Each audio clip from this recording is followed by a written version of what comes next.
State Land Board. So the purpose of the workshop today is to give the board a high-level overview of utility scale solar, and specifically as it relates to stewardship on state trust land. Unlike wind and unlike small-scale solar gardens, utility scale solar requires a fair amount of land, and it is a use that's not necessarily compatible with other uses. So it's not necessarily compatible with grazing or recreation, things like that. So the workshop today is meant to inform the board. There will be no action item today. We won't ask the board to take any action.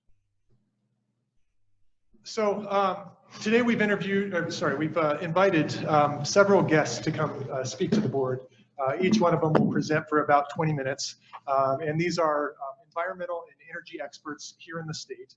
They include representatives from the Colorado Energy Office, from the Nature Conservancy, and from NextEra Energy, which is one of the largest renewable energy developers in the state.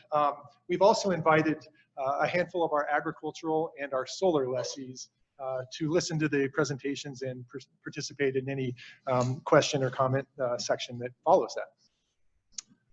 So the definition of utility scale solar is anything that is more than 5 megawatts in size.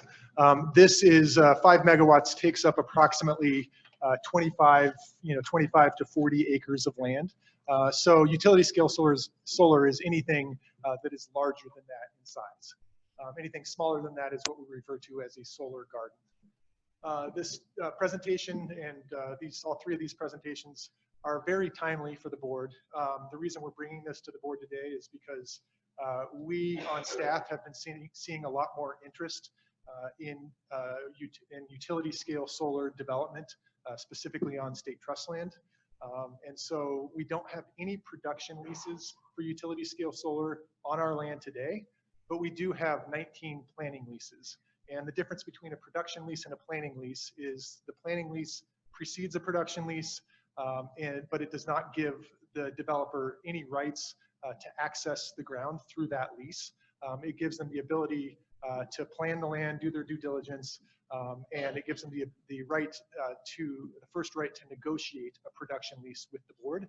A production lease would come in front of the board for approval, and the board, should the board approve it, the production lease would allow for a solar developer to actually install solar panels on the land and move it into production. So, Christopher, just say if it's not the right time to ask the question, sure. But when a planning lease is requested, and even onto a production lease, but planning lease is the first step, or is there a process by which local landowners are notified of activity and possibilities? That's a great question, and actually David will get to that in about 5 minutes. And so yeah, and it would be our lessees that are notified during our sort of pre-application process. So,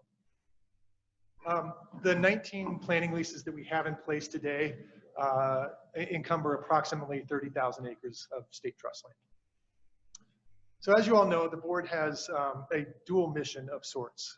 Our mission is to be good stewards of the land and to make money to fund public schools. Sorry, Christopher. Sure. On the 19 planning leases, are those all solar garden scale, or are these a mix of solar garden and utility scale? These are all utility scale. All utility. All utility scale planning leases. Yeah. So our dual mission involves making money to fund public schools and being good stewards of the land. As you all also know, that can be difficult to balance at times. So in order to help the board balance the day-to-day decision making, the board has adopted a strategic plan. This was first drafted in 2011, has been updated every 2 years since then, most recently about 9 months ago. And in the 2019 strategic plan, the board adopted a goal around renewable energy. And this goal is, it aligns with the state's goal of moving to 100% renewable energy by 2040.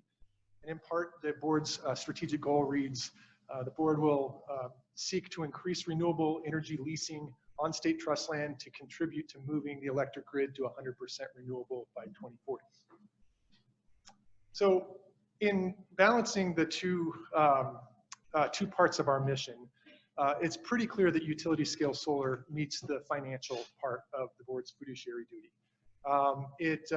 Utility scale solar, so the board has approximately 95% of its land leased for agriculture today. And so in almost all cases, when we are talking about changing a use or layering a use, it's layering it on top of an agricultural lease.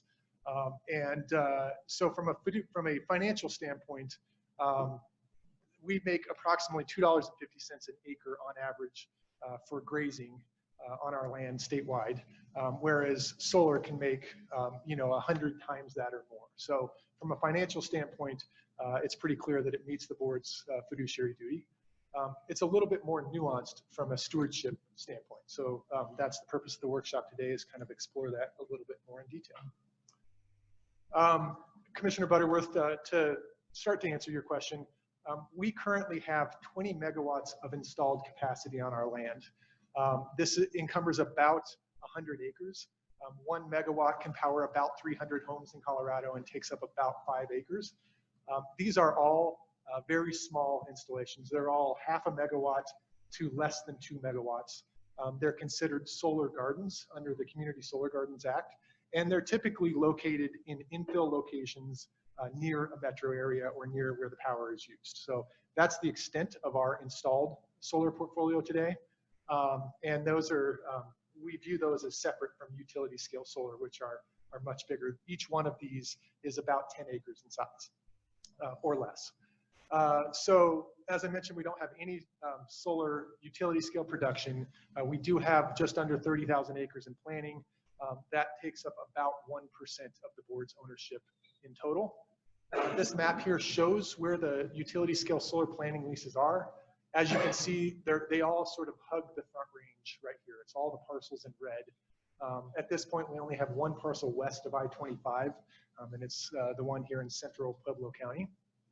And you'll also notice that there's sort of a cluster between Colorado Springs and Pueblo. This is a zoom in of that cluster, and there's a few reasons for this. Number one, we own a huge concentration of land here. This area here is 100,000 acres of land that the State Land Board owns. So it stands to reason that we would have a lot of other uses there, including solar. It's also near a metro area. This sort of shaded gray color here is incorporated metro areas. This is Colorado Springs in the top left part of the map, and this is the city of Pueblo here. So this is where the population that uses the power is. And this is also an area where there's a solar resource. I think more importantly, this map shows where the transmission lines are in the state. The purple and blue lines are the high capacity transmission lines. And as you can see, where the red and the lines overlap, I'm not sure what this is. Where the lines overlap is where we're seeing requests for solar planning leases. So that kind of gives you an idea of where they are, why they're there, and where they may be going in the future. So before I turn it over to David, I had been seeking an answer to the question of how much land it would take to get to 100% renewable in the state to meet the state's goals. In pursuing that, I reached out to several different entities. I talked to representatives from Excel, from the National Renewable Energy Lab, and from the Colorado Energy Office. And what I found is that no one has calculated this number yet, and they haven't because there's a lot of moving parts. There's on the demand side, we have population growth and electric vehicles starting to transition the transportation sector to be electric. And then on the supply side, each utility's capacity is different, and it's located in different places, their power lines capacity. There's rooftop penetration that we're starting to see in the metro areas. Colorado happens to be an excellent state for wind, so wind could make up a lot of that 100% renewables. And then there's improvements in technology. With all this said, to give the board a ballpark figure, it would take roughly 50 plus thousand acres to meet 100%. That would be statewide. That would not be all on state trust land, but that kind of gives the board a sense of scale. And then this map here, again, the red is 30,000 acres. So this kind of gives the board a sense of scale. So with that, I will turn it over to David to talk about our leasing process. So you just said your estimate is another 50,000 acres would be? To rough estimate, Yeah. assuming it was all solar. Now, we have great wind resource in the state, but just to give the board sort of a sense of scale. So it wouldn't be in addition to that 30,000. That's just to show you what 50,000 acres looks like, because these are all still planning leases currently. So with that, I'll turn it over to David to talk about our leasing process. You'll hear sort of the robust stewardship process we go through prior to issuing a planning lease. I'll hand it over to you. Thanks, Chris. David Rodenberg with the real estate section. Good morning, commissioners. So as Chris mentioned, we have a two-lease process when it comes to our renewable energy leasing, our planning lease and a production lease. The planning lease is staff approved. The board has given authority to the staff to approve all planning leases. And that pretty much gives our planning lessees the ability to start the planning process, which includes applying for an RFP potentially, obtaining a PPA, interchange agreements, and ultimately to give them the exclusive right to negotiate a production lease. Our production leases do require a board review and approval. And there's a certain list of items, which I'll talk about in a little bit here, that are required during the planning lease phase, which that are requirements that give staff the ability to determine terms and production payments, site locations, those sorts of things. And once those are approved, and if the board approves those types of leases, it will then give the lessee the ability to construct and, of course, to produce on the property.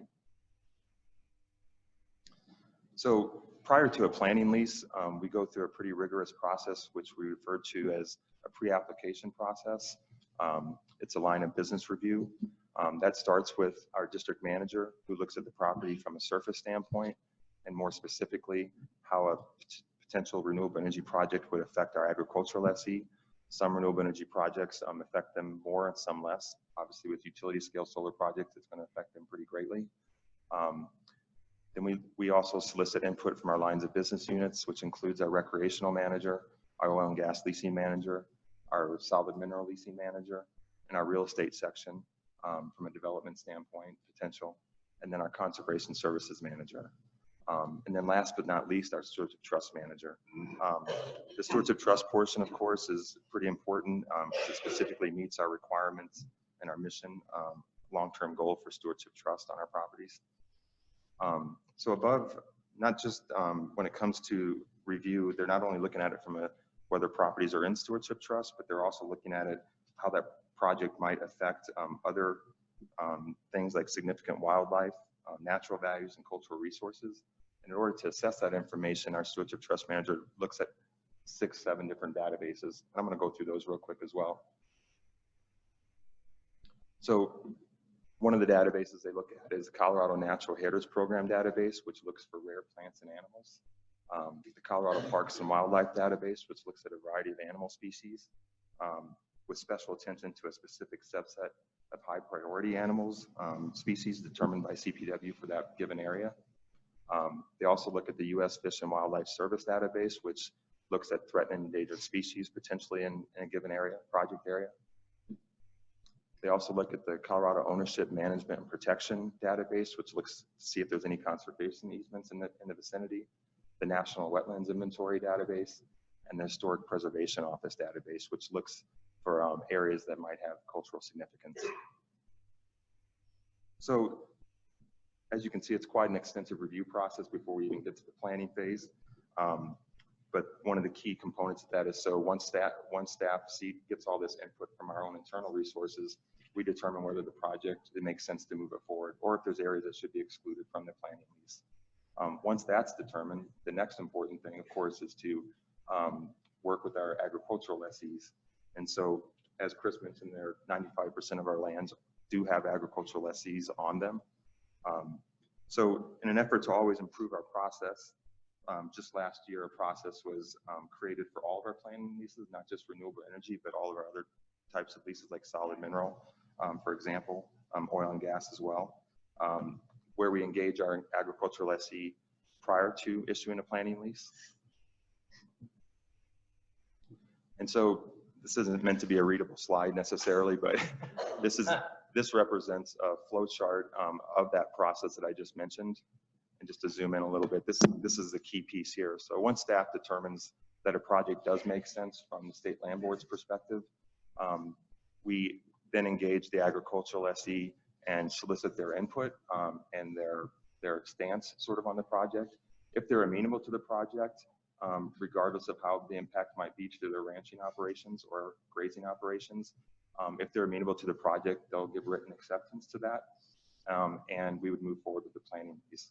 If they have objections to it and have issues with it, we would then bring that planning lease to the board, which we haven't done yet. And so that would give the agricultural SE the voice earlier in the process rather than later. One of the key things here is that we've always engaged our agricultural SEs during this process, but it's always been after a planning lease was issued on the back end and before a production lease. Before we bring it to the board, that's when we engage our agricultural SEs. For wind energy project production leases and solar garden leases, that's never been an issue because those uses have been compatible. We've reached out to our agricultural SEs and they've been amenable to those types of leases. It's the utility scale projects that we were really concerned about. And because we now are seeing more of these and because of it's just obvious those uses are not going to work well together, we decided to implement this new process where we engage the agricultural SEs at an earlier point in the process. So there's just two different sort of phases when that happened, and our new process does it earlier, our old process did it later. One of the key points to that, so since we've implemented our process, we've had 3 solar utility scale lease inquiries going through this process. Those 3 solar utility scale leases affected 4 agricultural leases. And of those 4, they have all provided written acceptance to the project on those particular ones. Out of the 3, one of them has turned into an active planning lease. So before the new process was put in place, there were 18 solar utility scale leases already in place.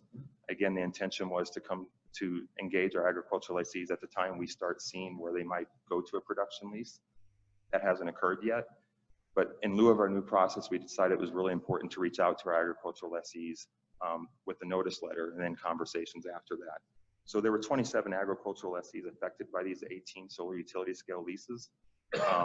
Notification letters, which basically included, it was a pretty lengthy letter, about a page and a half, that talked about the State Land Board's mission and goals, which I think most of our agricultural lessees are aware of. It also talked about our renewable energy process, planning leases, the pre-app phase, the planning leases, and the production leases. And then it also basically specifically indicated how that particular solar lease affected a particular lessee when it comes to the acreage involved. After those were sent out, we've had 3 particular lessees that contacted our district with their concerns about how it affected their agricultural lease. And I believe some of those might be here today to talk later about that. So again, I think I mentioned this several times, but I just want to, it's really important to know that our intention prior to coming to the board was to engage our agricultural SE and then let them know that our intent was to bring it to the board with a recommendation when that occurred. And that's what we'll do with these as well, to give them a voice and so that they can come and talk to the board and talk about any concerns or issues they may have. And prior to coming to the board, we have certain requirements from our planning lessees before we actually bring a project like that to the board, a production lease. That includes, but not limited to, this list of things, such as the client has, we need proof that they've acquired a PPA, or a power purchase agreement. It also show proof that they've gone through the local permitting and land use process, that they've obtained environmental studies, whether it's federally required, state required, county required, or even our own requirements in our lease, to provide revenue projections for staff to be able to determine what the lease financial terms are going to look like that we recommend to the board. They'll also provide project plans with site locations of where the project's going to be at, that staff, including the district manager, reviews. And then also a decommissioning plan when the project actually potentially may go away, what that includes and what that means. And then, of course, at the end of it, it certainly requires board approval and a review and approval or denial, essentially a decision. And that's it. With that, I'll turn it back over to Chris. Do Yes. What is the cost for a planning lease? Planning leases typically, currently, we're actually in the process of reviewing that, but it's currently around $9 to $11 per acre starting. Okay. We did have a couple situations where there was a high demand for certain areas during the 2017 Excel RFP, where those prices were around $30 to $40 per acre.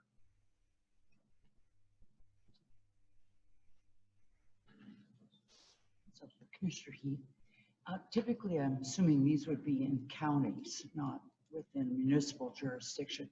Is there any problem with zoning? Because most of these would be on ag properties.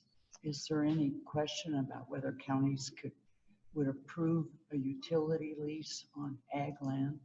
I think there is a question. I mean, that's part of what the planning lease gives them. That's the process they go through, that county approval process during the planning lease phase, which is why some of these planning leases may not come to fruition for that reason. But that's where they can do their due diligence to determine whether or not a county is going to accept. Typically in Colorado, have we had experiences where counties have denied utility solar on ag land? You know, I'm not sure I know the answer to that, but we do have representatives from the industry here today. The third presentation you'll hear is from Tricia Hale with NextEra Energy. We also have the folks you met this morning from UV that built the solar farm that we saw, and they may be able to answer that question. Thank you. So, so the format for the rest of the morning, we have invited 3 speakers to come and speak to the board this morning. They are from both the energy and environmental background and sectors. Our first speaker is Will Tour with the Colorado Energy Office. Mr. Tour was appointed by Governor Polis last year to lead the Colorado Energy Office as its executive director. And Will speak about the state's climate goals and recent legislation in the 2019 session. Following Mr. Tour's presentation, William Burnage with the Nature Conservancy will present to the board sort of a high-level overview of the ecological values of the Eastern Plains of Colorado, as well as some best management practices as they relate to renewable energy.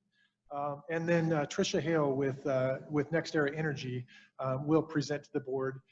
NextEra is one of our largest wind lessees.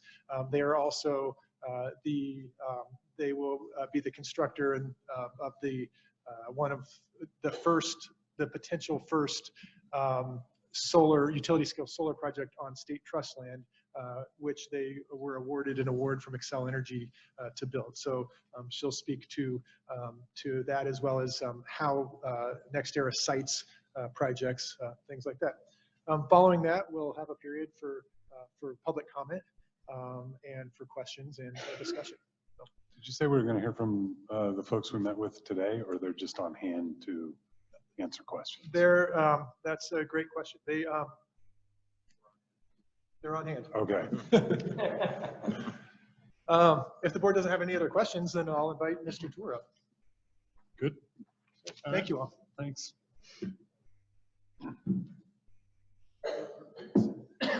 Morning. If you'd be sure to introduce yourself for the record. Great, thank you. Great to be here this morning. Will Tour, the Executive Director of the Colorado Energy Office. And what I was going to do, no PowerPoint, just talk a little bit about the sort of overall approach to climate change and clean energy that the governor and the legislature are taking to help sort of put this conversation in that context. So, as I think folks are very aware of, during the election a year and a half ago, Governor Polis ran on a platform of 100% renewable electricity generation by 2040 and bold climate action. In the legislative session in 2019, the governor and the legislature worked together on about 15 significant pieces of clean energy legislation in the realm of setting greenhouse gas emissions reduction targets for the state, rewriting much of and modernizing the approach to utility regulation, advancing transportation electrification, energy efficiency, and community solar, and reforming the approach to oil and gas development in the state. On the climate side, probably the most significant piece of legislation was House Bill 1261, which for the first time set legislatively adopted greenhouse gas emissions targets for the state. These are economy-wide targets of a 26% reduction below 2005 levels by 2025, a 50% reduction by 2030, and a 90% reduction by 2050. And this is very much in line with sort of what the science says we need to accomplish in order to maintain, have a reasonable shot of maintaining a stable climate with temperature increases of under 2 degrees centigrade above pre-industrial levels. I think that the motivation for this was very much the fact that Colorado was on the front lines of climate change. That when you look at the types of impacts that we could expect in terms of greater frequency of droughts, greater frequency of floods, major threats to the snowpack that is a major source of our water supply, the likelihood of increased frequency of catastrophic wildfires, and the fact that if you look just at things like modeling of the number of 100-degree days that we would expect in our major population centers and the Front Range, you really, in high emission scenarios, look at a future where Denver turns into Phoenix. And while I love Arizona, I don't think many people who live in Colorado want to be living in Arizona. So for, Colorado is very much a state that will really be impacted in major ways. And so the legislature adopted 1261 and gave a broad grant of authority to the State Air Quality Control Commission to adopt rules to make progress towards those goals. Since then, the Air Commission and the Air Division have been working on developing the reporting rules. So actually next week, the proposed greenhouse gas emissions reporting rules will be proposed to the State Air Commission by June 30th. They will have adopted a set of GHG reporting rules. And they've begun to move forward on individual sector-specific regulatory approaches, with the adoption of the zero-emission vehicle standard in the summer that sets requirements on auto manufacturers to increase the sale of electric and hydrogen vehicles in the state, the adoption of the latest round of oil and gas emissions rules that, in addition to reducing volatile organic compounds and air toxics, will also reduce methane, a very potent greenhouse gas. And they will be proposing a hydrofluorocarbons rule that it also targets another relatively small volume but very high global warming potential gas. Another bill that was very significant was Senate Bill 236. Senate Bill 236 was the sunset review of the Public Utilities Commission and was really a significant modernization of our approach to utility planning. There was a lot packed into that bill. In fact, the day before the end of the legislative session, when everybody was a little bit punchy, it came within one vote of renaming it the Turducken Act. There really was a lot packed in. But from a climate and clean energy perspective, I think that the most important elements were first, building in a requirement for our largest utility, Xcel Energy, that the aspirational targets that Xcel had committed to of an 80% emissions reduction by 2030 are now written into law. So in 2021, Xcel will be required to propose a plan to the Public Utilities Commission that will achieve that 80% emissions reduction. In order to achieve that, it is highly, they'll go through a resource planning process, but it is highly likely that a significant element of that will be large new additions of solar and wind to the system. If you look at the plan that was adopted by the Public Utility Commission about a year ago that approved the closure of the Comanche 1 and Comanche 2 coal plants. There was about 1,900 gigawatts of wind solar, 1,900 megawatts of wind, solar, and battery storage as a part of that plan. And there would need to be similar level of emissions reductions between 2025 and 2030 to achieve the 80%.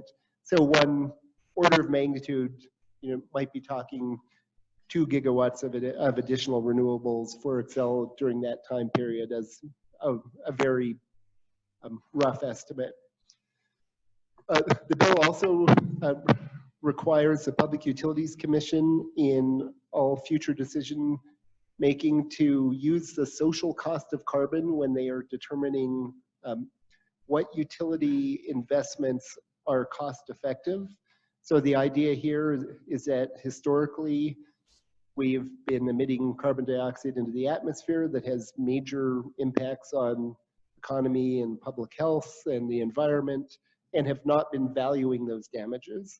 And this isn't a tax that utilities have to pay, but is rather we're using the social cost of those emissions in cost benefit analysis essentially, and in determining what is the most cost effective mix of generation and the most cost effective level of investment in things like energy efficiency or transportation electrification.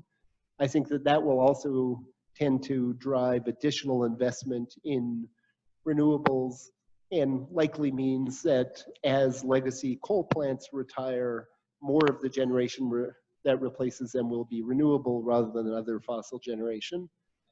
The bill also, for the first time, requires our second largest utility, Tri-State Generation and Transmission, the G&T cooperative that provides electricity for most of our rural electric cooperatives, requires their electric resource plan to come through the Public Utilities Commission.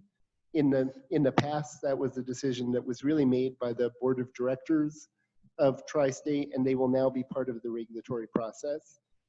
Interestingly, I would note that that was a very cooperative process, and that Tri-State helped develop that language, and their response to the passage of the legislation was sending out a tweet thanking the governor for working with them. For anyone who was around a few years ago, it's a very different relationship than we saw when the renewable portfolio standard was expanded to rural co-ops a few years ago. And since then, Tri-State has been working on a really transformative planning process that they call the Responsible Energy Plan. About a month ago, the governor and the CEO of Tri-State stood together at a press conference in the state capitol, in which Tri-State announced their plans to, by 2030, retire all of their coal generation assets in both Colorado and New Mexico, and to replace them primarily with renewables. So there's an initial tranche of renewables that they announced that of approximately 1,000 megawatts of wind and solar by 2024. And again, if you do sort of an order of magnitude, what is going to be required between 2024 and 2030 in order to meet the goals that they've set, you're probably talking about another 1,000 megawatts that will be required on the Tri-State system. In addition to that, we have, those two together are somewhere around 77, 78% of the electricity generation within the state. But there are a number of other significant utilities and many smaller utilities that are out there. Among the other utilities, Platte River Power Association, which provides the power for the municipal utilities in northern Colorado, has at an aspirational level committed to 100% carbon neutral generation by 2030. They're now in the planning process and will be considering an electric resource plan sort of next summer and fall. I would anticipate that out of that will come significant additional investment in renewables. Similarly, Holy Cross Energy, one of our larger rural cooperatives that is not part of the Tri-State system, they committed a couple of years ago to 70% emissions reductions by 2030. Due to the declining price of renewables, they've actually invested in wind and solar generation that should allow them to meet that target 10 years early. And so we anticipate that this year they'll be meeting that target, but they will also be continuing to move forward on additional renewables. So we're seeing that virtually every utility in the state is moving in that direction.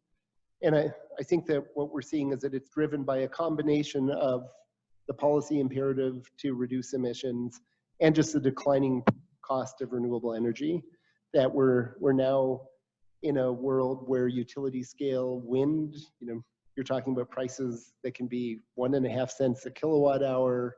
For utility scale solar, you're talking about prices that can be under 3 cents a kilowatt hour, and they just keep coming down. Every time there's a new sort of bid process that's out there, there tend to be new record low prices. And meanwhile, the cost of simply operating many of the older coal generation units could be 4 to 4.5 cents per kilowatt hour. So there's a real economic imperative there that the Tri-State CEO, Dwayne Hiley, described as the green dividend that can allow the utility to dramatically clean up their generation mix while actually saving their customers money. So I think that it is very unlikely that we are going to go in any direction other than accelerating retirement of legacy fossil generation and accelerated investment in renewables. Just a couple other things that I mentioned, and then would throw it open to any questions. Going along with this move towards very clean electricity generation is the opportunity to really magnify the benefits of that clean energy by electrifying other sectors. So the governor, during his first full week in office, issued an executive order advancing zero emission vehicles. We've set a target of nearly 1 million electric vehicles on the road by 2030. The state will be issuing a new electric vehicle plan with longer term goals in the next couple of months. The legislature passed 5 different pieces of legislation to advance transportation electrification last year. The Air Commission adopted the zero emission vehicle standard. And we've really been seeing the industry and the private sector step up. 2 months ago, Lyft announced the nation's largest fleet of light-duty electric vehicles in a single purchase. And for Lyft drivers in Denver, we've seen that the auto manufacturers, for the first time in any state, actually supported the adoption of the zero emission vehicle standard in Colorado because they see it as a very important market. And we have seen EV sales, still relatively small part of the market, but growing very rapidly. They have nearly tripled in the last 2 years. So we anticipate that there will be a significant shift towards electric transportation, and that will need to be built into the electric resource plans for utilities. That after a long period of time over the last decade, during which utility load growth has been pretty flat, we think that it is going to grow significantly. Added to that, the administration is increasingly focused on broader beneficial electrification, the potential for taking end uses that currently involve burning fossil fuels at the end use. So things like heating buildings and some types of industrial uses, where the advent of things like high efficiency heat pumps is making it increasingly economically feasible to shift to electricity with enormous emissions reductions, and again, magnifying the benefits of that clean electricity generation. So again, we would anticipate that we would be seeing some significant sort of change in the trajectory for electric load growth going forward. And so with that as context, we'll just throw it open to questions. Thank you. Questions?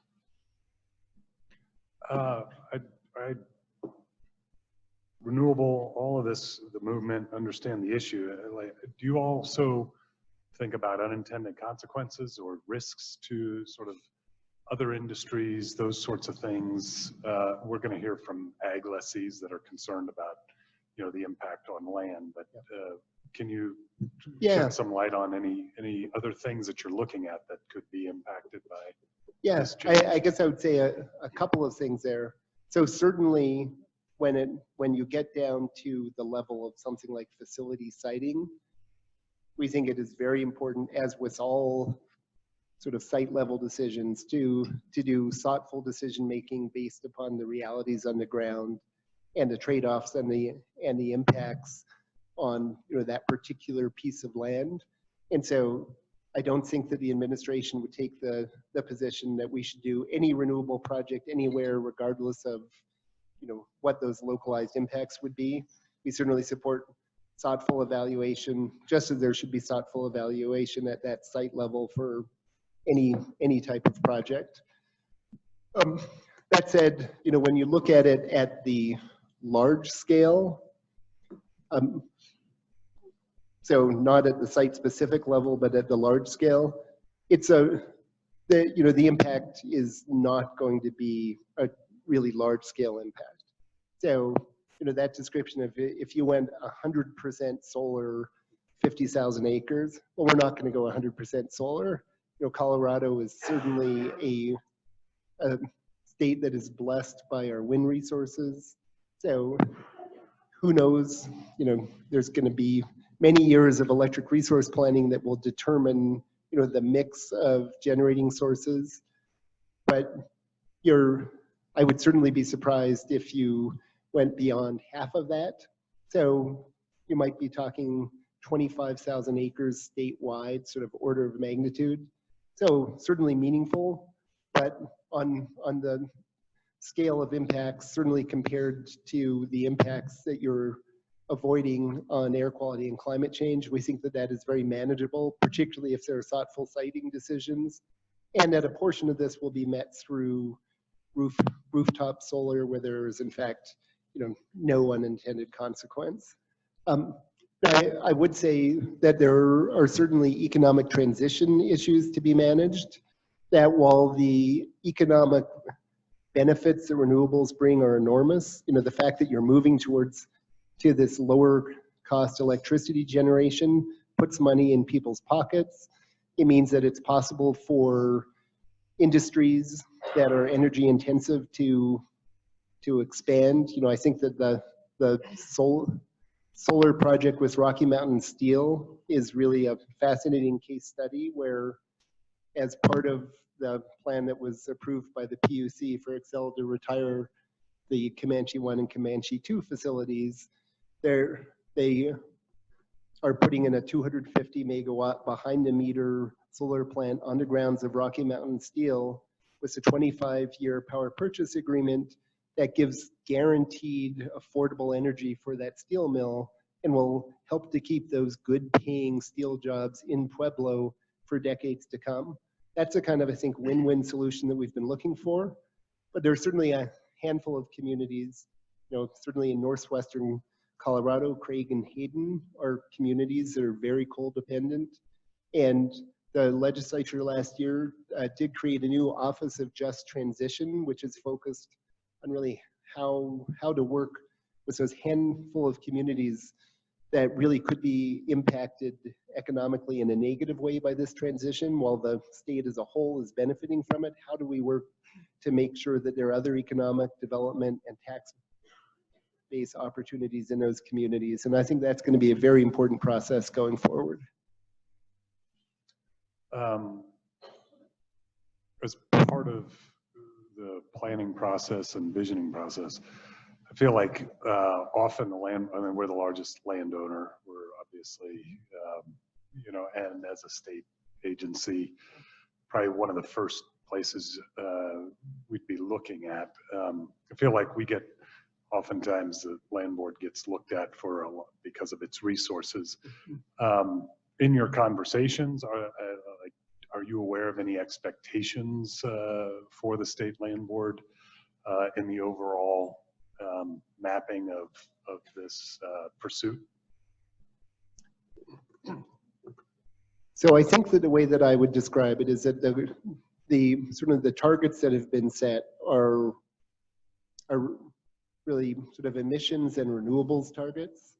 And the expectation is that those will be met through some combination of utility scale investment, community solar gardens, and distributed energy resources at the sort of household and business scale. And that's a process that would be worked out, you know, those details sort of utility by utility. In the case of utilities that are subject to Public Utilities Commission regulation, it would be through a electric resource plan process at the PUC. For municipal utilities, it would be through their own boards, which are typically sort of made up of city council members. And that is the level at which siting decisions would be made. So there's no, you know, broad state policy saying we want, you know, these projects in these locations. That said, you know, I do think that, you know, the goals that have been adopted around renewable energy and climate change are very important goals to the state, and we would certainly hope that state agencies would be working, you know, diligently to advance those goals. And it's certainly from a land stewardship perspective that, you know, by far the largest threat that we have over the long term to the integrity of our lands and ecosystems in Colorado is the impact of climate change. And it would be very appropriate for agencies that are concerned with stewardship, you know, to make sure that they're, you know, helping to, you know, make the transitions that we need in order to avoid the worst impacts of climate change. Commissioner Carney here. I've got a comment. I'm from Southeast Colorado, and I don't know if Crowley County, if you're aware of what happened there in the 1970s with the buy and dry of the water that was taken out of the area.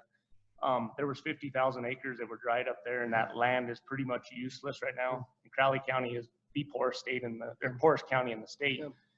It seems like to me that I don't know how we get this off the ground, but I hate seeing good productive land go out of production into solar when we have 50,000 acres in Crowley County that are wasteland, pretty much sitting vacant. That would, I mean, the infrastructure for transmission lines aren't there, but that's something that needs to be thought of into this, I think, and would be a valid, you know, plan.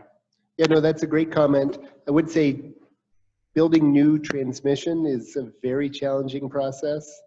And, you know, unlike pipelines where there's sort of federal condemnation that occurs, this is something where, you know, as a former county commissioner, you know, every county that you go through, there's a land use approval process, and it can take a very long time and be very expensive to develop new transmission. We do think that new transmission is going to be very important over the long term. Certainly if we're good, you know, we can get to the 80% by 2030, probably with existing technology and markets and largely existing transmission, some expansion of transmission, to get to 100% emissions reduction. And, you know, whether that's 100% renewables or 80% renewables and 20% other technologies, I think we're all somewhat agnostic on, you know, what markets and technology look like, you know, once you get out past about a decade. But that almost certainly it will require additional transmission investment. And so I think making sure that we're looking at those opportunities as we think about some of the longer term opportunities that could come with additional transmission. Another sort of related piece is there is a vigorous discussion going on about whether we should join regional electricity markets. Currently, Colorado is not a part of any regional electricity markets. It's sort of bilateral agreements among utilities. And effectively what that means is that due to the lack of market and lack of transmission, we're not buying and selling a lot of power over large geographical areas beyond the state. And certainly as you move towards very deep penetration of renewables, it really helps if you're able to be in a larger system where if the wind isn't blowing here, it's blowing over there. And if the sun's not shining here, it's shining over there. So we do think that those issues around both markets and transmission are going to be very important. Senate Bill 236 actually required investigation of regional markets, and there's a lot of activity starting to move forward around that. And we are anticipating that there may be additional legislation introduced about trying to may advance transmission planning in the state. Commissioner Heath? Yes, Commissioner. Two things. First, how much, and maybe this is a staff question, of state land board land is in the tri-state area? I mean, it seems like if that's one of their ambitious goals, it would be important for us to prioritize looking at that as an option. And I guess my other question is, what are the most promising technologies that you see? Because, you know, I worry when I look at the investments, are there new technological advances that would maybe make some of these things outdated? So a couple of thoughts on that. So when it comes, you know, what the big picture trends that we're seeing right now are these continuing cost reductions for wind and solar that are just dramatic cost reductions. And presumably at some point we reach a bottom on that. But, you know, it appears that it is not unreasonable now to think about a world where we may be looking at 1 cent a kilowatt hour renewable energy being available, which was sort of a holy grail a few years ago. If you talked about it, people would sort of laugh you out of the room.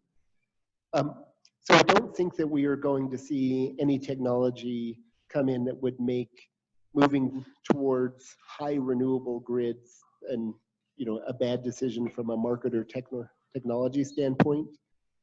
I think that the question of how energy storage will develop, you know, what we're going to see in terms of continuing price declines for battery storage, whether there are other storage technologies that will emerge.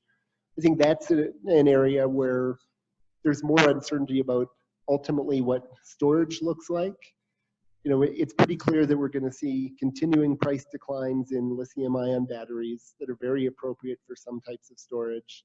There's a lot of work going on and different approaches to long duration storage, which could be very important as you start getting above about 80% renewable generation. Then you really do start looking at integration challenges. You know, we used to think you couldn't get past 10%.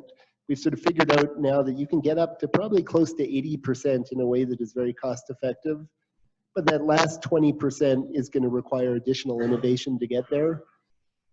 Some of the technologies that are out there, in addition to potential new battery technologies that are very appropriate for longer term storage, would be hydrogen. So there's a lot of interest, you know, if you're looking at a world where renewables are down around 1 cent per kilowatt hour, all of a sudden it becomes much more feasible that the economics would work for using excess renewables during times that the wind is blowing and the sun is shining to hydrolyze water, run it through a proton exchange membrane, and then use that hydrogen. Basically, you could burn it in kind of existing natural gas combustion turbines.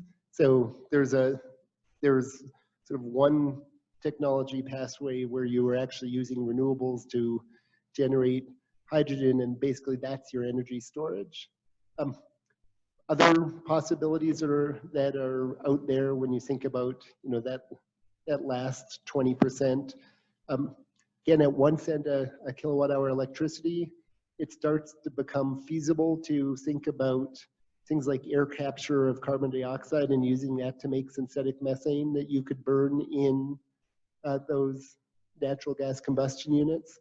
So I think there's a lot of potential technology pathways that for that last 20%, but that none of those are unlikely or likely to change the trajectory that over the next decade, it's going to make sense to move towards, you know, sort of that 80% renewables by the end of the decade.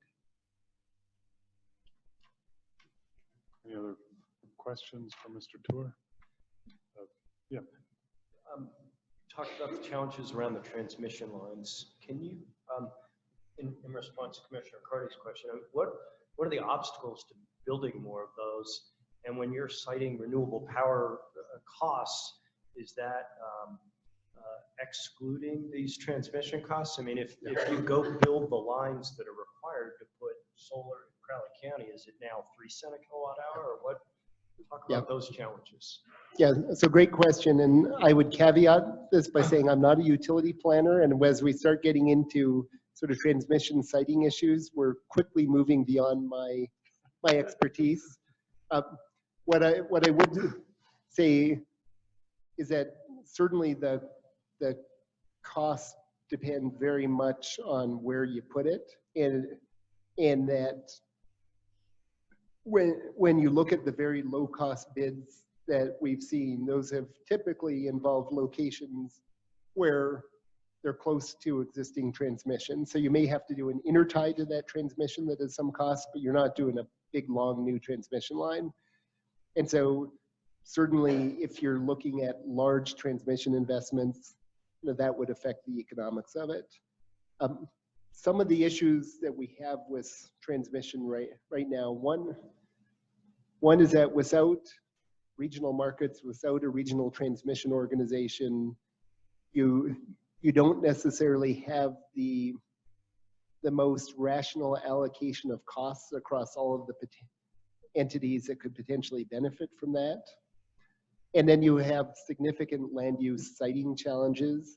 You know, once a transmission has been approved at the state level, it still has to go through every one of those local approvals. If it happens to go near, you know, a ranch owned by a billionaire, those are even magnified. So there are all sorts of, I think, challenging land use approvals at the local level, in addition to sort of challenging sort of market design issues that need to be addressed, I think, to have a more rational and cost-effective approach going forward. With that, I would say, if you're interested in delving into more detail on that, I have people on my staff who can actually give a much more informed and detailed answer. Any other questions? Good. All right, thank you. Thank you very much. Appreciate it. Thank you. So our next speaker is William Burnage. Mr. Burnage is the Sustainable Grazing Lands Program Director for the Nature Conservancy's Colorado program. Thank you, Chris. Good morning. It is wonderful to be with you as always. William Burnage with the Nature Conservancy, 2424 Spruce Street, Boulder, Colorado, 80302. I'm pleased to be here this morning to try and inform, equip you with some tools, ideas, resources for thinking about how to advance your challenging but wonderful mission. So I am going to refer to some notes today to try and make sure that I'm speaking accurately. And so I'm going to be toggling back and forth. But I thought I would start with just a brief description of what the Nature Conservancy is and what we do, because I think it's worth revisiting, and it may be relevant for some of the people in the audience as well.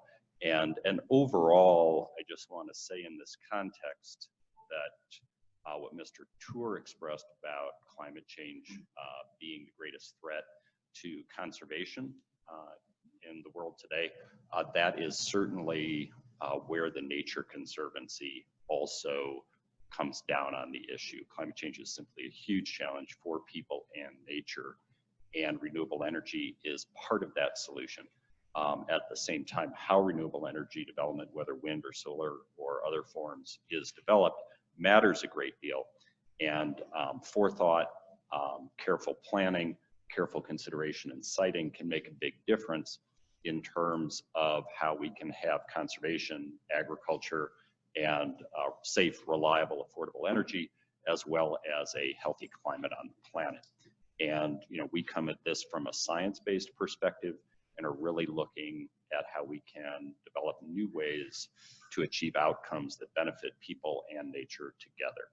So with that, I thought, oh, here we go. See, I have to do them both.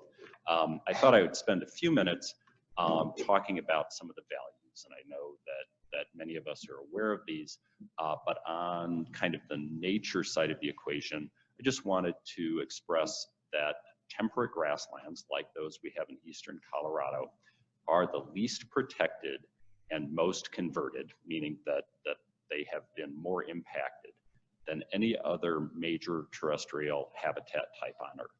And so grasslands like those we have in eastern Colorado are a vital resource and a resource that are really at risk.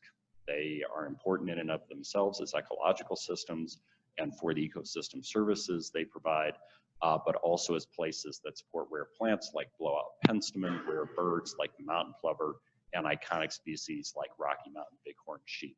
They are, you know, part and parcel of Colorado's tremendous natural heritage.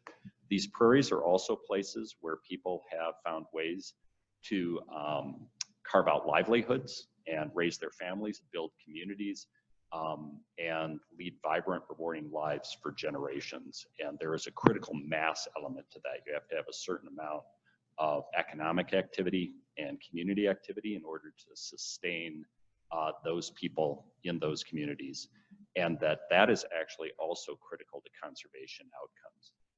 With those long tenured communities and deep family knowledge of the land and water that are integral to their operations, there is a land ethic that makes the natural resources that contribute to those outcomes really part of the family, I think, in many ways, and just the practical knowledge of how to manage and sustain those lands over the long term. Of course, we all benefit from this. I mentioned ecosystem services a minute ago, but food is a key ecosystem service, and certainly these lands provide food for us, as well as clean air and water and a variety of other values. So these conservation values, again, climate change driven by greenhouse gas emissions is, as the Nature Conservancy has analyzed the issue, the biggest threat to conservation. But it is not the only threat to conservation. Agricultural conversion, as well as things like invasive species or weeds, and then residential, commercial, and industrial development, including renewable energy, pose both direct and cumulative threats to the conservation values and the agricultural values that the eastern Colorado grasslands provide, as well as grasslands around the world. And they are significant and they add up. It's kind of a death by 1,000 cuts scenario. And so every additional square foot that is developed or lost in one way or another to a weed or a plow comes at a real cost to society and to the planet. Climate change, to be more specific and trying to respond to a specific question that Chris asked, and trying to understand the balance between the soil health aspects of grasslands and what their conversion or loss when another use is developed, what the emissions, the greenhouse gas emissions may be from those lands compared to the greenhouse gas benefit of something like a solar facility, caused me to do a little bit of internet searching. And I think this is basically right. So the details may be off a little bit, but so you can't hold me to it. But I looked for reliable sources, and perhaps someone in the audience has something more accurate. But from what I can tell, when an intact grassland is converted to another use, so significant soil disturbance or loss of the plant community, and that could be from agriculture or from any form of development, if the soil is really disturbed and the plant community is really disturbed, you can lose about 10 tons per acre of greenhouse gases. So that's CO2 and other greenhouse gases. That over 500 acres, of course, would add up to about 5,000 tons of greenhouse gas emissions. As I understand it, I can see a question coming.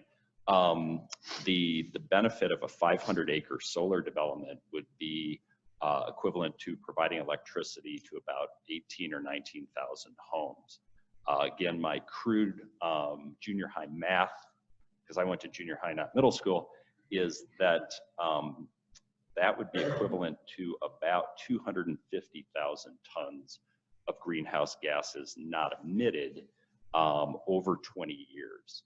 And so it is absolutely the case that a lot more greenhouse gases are avoided, the emission of those gases are avoided by the construction of a solar facility than by the disturbance of the soil necessary to build that solar facility. The soil disturbance probably at a maximum would be about 2% emissions compared to what would be saved from providing electricity to those homes.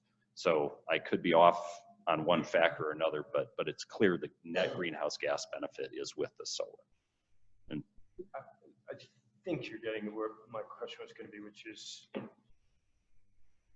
you talked about the level of disturbance relating to carbon release from the soil, and as you look at solar, as TNC does or whoever, does that qualify as the level of soil disturbance or not really, because they're really just driving it over and pounding a few beams in, well, 50,000 in the case of what we saw this morning, but right. but it's certainly not wholesale disturbance. I don't think anyone, I think it depends on how the solar facility is developed. And if the soil is not disturbed and if the plants remain largely intact, then that soil, then the emissions from soil disturbance should be minimized. But if there is large scale disturbance to the soil, then more emissions. But I don't think, I was looking at general information because I don't think anybody's actually studied that. Right. But the net effect is that the greenhouse gas benefit to the solar development is significantly larger than kind of a worst case scenario for the soil emissions. And, you know, and we should all be clear about that. Solar pays off for greenhouse gases, even when there is soil disturbance. So, so for the Nature Conservancy, combating the emissions of greenhouse gases with renewable energy is critical. At the same time, we want to make sure that it is done with careful planning and siting, both globally and locally. And the reason for that is we don't want to make the patient sicker by applying the cure. So if the cure for climate change is renewable energy, let's not unduly impact some of the values that we want to protect by building that renewable energy. And so I think that is something we, you know, that we want to make sure we leave here with you guys all considering today. So global to local siting, and I kind of put this on a continuum. This is probably not a perfect metaphor for how to think about it, but I hope it helps in terms of illustrating things. And so the conservation ideal is to not cause new conservation impacts by developing solar energy where conservation values exist. And so 50,000 acres of dried up ag land in Crowley County, yeah, let's go there. Is an ideal scenario. There wouldn't be new conservation impacts, maybe something with transmission to get the energy to market, but kind of in isolation, no new conservation impacts. It would be low carbon energy. Again, that's a win-win for people on the planet, all to the good. Of course, the world isn't that simple, and there are practical constraints on where any land use is practiced. And so those are economic or policy drivers that make a development rational in one place or another, both for the developer and for the power purchaser. But that is where we get into the trade-offs. It's low carbon energy, which is great for climate change, good for conservation in general, but there may be real local impacts. And the question then is, how should we consider and deal with those local impacts? Is this making sense so far? So many of you may have seen this before, but I think it still stands as a useful framework for thinking about how to address those local impacts when they are anticipated. And so it's called the mitigation hierarchy. It's been practiced in wetlands conservation for many years. It's also been applied to both fossil fuel or fossil energy development, coal, natural gas, oil and gas, as well as renewable energy. And it follows a pathway of avoid. So first, if you can avoid the impact, again, going back to that ideal scenario, that's best. But then if you can't fully avoid, how do you minimize? And then finally, how do you mitigate or offset the impacts of any remaining development? So I think the avoidance, given kind of the constraints that are in place, the business, the economic, the policy constraints are in place, means that fully avoiding impacts to intact natural systems, grasslands in eastern Colorado, is probably not practical. I don't expect that every square foot of grass never has any solar or other renewable energy development on it. So that immediately kicks us down to kind of a minimized scenario. And so I think that to minimize the practices could range from everything from using, driving I-beams into intact soil and trying to maintain the rest of the plant community under the solar development, to things like trying to group or guide renewable energy development to places, even if they are in a natural land cover that are already impacted in some way, or near other forms of infrastructure or development that have already impacted the conservation values in that area, or so that they are co-located, so you limit the footprint, total footprint of the development relative to fragmenting the natural systems. And so I think there are really a range of ways to approach minimization there. It is also important to practically bear in mind that if you kind of maximize for conservation under a minimization scenario, you could cause undue impacts to ag operations or other residential facilities. And so it's really, how do you optimize across conservation, human enterprise like agriculture, and quality of life factors, people's homes or businesses, or even aesthetic considerations, view sheds and so forth. Finally, mitigation. This is something that has been developed and practiced in different ways, where you're actually trying to offset the loss of function and value associated with something like solar development, either by protecting or restoring other sites that aren't under the envelope of the particular development, or by looking at how to remediate or restore impacts after a human use renewable energy solar development is completed. I think there's certainly a lot of opportunity in that regard. It is a cost.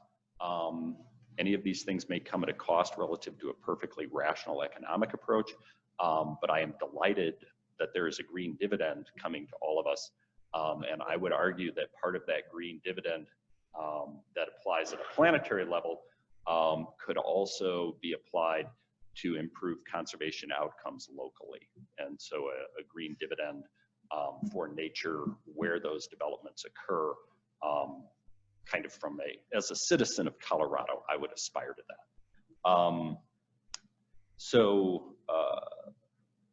In the end, many different approaches to combinations of avoidance, minimization, mitigation, and even different approaches to mitigation are valid and I think practically available to apply to questions of how solar or other forms of renewable energy are developed. So some additional resources for you and your staff to consider. These are each different engagements. Oh, I have a spelling error. It's Southern, not Southern.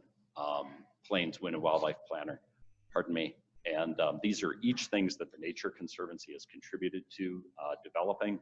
The Southern Plains Wind and Wildlife Planner was developed as a multi-stakeholder effort with wind power developers and Xcel Energy, Colorado Parks and Wildlife, U.S. Fish and Wildlife Service, and other partners for the state of Colorado, and it looked at how to apply the mitigation hierarchy two important, I think 13 important conservation values in eastern Colorado.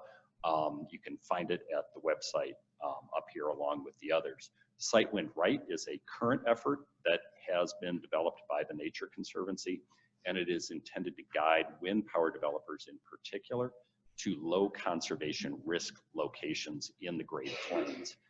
It is absolutely the case that for wind and for solar, more resource exists than demand is projected to need.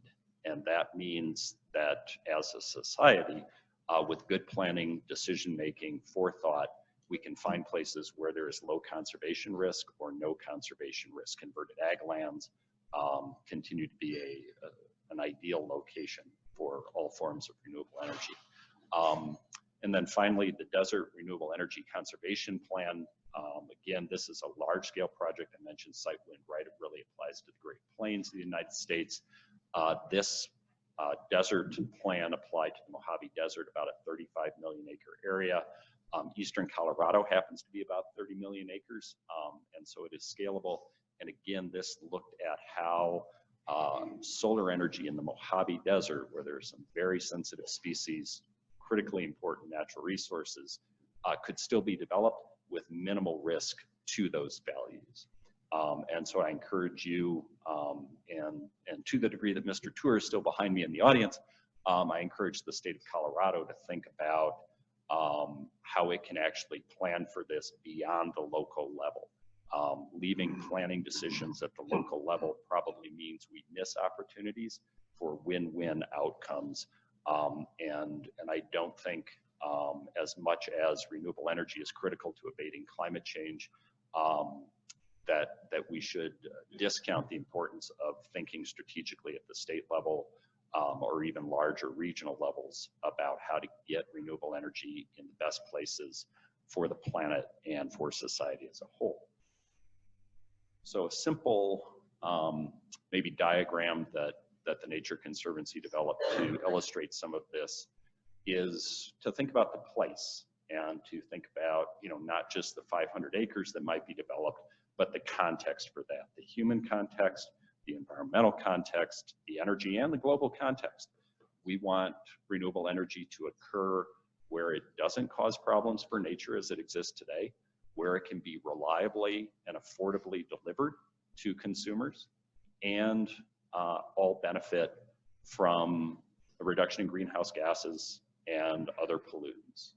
So I will conclude with that, and I'm delighted to take your questions. Thank you, William. Any questions? My question is, how much of a resource, or is TNC being pulled in by all of these key stakeholder players such that you're effectively perhaps a subject matter expert to help them through that? Are utilities, do you have an audience with them? How influential are you? How influential is the Nature Conservancy? Yeah, well, I think we're influential. We haven't necessarily been sought out, to my knowledge, by the utilities or the development community recently. And it is, some of the questions that we're raising, in a sense, are perceived as challenges by the energy industry. We are absolutely supportive and advocate for renewable energy development. Climate change is the #1 threat to biodiversity globally, including here in Colorado. At the same time, we want to make it better. And I think we would welcome a serious overture from the energy community, whether it's the state of Colorado or developers or the utilities themselves, to assist them in thinking about how to get energy developed and moved to our load centers in a way that is least cost to conservation and other human values, our agricultural activities and the critical mass that we need for nature and for agricultural producers to continue to have a good ethic and have the skills and knowledge they need to be good practitioners.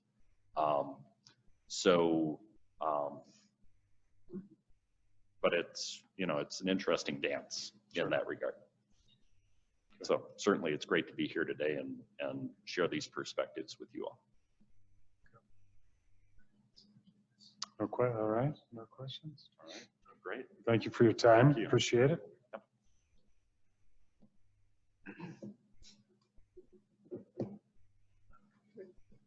Our next speaker is Tricia Hale with NextEra Energy. Ms. Hale has flown in from Florida yesterday to present to you all. NextEra is one of the largest renewable energy developers in the nation, and also here in Colorado. Thank you. Welcome. Good morning. Thank you for inviting me to be here today. My name is Tricia Hale, and as Christopher mentioned, I work for a company called NextEra Energy Resources, which is one of the largest owner-operator generators of wind and solar energy in the world. We have an extensive footprint in Colorado.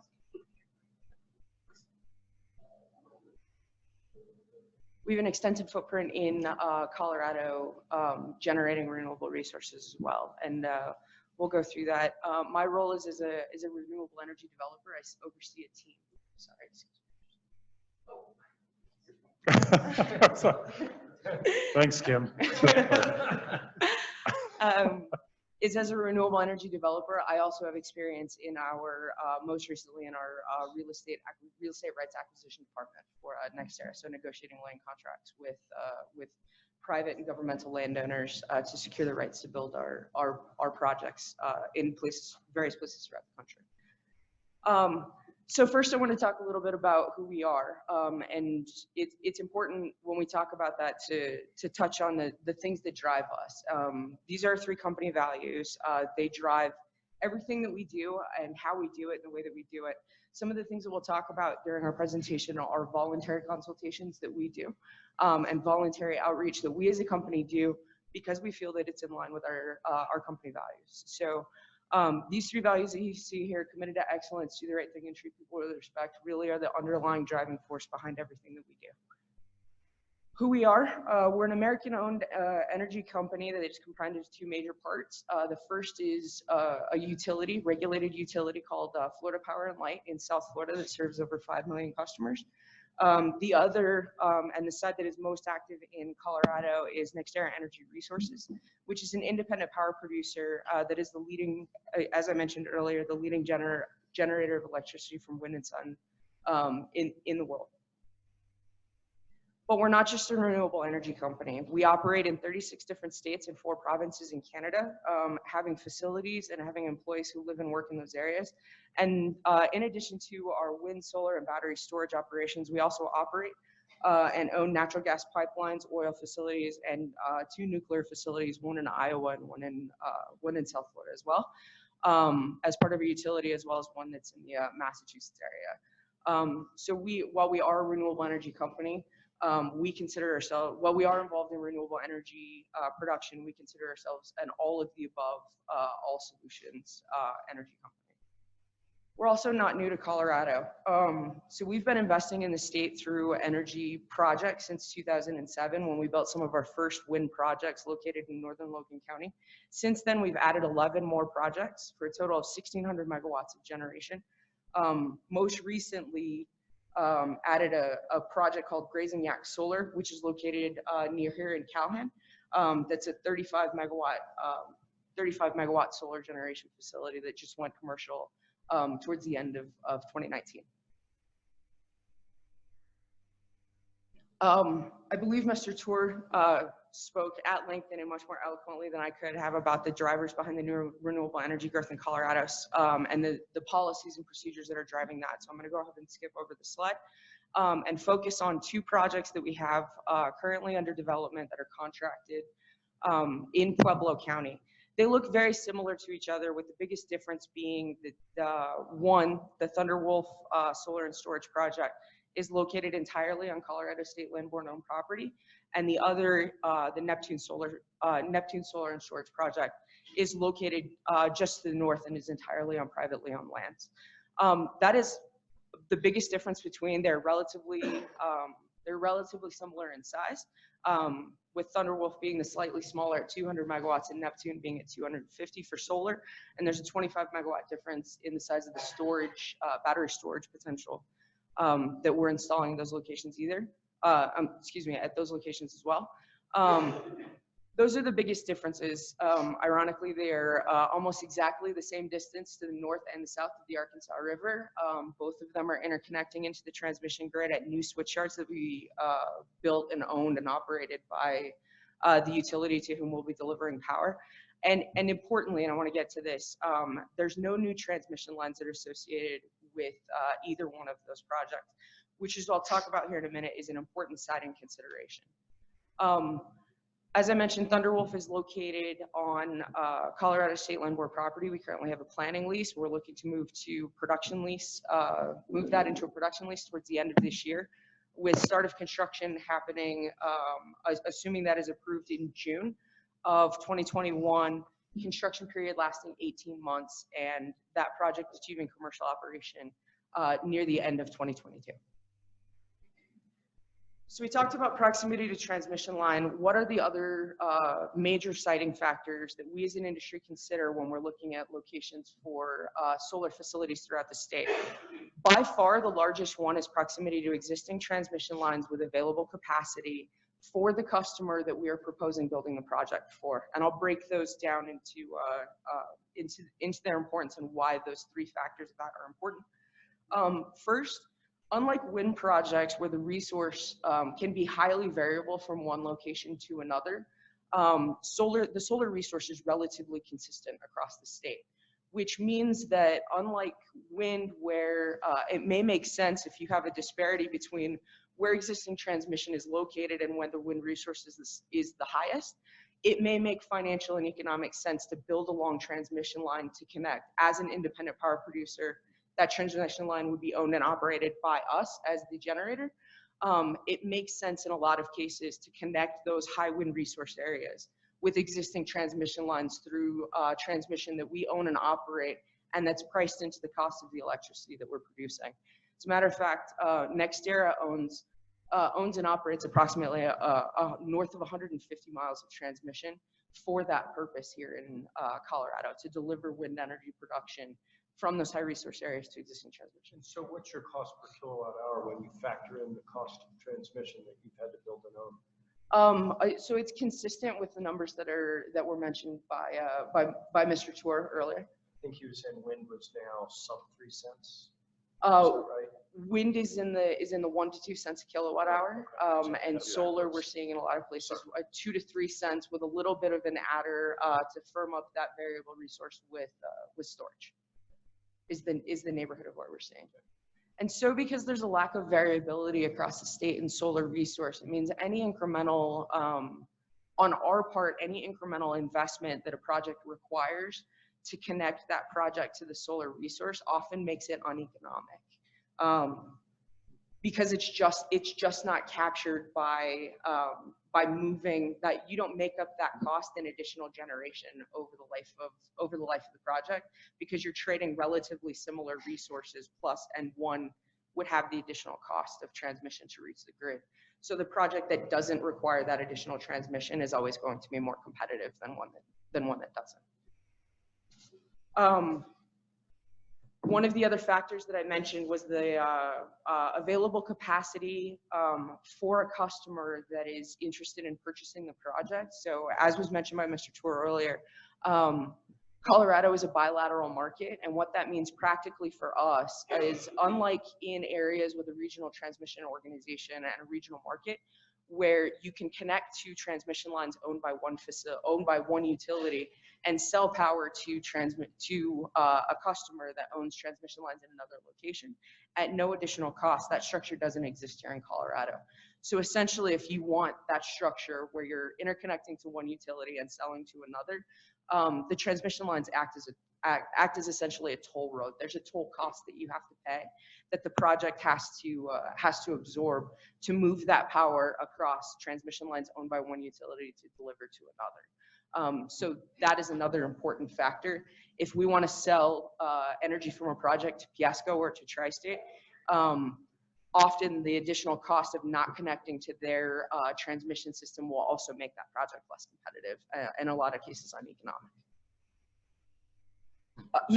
I'm sorry. So where you've chosen to build the transmission lines, who are you selling to at the end, right? You're trying to avoid the tax of transferring from your lines to their lines, right? We're So trying who does to your power go to? We're trying to avoid the tax of paying one utility who's not the off-taker of the project to use their transmission lines so that we can so that we can deliver power to another utility.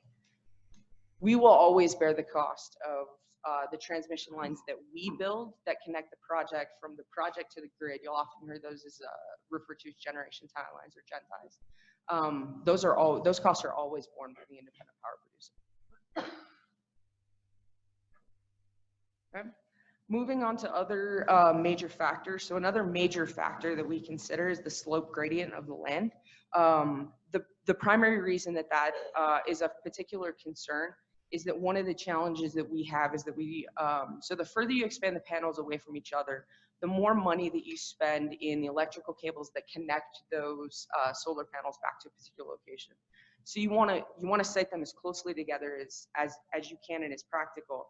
However, if you're on land that isn't flat, one of the challenges that you run into is that those panels start to cast shadows on each other in various times of the day and decrease the efficiency of those panels and their ability to produce electricity over the course of the day. So when we're looking for ideal locations, we're looking for places that naturally have a very low slope gradient. It is theoretically possible to do the type of grading that was suggested by Mr. Burnage, but again, as with transmission lines, where the project would have to bear the cost of any additional transmission that's installed on the property, if extensive grading was necessary, that's a cost increase to the project, and in a lot of cases makes it just uneconomic. And in most cases doesn't make economic sense to do, not just because of the additional construction costs, but also because of our obligations under a variety of acts that we'll talk about later to reseed with natural vegetation. So you have not only the construction costs, but also the reclamation costs that increases through that type of earth moving as well, which is why in most cases it doesn't make economic sense to do that. Another factor similar to slope gradients is the absence of significant vegetation. Although there aren't many trees out on the eastern plains in a variety of locations, that is another factor that we consider, just because shrubs and trees can cause significant shadows on solar panels. And again, similar to them producing shadows on each other decreases the efficiency of the solar panels at the site.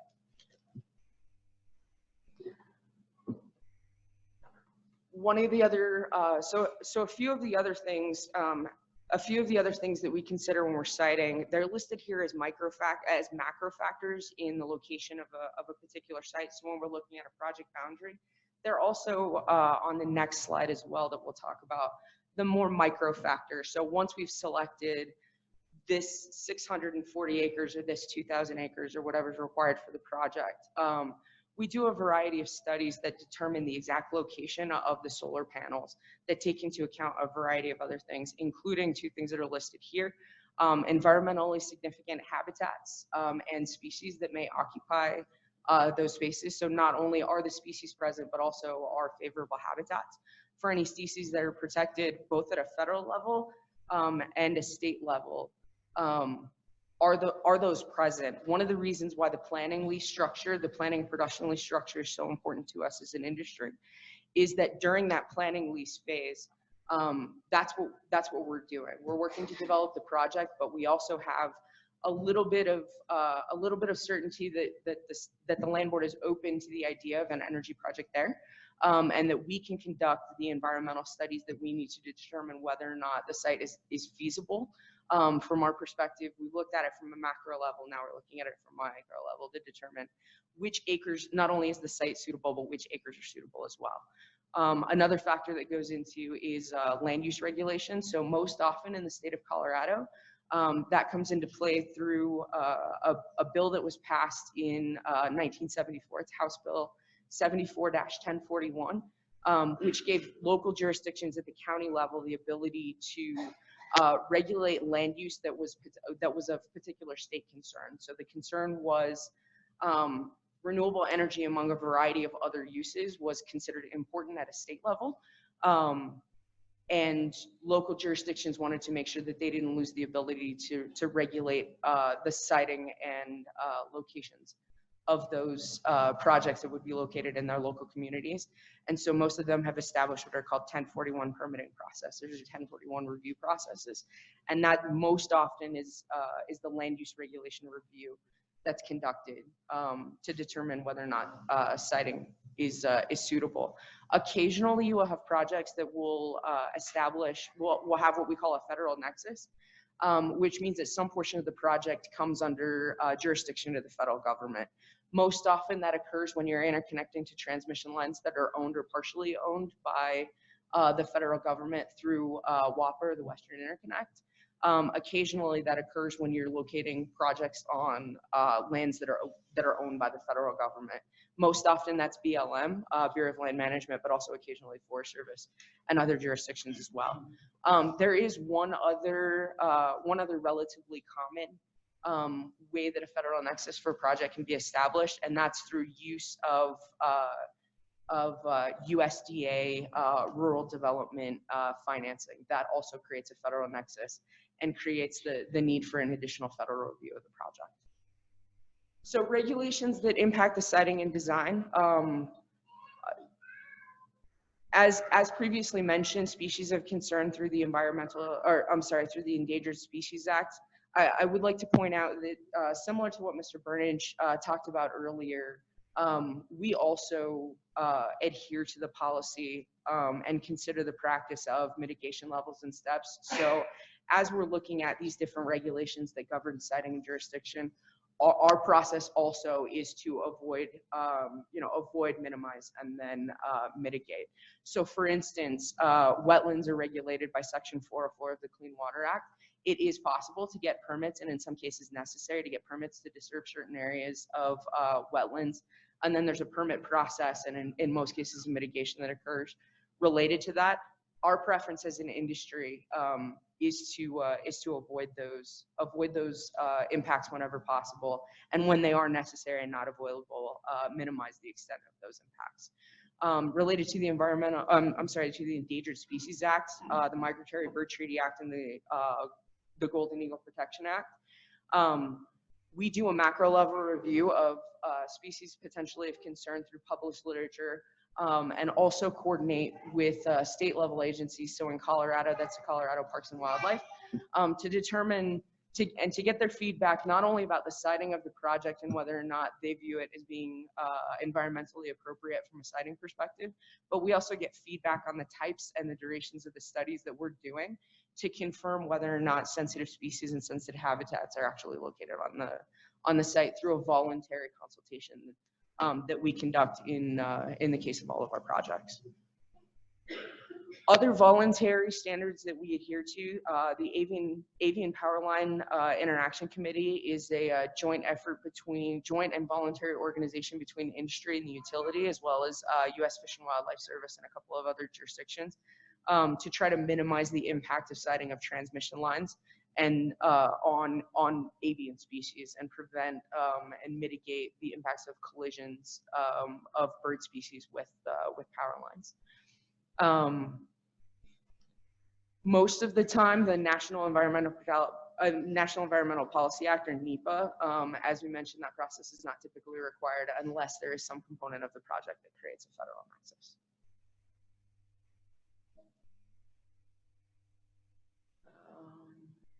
There we go. One other important consideration is post-construction restoration. As I mentioned, one of the key factors for us is reseeding with natural vegetation to prevent erosion and noxious weeds in areas that are disturbed during construction. So we go through a fairly extensive reclamation process, both to prevent the introduction of any noxious species, as well as to prevent erosion and stormwater, impacts to the stormwater and runoff from the site.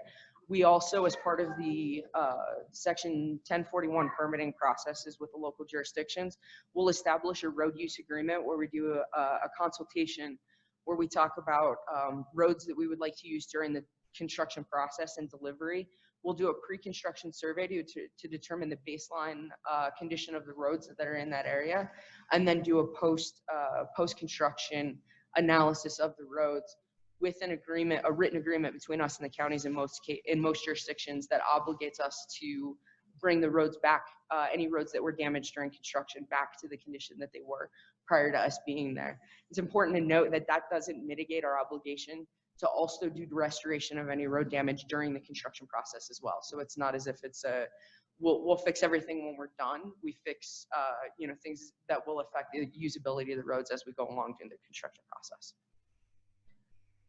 Other notes, solar projects, at least the ones that we own and operate, are completely fenced in and have a regular maintenance staff that monitors not only the operation of the solar site, but also, also vegetation in the area, condition of roads, and condition of the restoration as that's going on. So one of the things that we've talked about is the impact of solar facilities, especially on existing ag leases.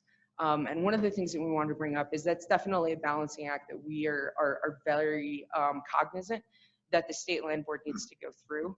Some of the benefits that come from solar leases, there's obviously the production payments. So taking into account Thunderwolf in particular, there's not only the production lease payments that the state land board will receive from our activities, but also the interconnection of our facility to the transmission grid necessitates building a switchyard called the Marisol switchyard by Piesco, which would also generate additional revenue for the state land board. The way that those revenue streams compare between wind and solar, because much more of the facility is located on state land board property, the proportion of revenues that are received, because it's not dispersed among private landowners as well as state landowners, it's most times concentrated more heavily with the state land board, means that although the percent of gross revenue calculation may be at the same percentage, because more of the project is located there, the revenues that are received from solar projects are more substantial. It also allows us to extend on the existing relationships that Colorado State Land Board and the renewable energy companies have in place.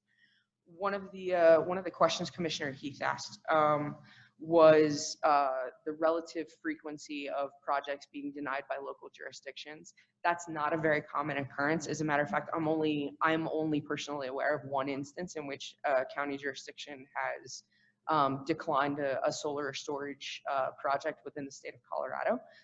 And the reason for that a lot of times is the benefits that you see here. Although we typically hear concerns from the county boards, planning commissions, as well as Board of County Commissioners about solar facilities taking productive ag land out of production in their locations. What they see is the economic benefits, both short-term and long-term, to their communities.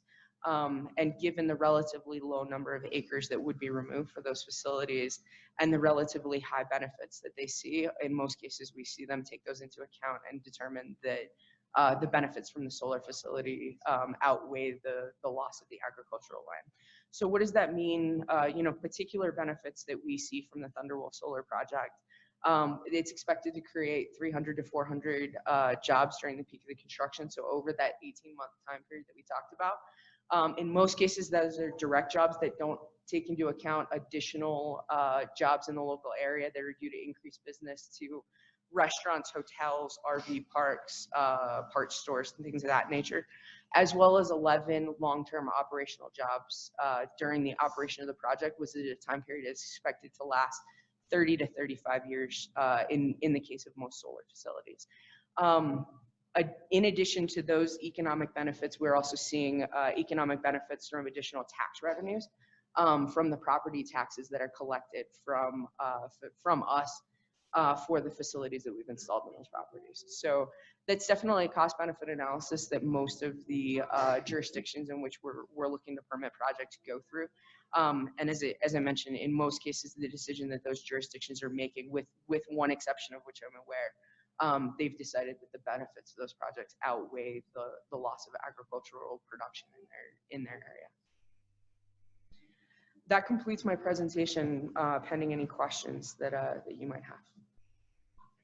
Yeah, I just have one on your solar panels. Are they produced in the US or where are they produced at? So they're produced in a variety of locations. There are several solar panel manufacturers that are here in the United States. There are also several that are overseas. It's a very competitive market, and so in any one year, you may see the source of those solar panels shift relatively significantly based off of how effective the production is in certain locations at any particular time. That technology seems to be rapidly evolving. Do you go change out panels in existing facilities, or you've priced it for the cost and efficiency of a set of panels, and so you park it there? So the second, we haven't found it to be economic at this point to change out existing solar panels once they're installed. The racks that hold the solar panels are relatively specific to the size and type of solar panel that's being installed. And so in most cases, as the technology changes, it makes it, not only would you have to change out the panels, you would also have to change out the racks, which means that you have to change the pile foundation locations as well. So it's not economic. However, because you're absolutely correct that technology is changing very, very quickly.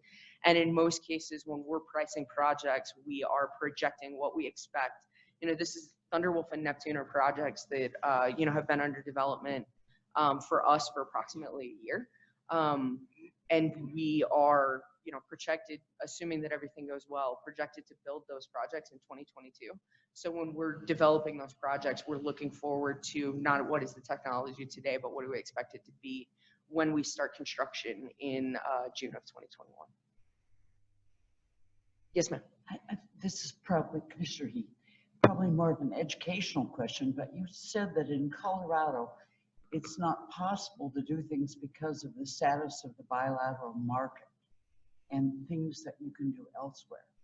Help me understand, what's that about? It's so in areas with a regional transmission organization and regional energy markets, those were designed to essentially create open access to transmission across all of the different, so it's a collaborative organization among utilities in a particular area that have agreements that allow them to share the cost of transmission upgrades, share the cost of operating transmission across that particular region.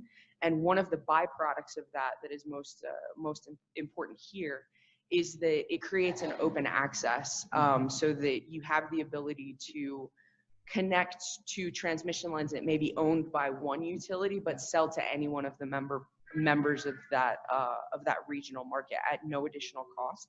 Because that doesn't exist here in Colorado, essentially the transmission lines turn into toll roads, where if I wanted to sell output from the Thunderwolf project instead of from Excel to Tri-State, as an example, I would have the obligation to pay for what's called transmission service to Piesco because it's connecting to their transmission system, so that I could move the power that is generated by my project to the Tri-State system for delivery to them, and then would have to deliver there. So essentially, it creates an additional cost.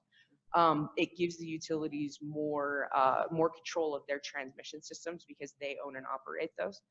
So there's definitely a discussion there about what is most appropriate that we're not qualified to comment on, but it is part of the legislation that Mr. Tour mentioned, looking at the benefits and drawbacks of joining a regional transmission operation.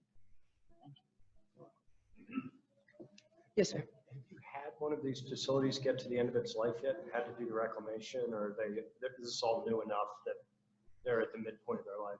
You talked a little bit about the reclamation during the construction process, but what about at the end of its life?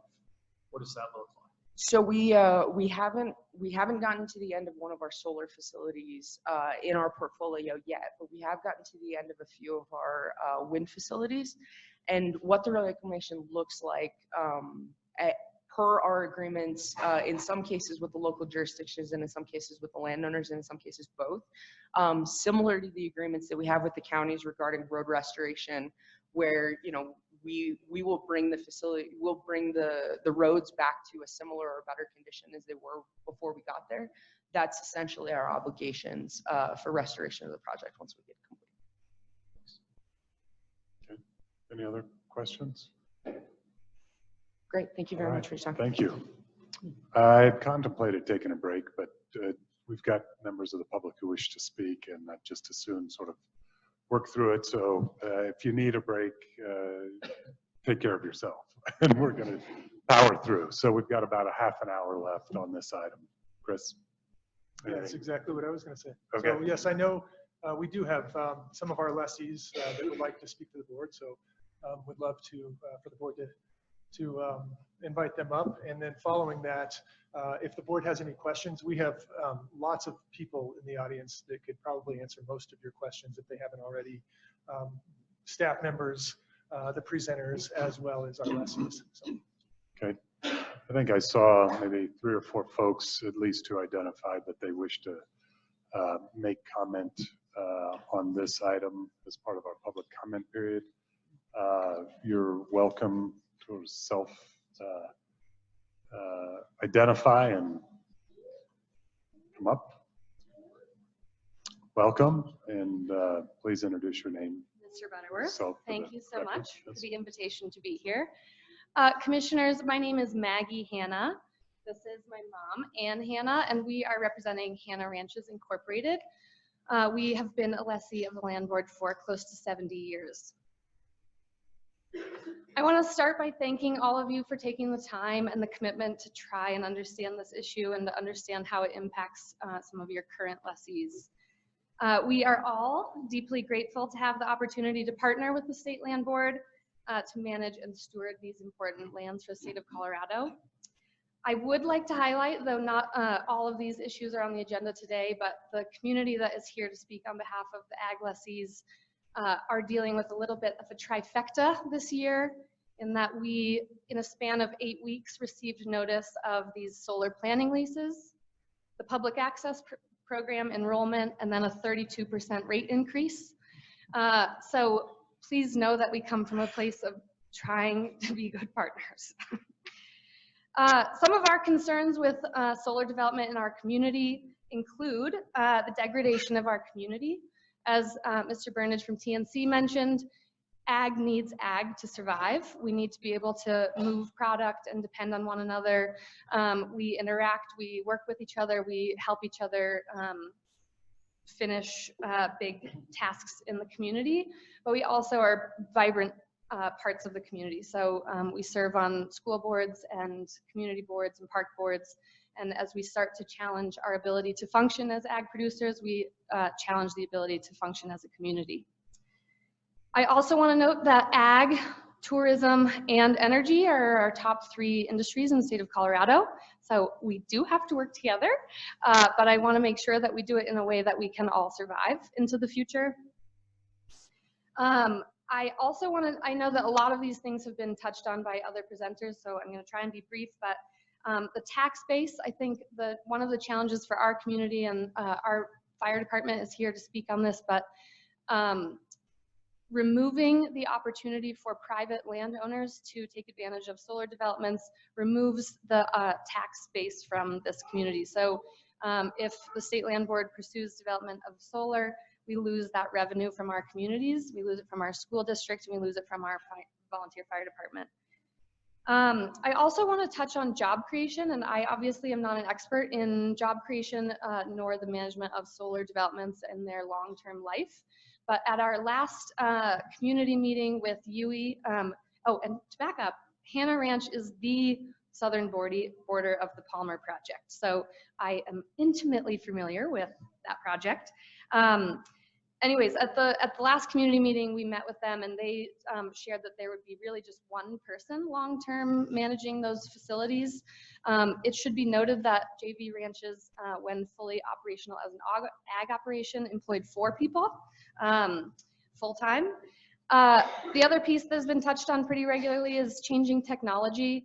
And thank you, Mr. Ryan, for bringing up the end of these developments. And I appreciate that there are land reclamation processes in place for the end of these developments, but what happens to those panels? These panels are made with heavy metals and we will just put them in the landfill, I assume. I also want to note that the efficiency of losing technology by the time these panels are in place, that they would be out of date, is sort of a remarkable thing that we're staking 40 years on. I think important for many of the lessees in the El Paso County area is the impact that these solar developments will have on our deeded acres. Some of us have both deeded acres and state land board leases, and having that change, that impact on our personal operations where we have built our homes and planned our futures is a very scary component of this possibility. I think it's also worth noting as we look at our trifecta of the public access program that these solar panels are not conducive to wildlife habitat. These panels, I don't know where you got to see today, but are fully fenced off. So there are no wildlife in these spaces, and I think for our community that looks and works with pronghorn, those migratory patterns will be disrupted in a significant way.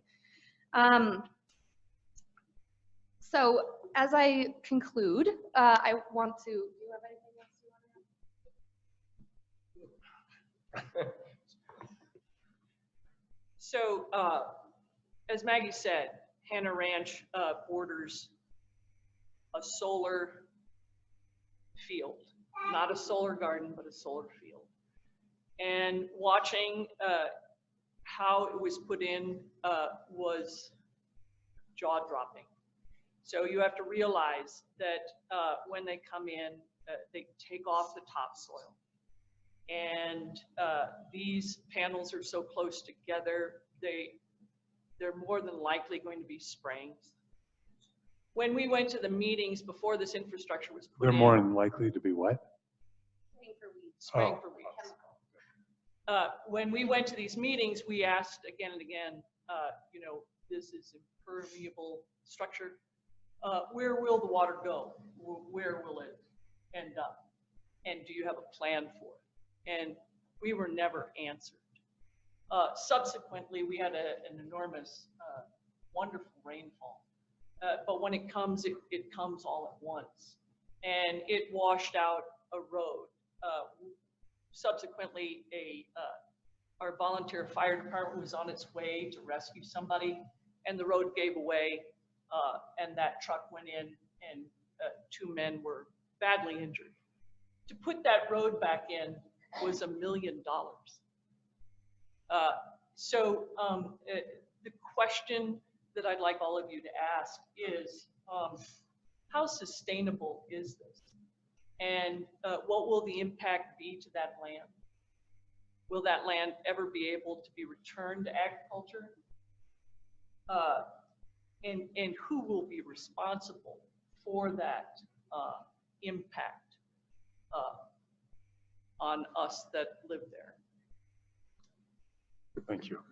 I'll just wrap up by, and Mr. Butterworth, I apologize, you've probably heard this from me before, but as you look at this decision for the State Land Board and for the state of Colorado, I just want to highlight that as we reduce our ability to produce food, fiber, manage our water in a functional way, and sequester carbon, we also lose the ability for advanced civil society. So as we degrade our ability to produce food for our people, we lose the ability to go to school and be active members of our communities. So I would just put a vote in for keeping ags, rural, and agricultural economies viable.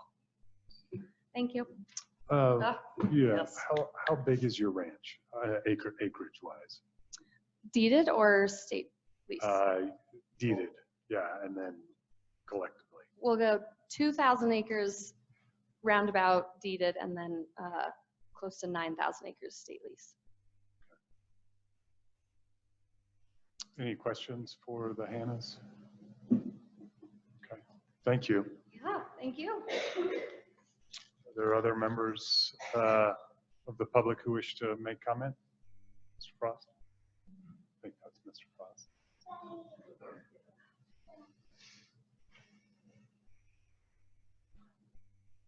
Welcome, and be sure you all introduce yourselves for the record. Appreciate that. I'm Jay Frost. We run Frost Livestock Company on Hanover Road. That's Sam Frost, and that's Kenny Burke, our partner. Quickly, it occurs to us that you know, we're kind of small anyway, as far as our business. We have so basically we may lose, you know, 3,500 acres. And that's it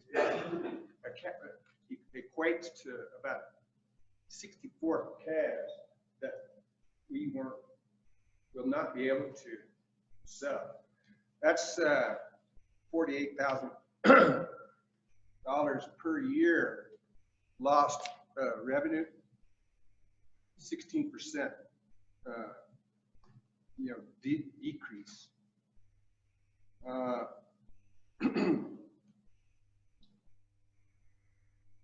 We would, you know, it occurs to me that you know, if the solar folks are so they're paying 110 times the rent, that's great. So maybe, you know, they could reimburse us for that lost revenue. That wouldn't be very much.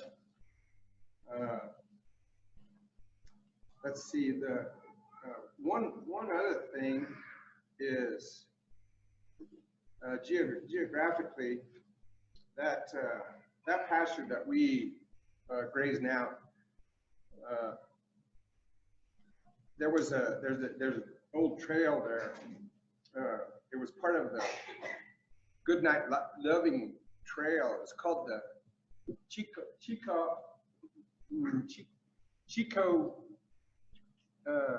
Cutoff. I understand that either it was a high water year or a low water year, they would cross the Arkansas on right there on Chico Creek to go straight north, you know, through the Box T, the Chico, and then when they run out of water, it'd have to dodge right straight to Fountain Creek, and that goes right through that site, that 3,500 acre piece. One question I had was, what about bonding? If the you know, if the solar folks get the development, is the state going to require them to bond for cleaning it up? You know, when and whenever. Also, another question I had about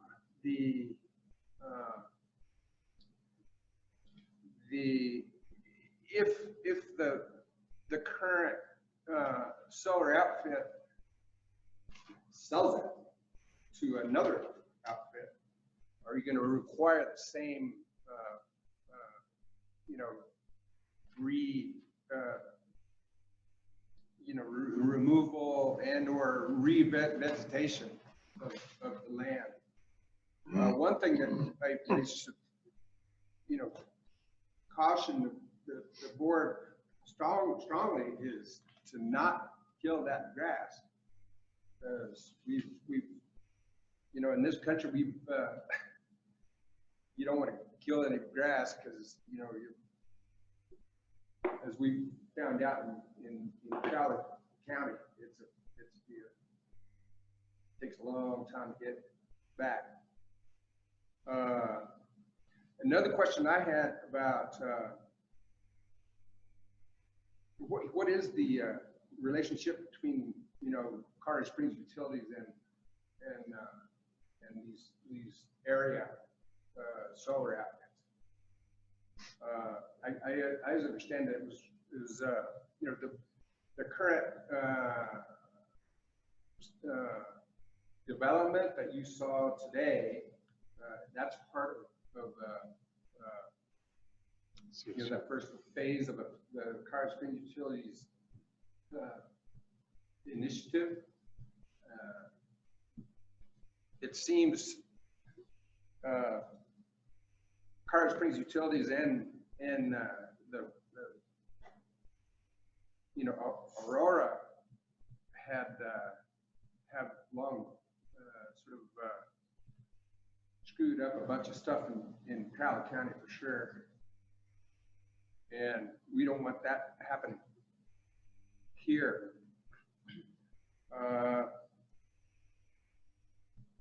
Yeah, that's pretty much my list. I'm Kenny Burke. I live in this area, was raised right here, worked with Frost and our neighbors. Over the past 15 years, I've been buying some little properties in this area that all have had a little bit of state land that came with it. It's my headquarters, my home. It's where I raised my family. Currently, on either side of my house, within an eighth of a mile, there's a planning solar lease. If that land was scraped, the erosion, the wind, the dust, it'd be devastating on our home, our deeded land. I think it'll, you know, we use these properties for our headquarters and our grazing. The state land is checkerboarded through our deeded, and we take care of this state land just like it's our own. I think, you know, as far as if we lose some of this, it's going to affect the value of our land and the well-being of our family and community. That's all I have. Okay, thank you. Any questions for? Mr. Heath, I have a question about the question that you raised about bonding for reclamation. And is that's typical in terms of our projects? I think we'll bring Chris back up after we get through public comment, if that's all right, to answer that question and some of the others that you've raised, because I do think we have some answers. Okay. One other question that I, you know, a lot of us, well, all of us actually, you know, we have deeded and state, right, sort of adjacent to. You know, we would like to have some of that action as far as on our deeded also. It's, you know, if it's so lucrative. Yeah. You know, we could like some of that money too. That's it. Okay, thank you guys. Thank you for your comments. Are there any other members of the public who wish to make comment? Welcome. Please be sure to introduce yourself. Thanks. Sure. My name is Mark Marion. I'm with UV, the company that developed and built the Palmer Solar project that you saw this morning. I'll keep my comments brief because I think and I hope that this is the start of a longer conversation. I commend the board for inviting all the stakeholders and to working with everyone. And to the extent there are win-wins out there, particularly ones that we are blind to, we're happy to discuss it with the stakeholders and the communities. We can address individual points brought up. We can address, you know, future planning and answer any questions you may have. So thanks for your time and look forward to future discussion. Sure. So Greg Oakers, Assistant Director. I was a question about where these projects have, in your case, have been located. Has there been a predisposition towards looking for state trust land for any reason, or is it just so happened that It typically just so happens that way. Characteristics of the state trust land lend themselves to it? Was the latter? Yeah, we're not predispositioned to state land board land. A lot of times, you could probably imagine, working with a single private landowner, you can get through a bureaucratic process, or you don't have a bureaucratic process. You can cut to the chase. So sometimes, some situations, all else equal, it's easier to go private. However, to the extent that there's a partnership and there's good land, and for all the reasons that representative from Nextera mentioned, sometimes state land board is the best. So if there was deeded land and met all your criteria, you're talking to those people as well? Yes. All right, any questions from Mr. Marion? I'll ask you about the bonding requirements. That wasn't, the project that we saw this morning wasn't on us. What were your bonding requirements and who are they posted with? To be honest, I don't know. I'm not sure if the county, you go through, in El Paso County, you have a conditional use process, or I'm not sure if that's exactly the name for it. There's the 1041 and there's also the site plan review. And they may have put bonding requirement on the project. Typically what happens in a private land situation is that you work out with the landowner what that, the financial mechanism to support reclamation, either post a surety bond or a parent guarantee from a creditworthy entity. But that is something that is typical of a project for those who are asking about it, that there is some form of security. Sometimes if it's something like a surety bond, it's posted later on in the project, because initially when a project is built, sort of the skin in the game and the stake that the facility owners have is that they've just put $100 million or so of investment into a project, and they're not just going to walk away. It's something that is actively generating revenue. So there is the revenue stream of the project that kind of implicitly supports that someone isn't going to walk away like they might walk away from a warehouse building that in and of itself isn't going to be generating revenue. Okay, thank you very much. Thank you. All right, any other members of the public who wish to make comment on this item? Sir, welcome. Morning. Remember to introduce yourself for the record. Thank you. My name's Carl Tatum, Fire Chief for Howell Fire Protection District. The state was talking about how much state land that they currently have. Our district is 320 square miles, and 40% of our district is owned by the state or a government entity.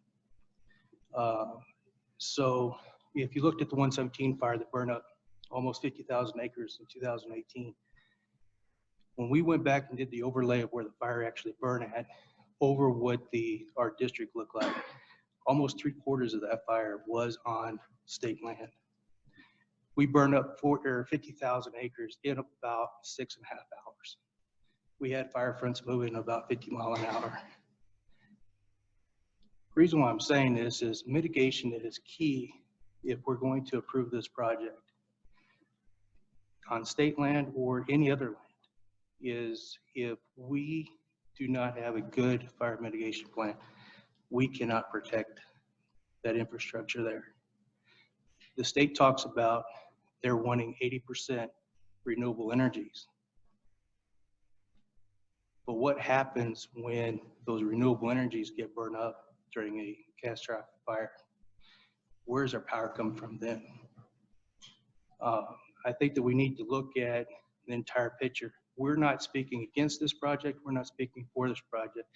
We're speaking as an entity to make sure that we address all the concerns, not only on the fire protection side, but also on the flooding side, on the runoffs.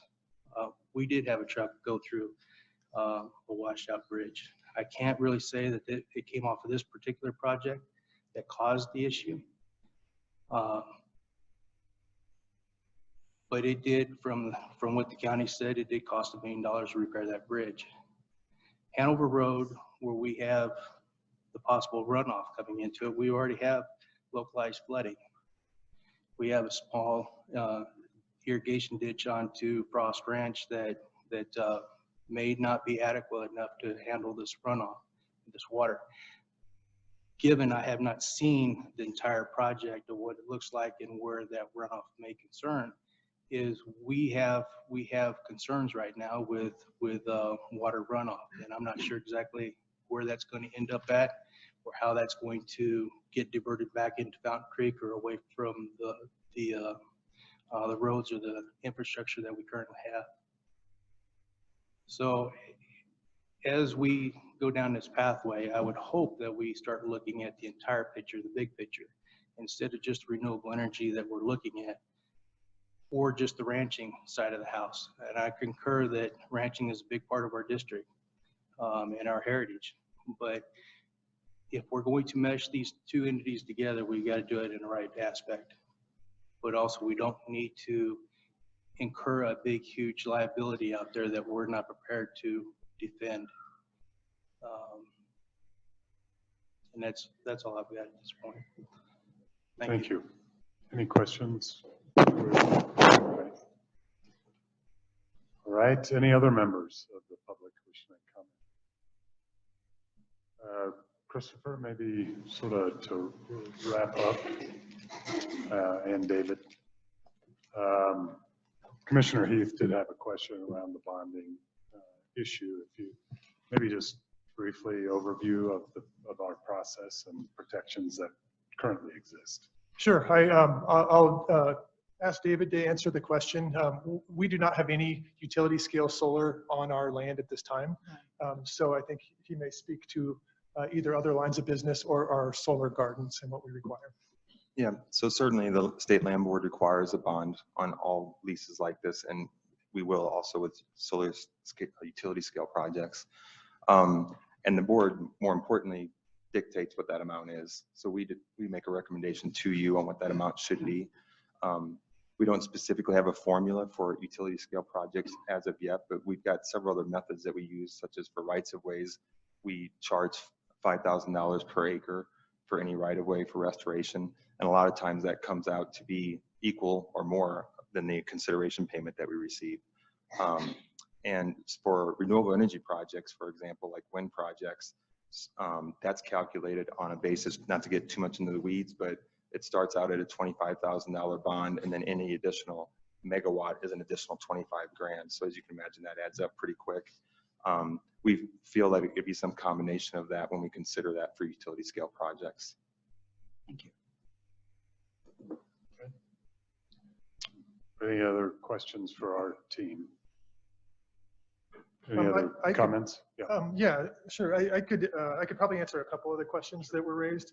One about taxes. The State Land Board is subject to, well, not the State Land Board's lessees are subject to possessory interest tax, which is a tax on the lease. So if you locate on state trust land, it's not just no taxes, it's a tax based on the value of the lease that goes to all the same taxing entities where they are, including special districts.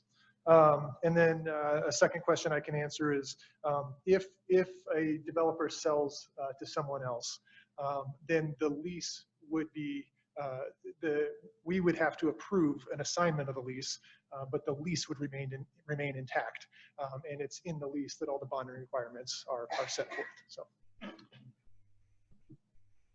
Okay. Any... Yeah. So with that, if there's no other questions, I can kind of wrap up. If you all are ready.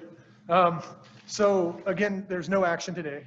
I really appreciate the commissioner's time this morning. I know this was a long item, but it's timely. We also, again, we don't have any production on our land at this time. But as you heard from Ms. Hale with NextEra, we do anticipate our first solar production lease coming in front of the board probably in June of this year. So that's kind of the next step. That would be for board approval. Okay. Commissioners, any, I guess maybe top of mind, concern, I mean, a lot of concerns, issues to address, I think, that are on the table, as we know that there are some of these planning leases will be coming back with requests for production leases. But anything for Christopher and David, you know, in the meantime, that resonate particularly highly for you, that you just want to make sure that they're getting back to us with that information? Commissioner Scanlon.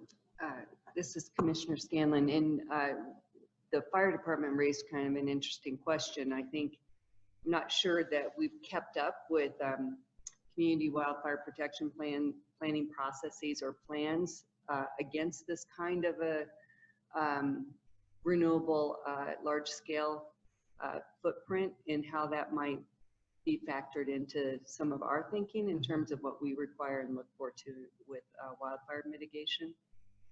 It's probably something that counties should look at, and maybe the state, because they were trying to model some of that. So I think that's a real concern that we should be aware of. It's Commissioner Shaw, and to help answer that question, I think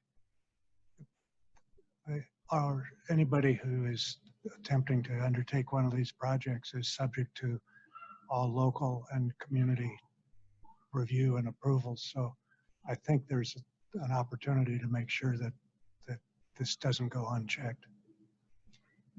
That's correct. Commissioner Heath, to add to that, I mean, the concept of PIL, for example, on federal lands does have some resource available to local entities that are impacted, and it might be worth looking at that as at least concept. Payment in lieu of taxes. Right. Yeah.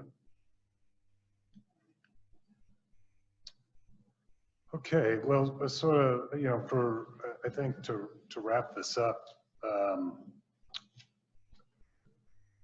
I want to commend our lessees, members of the public, and our staff for seeing, you know, some difficult decisions that will be before us, sort of measuring all of the various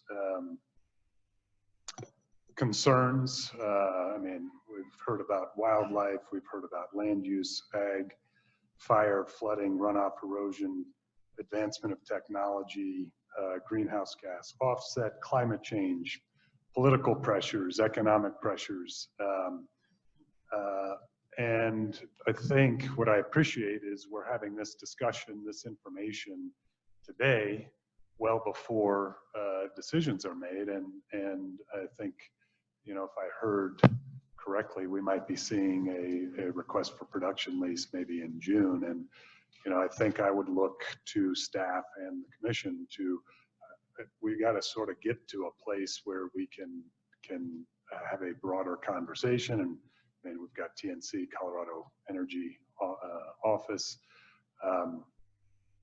You know, there's a lot as a part of this, and how can we, as best as possible, make good decisions? You know, there's short-term pressures, but we're also here for the long term. And so a lot to think about, but this was extremely helpful, and I think gives us certainly a good deal of information of things that we're going to have to wrestle with. So with that, I think it is lunchtime now. Okay, we're gonna, it's 10 after 12. I'd like to reconvene at or around 12:25, 12:30.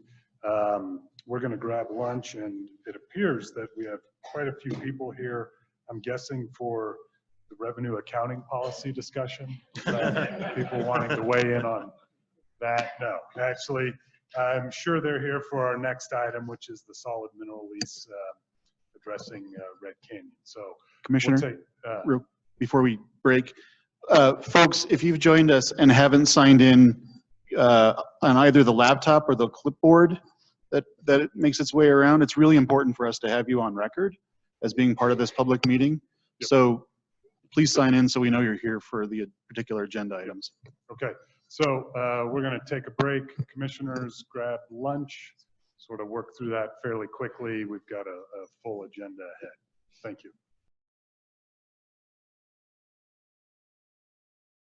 2 in our notebooks. Before we dive into this issue, I know we've got a lot of members of the public that are interested in this. Just to sort of clarify, we've allotted about an hour and a half for this item.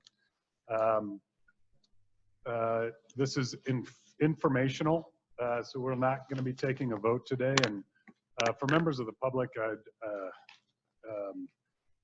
share with you, I think it's a process improvement of this body, that we are enabling opportunities for the public to address the commission, and providing time afterwards for us to have the ability to process, listen, and have some space before we ultimately make a decision if a decision actually has to be made. So right now, today is a workshop item. We will invite members of the public to share their thoughts, but know that ultimately we're not making a decision today. It's my understanding that it may be a final action item in March, but that too will be sort of dictated by the information we get today. We're going to have an initial presentation from State Land Board staff that will explain the State Land Board's role in the overall permitting process of solid minerals. They will likely hear from representatives from BLM and DRMS. We'll allow commissioners the opportunity to ask questions along the way as they see fit. And then we'll open it up to public comment, and depending upon the amount of time that we have left, we'll sort of ask members of the public, maybe provide them some time guidelines, as well as, you know, if a lot of folks have made similar comments, you know, we can take note and sort of understand that a lot of people feel the same way about a particular issue. I think overall, our objective is to educate ourselves, understand this issue, so that ultimately we can make an informed decision. Before we get started, I would like to, in the spirit of you know, full transparency, I would like to disclose my relationship with Steve Mulliken, who I believe is representing some of the people who are providing comments on this item. Mr. Mulliken is an attorney in private practice in Colorado Springs. He also serves as general counsel to the Pikes Peak Community Foundation, of which I am the CEO. Therefore, we work routinely together.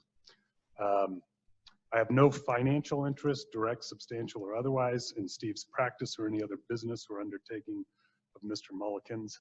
I have no financial interest in any business or undertaking of any of the clients Mr. Mulliken is representing today.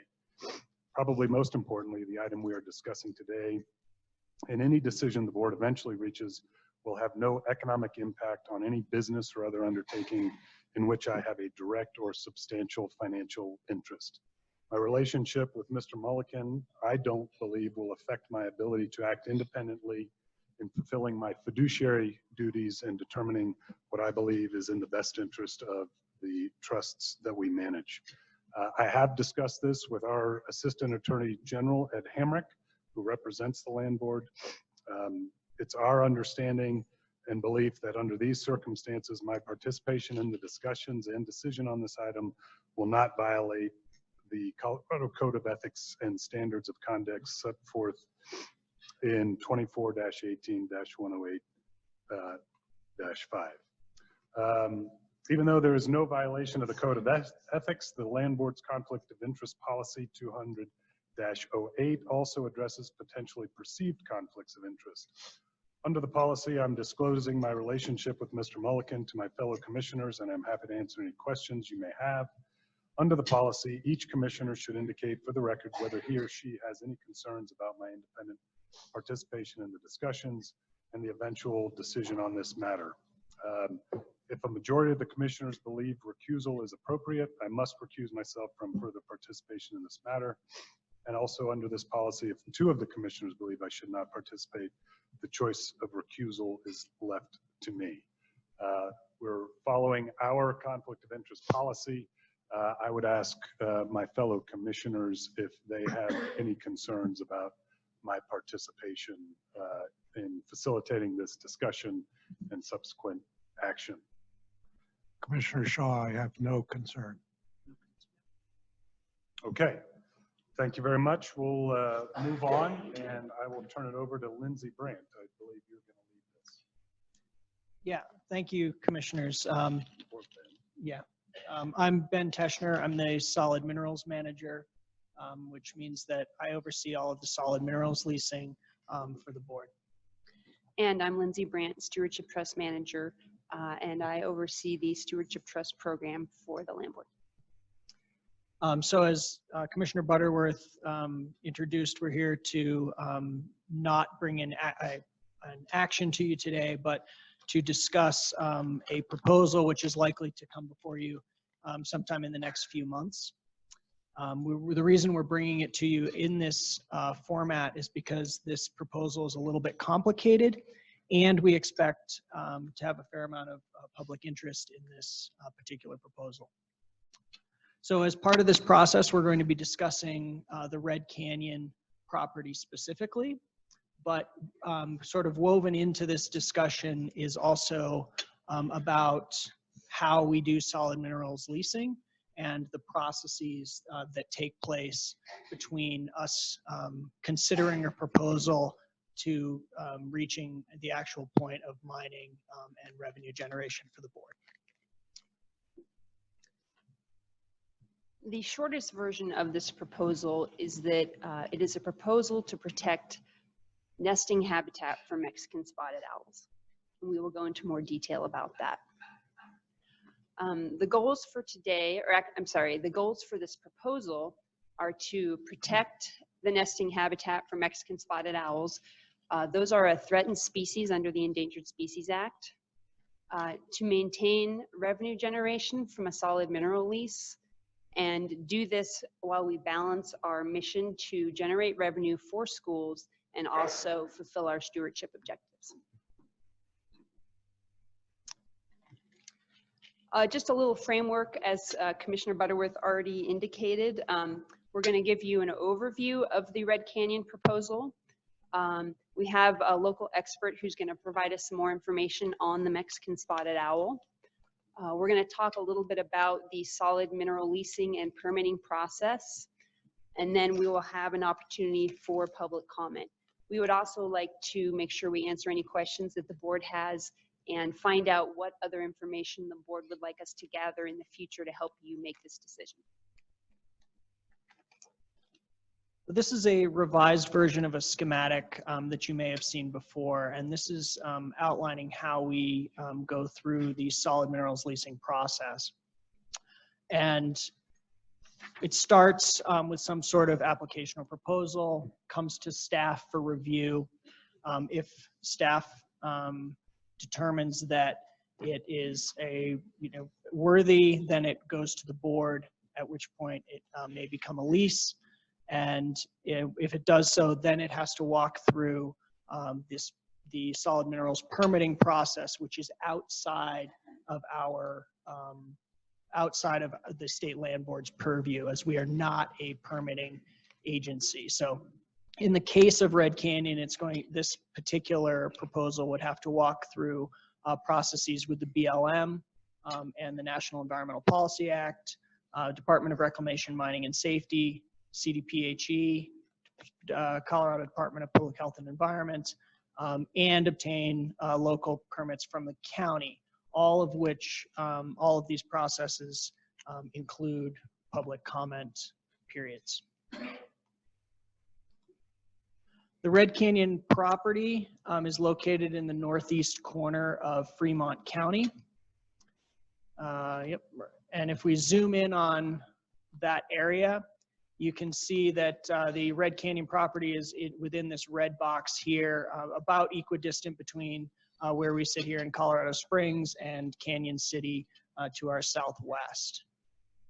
This big gray area is Fort Carson, for reference. If we zoom in on that red box, you'll see that this is the sort of arrangement of state land board property in this area. The blue hashed property is where the state land board has surface and mineral title. The sort of more pale green little smaller sections are where the state land board has surface but not mineral title. Correct. Thank you, Lindsay. The gray down here, this is the corner of Fort Carson, bordering Highway 115. And then into the upper left here, this brown, this is all Bureau of Land Management property. And it's also, I guess, worthy of note that these little gaps here exist on the map, but do not exist in reality. So there's no private property. The current solid minerals lease is highlighted in green here. And you can see the Red Canyon mine, which is currently straddling our lease and some private property. The current stewardship trust is outlined in purple. And up here in the general vicinity is what we call a Protected Activity Center, or PAC, for Mexican spotted owl. A PAC is an area that is designated by federal agencies, and it's identified in the Species Recovery Plan as an area that is very important for the continued existence of the species. This PAC actually is on BLM land and on state trust land. We haven't shown you the precise location. The feds kind of appreciate if we don't publish that everywhere. So it's in that general vicinity. I think that's all I have to say about the PAC. Okay. So the proposal is that in an effort to protect the spotted owl pack, that we remove the northern section of the current solid minerals lease. In your board packet, this is referred to as section 36, and reduce that lease to the size, roughly the size shown here. Remove the current Red Canyon Stewardship Trust parcel from the Stewardship Trust. Place the northern section of section 36 into the Stewardship Trust.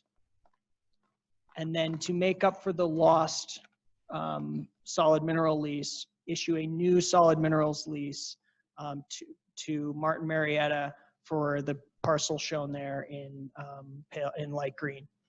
It's worthy of note that the lease boundary shown on this slide is different from the notice that went out, the public notice that went out to many people prior to this meeting, and the one shown here is reduced in size slightly from that previous notice.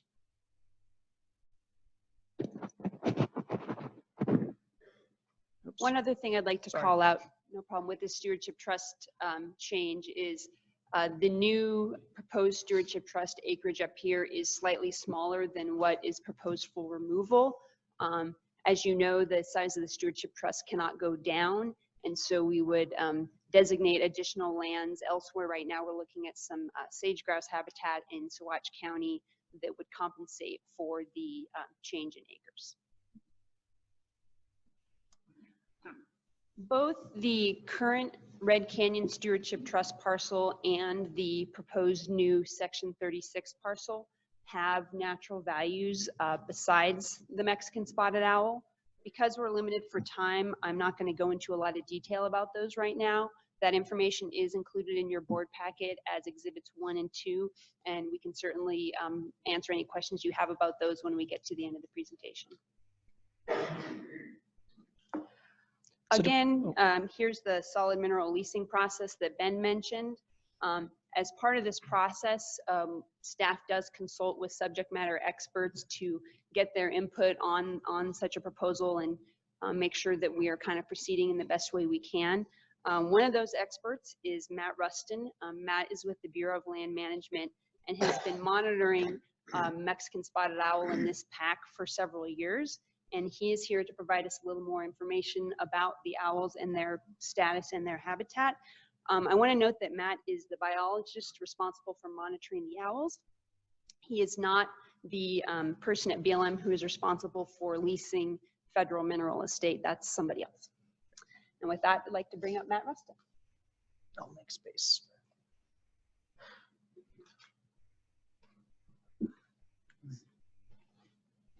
Welcome. Please introduce yourself for the record. Sure. Yeah, it's already been stated. My name is Matt Rustin. I'm a wildlife biologist for the BLM Roller Gorge Field Office. And I've been in that position since 2010. And Speak into the mic so everyone can hear you. Yep. Sure. Should I repeat? Yeah. Okay. My name is Matt Rustan. I'm a wildlife biologist with the Aurora Gorge Field Office. I've been in that position since 2010 and been monitoring spotted owls for that long as well. So the purpose of my presentation here is just to give a little bit of background information on the Mexican spotted owl and kind of put it into context and describe some of the uniqueness of the habitat in this area for that species. So first, the spotted owl. There are 3 different subspecies of spotted owl. The northern spotted owl from the Pacific Northwest that has been and continues to be a controversial subject. The California spotted owl, and then for us, the Mexican spotted owl.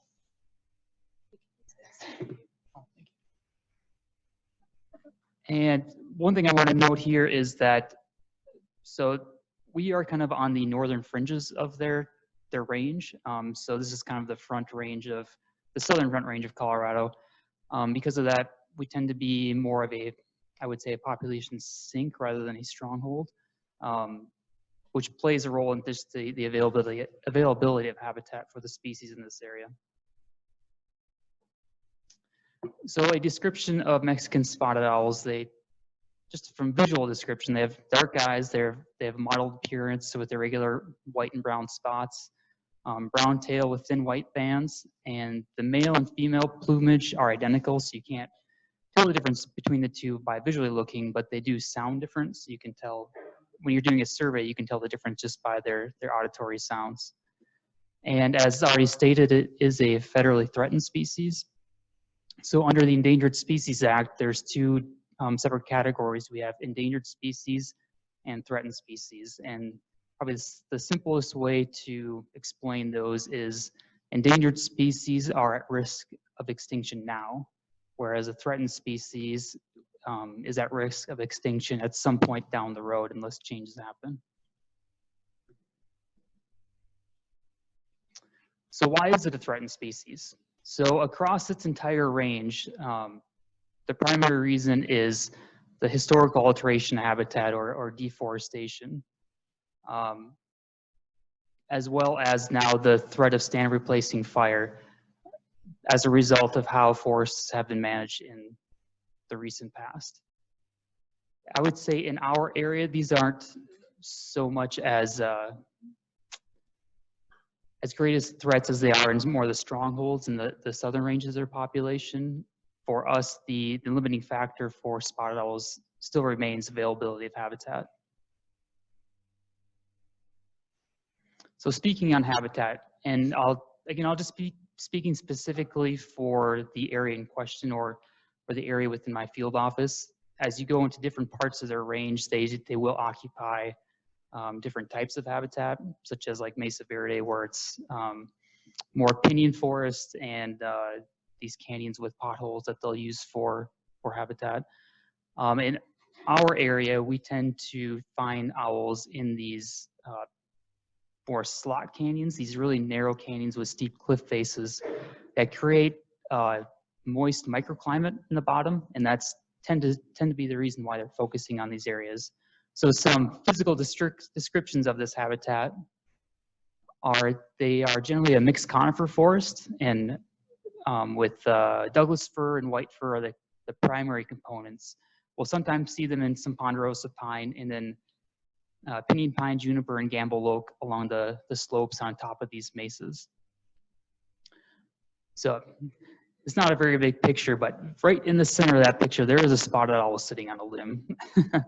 Just looks like a dot to most people, I think.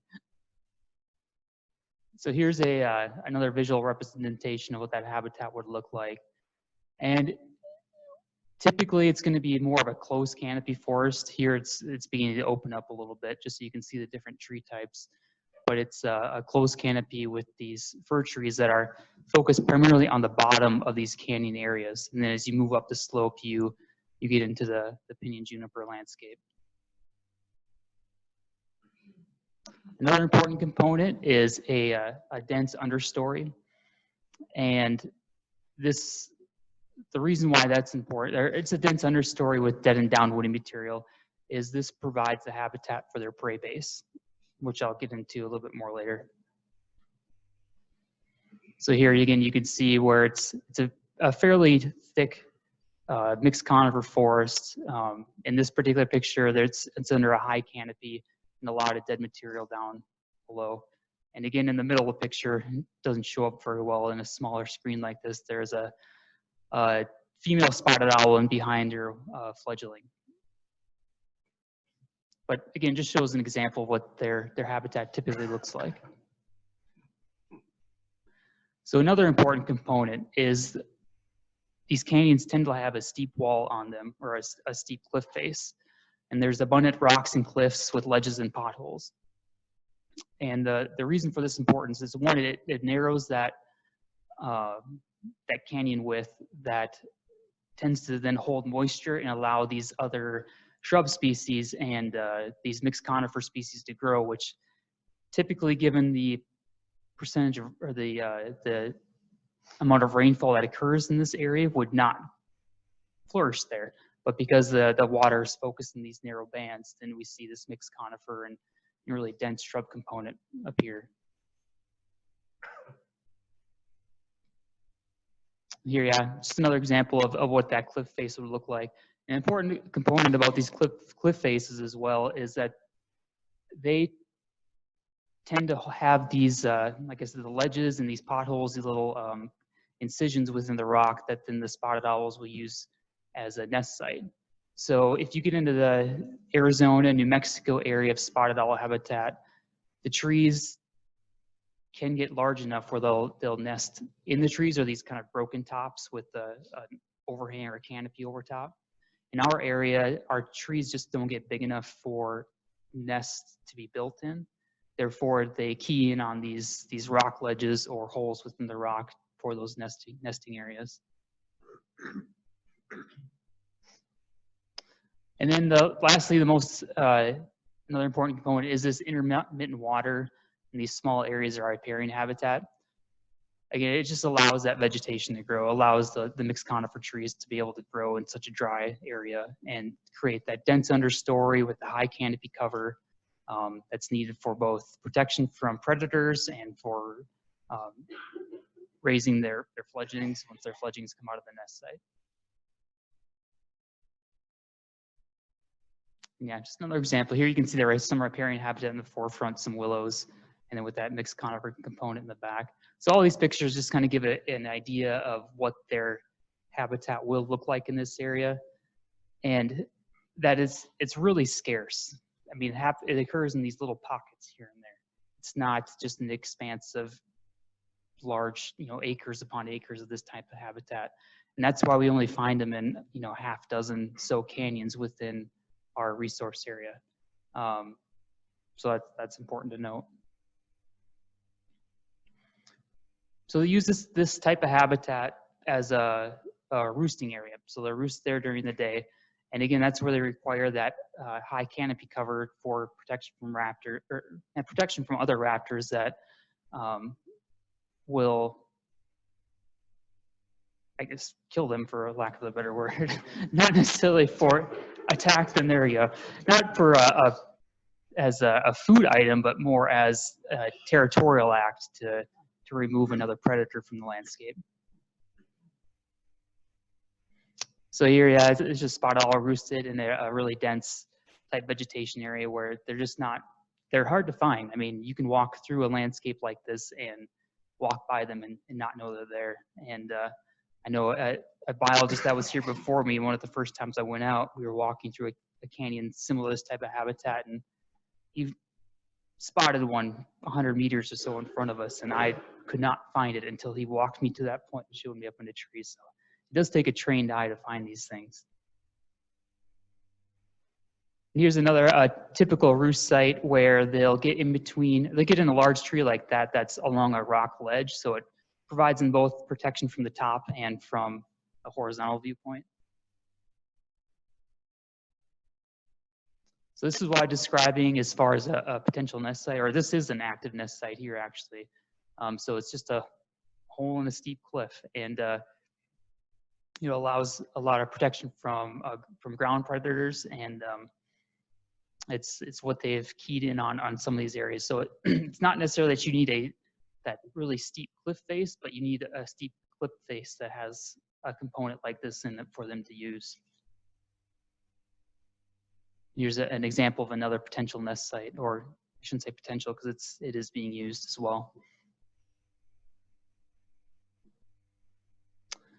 Well, I know if I showed this photo with my mother in the room, she'd have to leave the room. But so these are the typical prey items. I mean, they focus on the rodent species, which compose 90 to 95% of their diet. They will feed on other things such as insects, small birds, bats, reptiles, etc. But the primary component are these rodents, and that's where the thick understory, the dead and down material play an important role in providing habitat for these species. So the role of the BLM in Mexican spotted owl is primarily to manage the habitat. And we manage that habitat through land use planning, through avoidance and mitigation measures for any actions that occur on public lands. Secondarily, we monitor the population, so that's through our surveys that we do annually. We do spring surveys to, one, determine occupancy of canyons, and then if occupancy is found positive, then we'll go back later and look for any type of reproduction that happened to occur. And in the recent past, we've started to do some capture and banding, and this spotted owls are really show a high site fidelity to their territories, meaning that once they occupy a spot, they tend to stay there. So and since they all look the same, you can't tell them apart. So we attempt to capture and band them so then we can get some more demographic information on individuals to see what their reproductive success is. And then lastly, we share this information. We share it with you, the State Land Board, with the public, and with the U.S. Fish and Wildlife Service as well. So the purpose of our monitoring is to inform future Endangered Species Act listing decisions. So we provide that information to the service so they can make that more informed decision. As I said, we determine occupancy of the canyons, and that's for that information sharing and for any potential public land actions we have that may occur, and then document reproduction as well. So to document reproduction, as I said, we first determine if a site's been occupied earlier in the spring, and that's when the kind of courtship thing or courtship behavior is happening. So if we do find an individual or pair within the canyon, then we'll go back later in June and then look for these little guys. And it's odd that the adults can be very hard to locate during the daylight when they're not actively calling, but the juveniles tend to be very noisy. And so you can usually hear their begging calls and shrieks from quite a distance away. They're really easy to find if they're there. But this just gives me an excuse to put in some pictures of some baby owls too. So they'll at this point they cannot fly, so they tend to hop from tree to tree. And again, a reason why that canopy cover is really important from a predator prey or predator standpoint. And I had a video attached to this one, but I didn't want to risk the audio visual not working, so I just showed a picture of him. So spotted owls in the area of concern or for the Red Creek area. As stated, it is a protected activity center. So this is a core use area for territorial owls. And this area has been surveyed since the early 90s. That's when this spotted owl monitoring program had started. And the owls that occupied that canyon were one of the first ones banded in the early 90s. So there was a male that was banded, I believe it was in 1992. And we were able to follow that male all the way to 2012. So we know that it at least survived 21 plus years. It was an adult when it was banded, and had a number of years of successful reproduction. But that just goes to show the site fidelity that these owls have, that once they occupy a spot, they tend to stay there. So 21 years is more than the normal life expectancy of a spotted owl. So we believe he's passed along, but the canyon was reoccupied in 2017 with the pair. And then in 2018 and 19, we were able to locate a single male in that Red Creek Canyon as well. So the outlook moving forward is we'll continue our monitoring program. And in the future, we do hope to put together a monitoring program where we can determine Mexican spot owl population trends within the region. But for right now, it's just occupancy within these canyons. Thank you, Matt. I think if you have any questions now, that's great. Otherwise, we'll have time at the end for questions. Questions? Commissioner Scanlon. Commissioner Scanlon, a couple of quick questions. How large are they as adults? So they're about the size of a football, just visually. If you get them in hand, like most birds, they really condense down, so their actual body is quite small, but you know, about yay high. Okay. And second question regarding the area that we're discussing today. Do you have a sense of how many may live there, what that population might be, or is that a little difficult to determine? No, because they are territorial animals. It's just the single. Well, we've seen the single male the last 2 years, so I can confidently say that that's that male's territory, and they will keep all their spotted owls out of that territory. So we're talking about either that individual or that pair that lives there. Who is responsible for the pack? Like regulating, administering it, monitor it, enforce it? Like, and are there restrictions? Does it just say this area we're concerned about? But does that, in that designation, are there restrictions to what can happen there? Or it's just like, hey, this is an activity center we're concerned about? Right, because it's an endangered species, the U.S. Fish and Wildlife Service actually has jurisdiction over the spotted owl. However, the BLM is the one that will actively manage the land itself. So any sort of, actually, BLM will manage if the pack occurs on BLM lands, and we, through land use planning or through our NEPA process, will assign mitigations or avoidance for that area for any action that is to occur. So what about here where it's not BLM land, it's land board land? Well, a lot of the pack does occur on BLM, yep, here. And the land board slightly overlaps as well. So again, we would take jurisdiction over the BLM lands. On the state land board, I guess I would defer to the Fish and Wildlife Service to answer that question.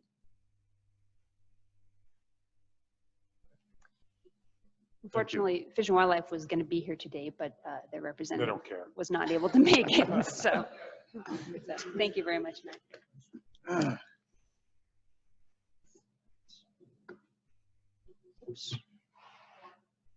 All right. Okay, so we're going to bring you back to this solid mineral leasing slide again, and we want to highlight here about at the very beginning of this process, we have a proposal brought to us, and so we have here in this case Dave Bieber, who's from Martin Marietta, who is the company that leases the Red Canyon Quarry property from us, and Dave's going to speak briefly about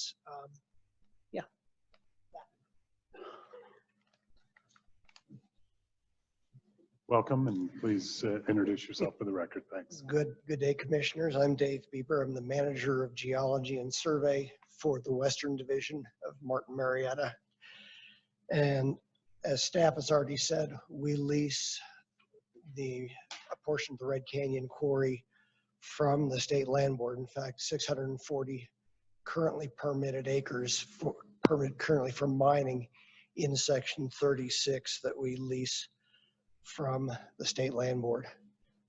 Martin Marietta acquired the Red Canyon Quarry in 2016 from the previous operator, and in that time we've done a lot of work in there to try and improve the quarry, improve drainage, help benefit our neighbors and what have you.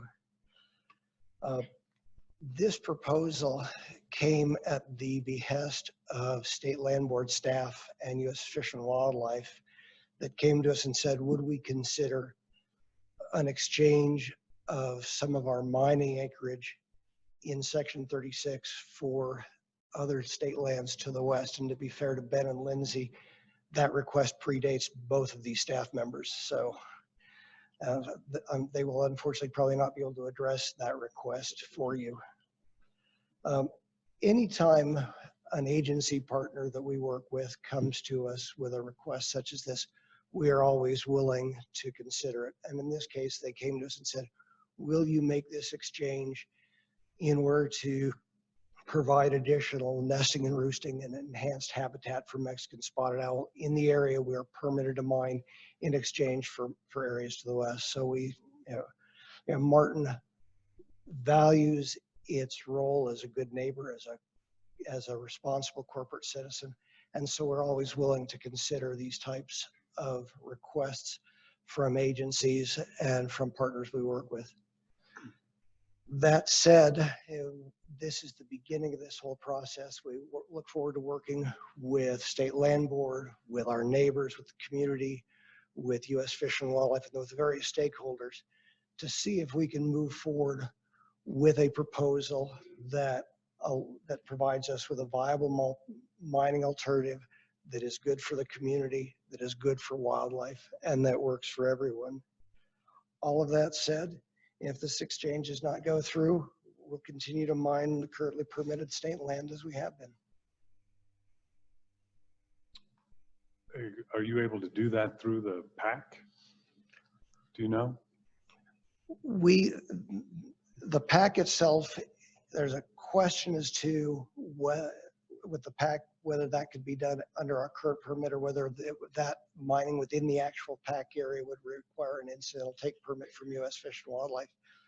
But we believe that the majority of that section, we have the legal right to mine. Okay.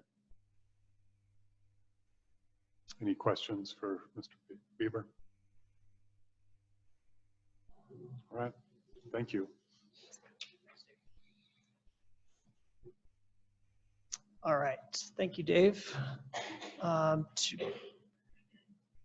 So just to kind of refresh your memory and bring you back a little bit to the proposal on that we're considering here is to remove the Red Canyon property from the Stewardship Trust, right? That's the southern section.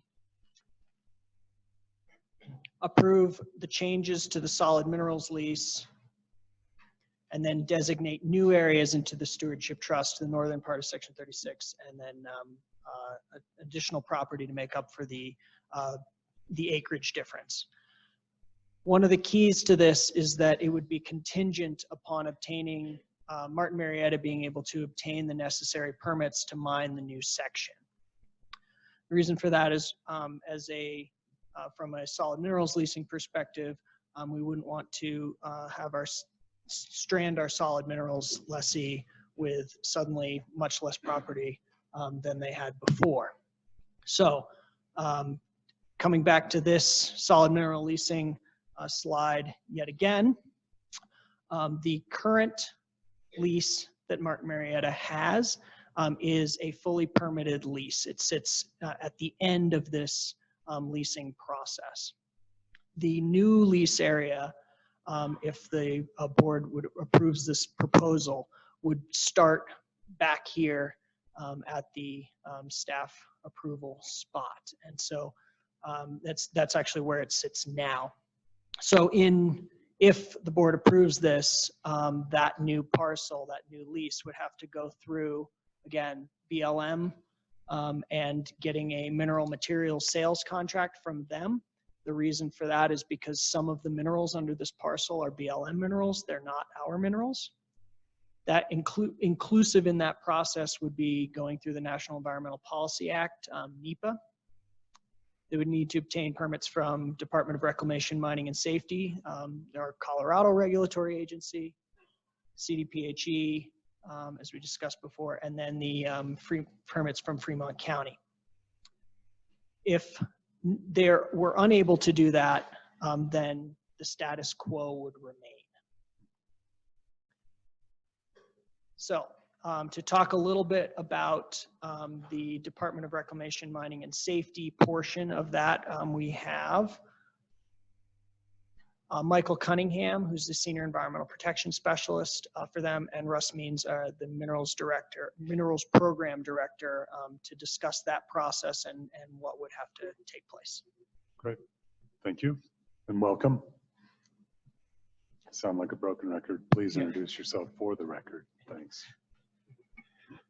Good afternoon. My name is Russ Means, and I'm the Minerals Program Director. Good afternoon. My name is Michael Cunningham, Senior Environmental Protection Specialist. So today we've been asked to come talk to the State Land Board a little bit about your sister agency that has oversight over permitting and mining activities here in the state of Colorado. As Ben has noted, we're part of an umbrella. The division takes a look at mining plans and reclamation and calculates out bonds and stuff as to what the reclamation liability will be.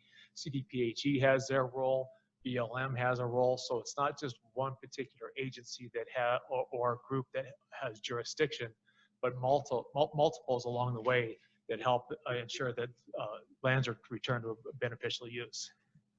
Is that going to work? Just use the arrow. Okay.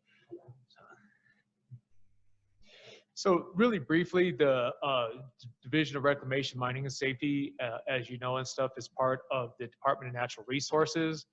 Dan Gibbs is our director. J.D. Brannon is the director of the actual division of the Reclamation, Mining, and Safety. Under our program, we have an inactive mines program that's headed up by Jeff Graves. They take care of mine sites and stuff that were pre-law in 1977 when our action rules were promulgated. Anything that was dated before that, we could refer to that as pre-law. So they take care of mine safety closures and some other environmental impact issues and stuff from that aspect. Under the Office of Mine Land Reclamation, there's two programs. There's the coal program, which has some dealings and stuff with the state board on that front. And then under my program, the Minerals Regulatory Program, we deal with hard rock and construction materials. As noted, we have two acts. One covers hard rock and the other one covers construction materials. The biggest thing and stuff that we have there is that it helps continue to develop mining operations while requiring all lands to be reclaimed back to a beneficial use. It's important to note that beneficial use is reclamation. It's not restoration. So within our act, it notes that mining does have an impact and stuff on the environment, and we may not be able to return it back to what it was before, but it has to be returned back to something that's beneficial. We also work really hard in aiding the protection of wildlife, aquatic resources, hydrological balance, as well as promoting the health, safety, and general welfare of the people of the state of Colorado. Our board consists of 7 members. There's 2 from industry, there's 2 from conservation, there's 1 that's appointed by the governor for agriculture, there's 1 that's appointed by the soil conservation, and then also the other seat is the director, Dan Gibbs, or his appointee, and in our case, that's Tim Mock, the assistant executive director, sits on our board. One of the things that the board does is they approve or deny permits where we have a public involvement and in objections and comments. They also issue violations. They set civil penalties if there's any violations that they find. They set our policies and promulgate our rules, and they are the ones that have the final say on any revocations of permits or forfeitures of financial warranties. One of the things that we do that's a critical part of our job is the inspections of mine sites. We have over 1,400 mine sites, so my staff takes a look at those. Every site is inspected at least once every 4 years, and depending on if they're listed as a high priority, they may actually have more than that. High priority sites may be what we call DMOs, which are designated mining operations. Those are the things like CC&V, Climax, Henderson's, the big, huge mines, and that any mine that has a potential to create acid mine drainage or a release contamination and stuff into the environment and stuff, those are the hard rock sites and stuff that are listed as a designated mining operation.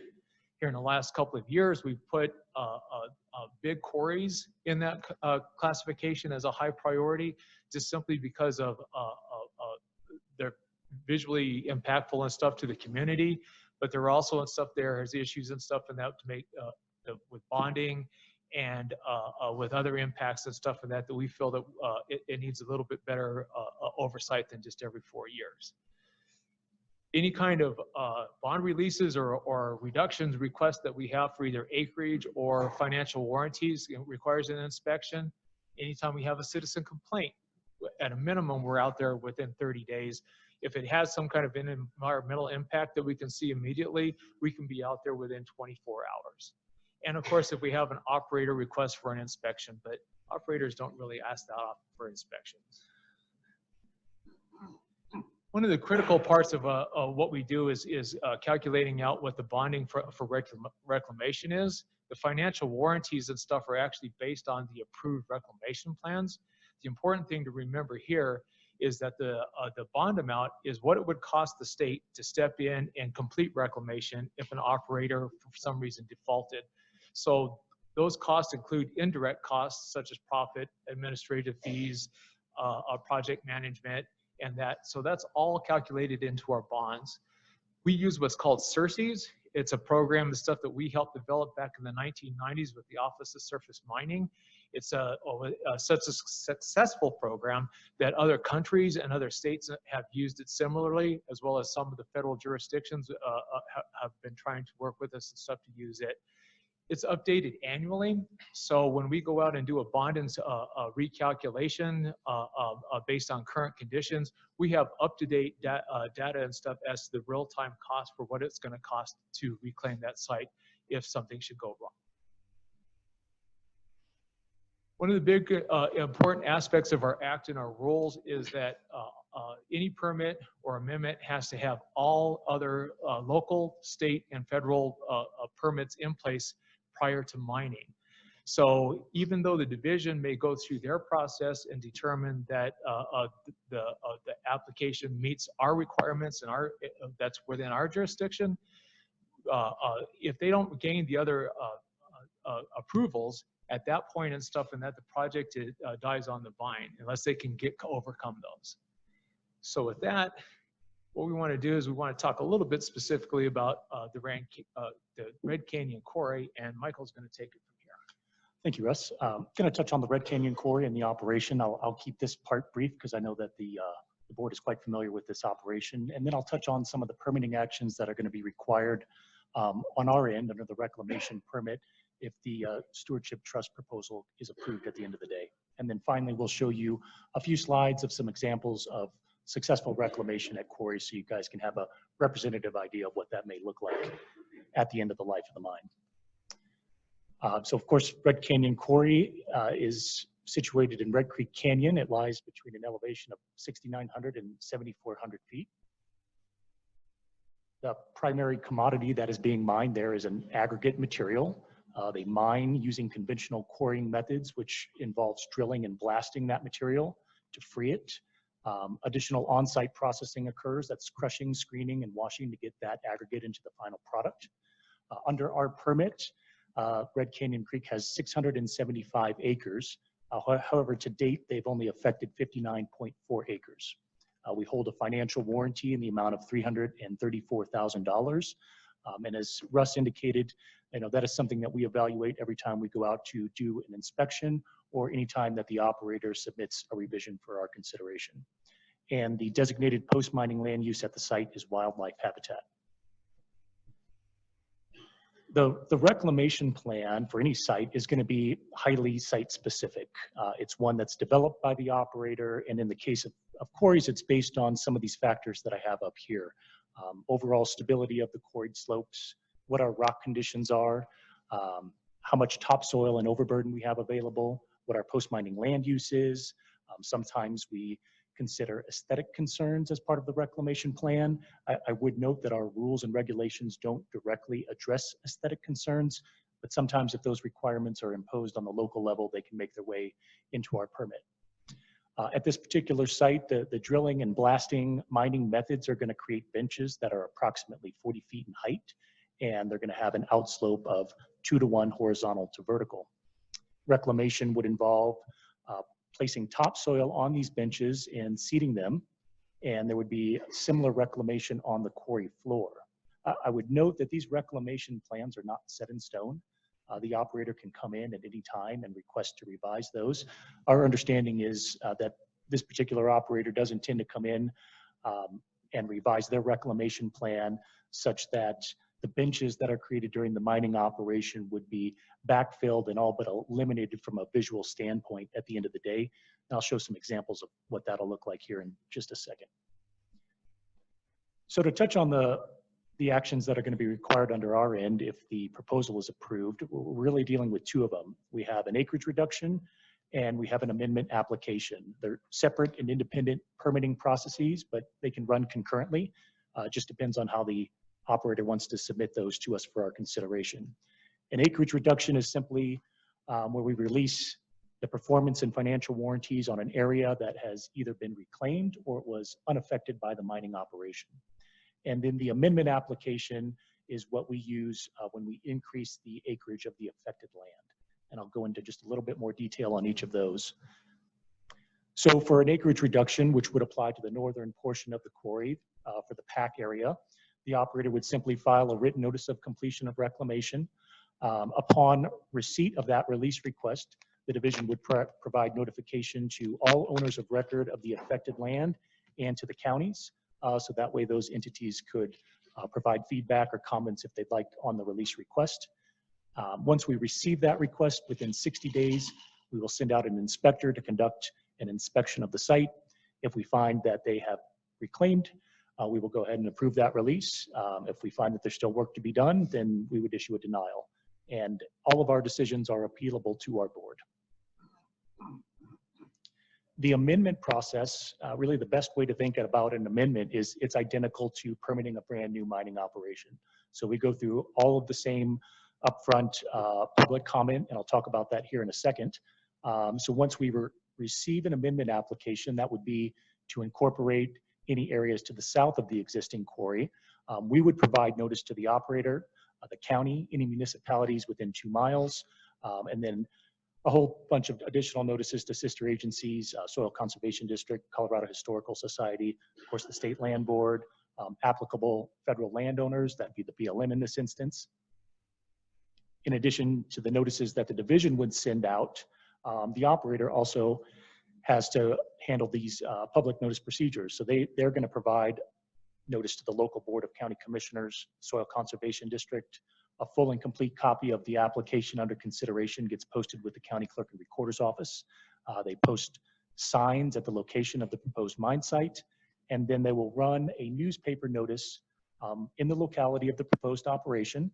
In this particular instance, that newspaper notice would run once a week for 4 consecutive weeks, and our public comment period would go 20 days after that last publication date.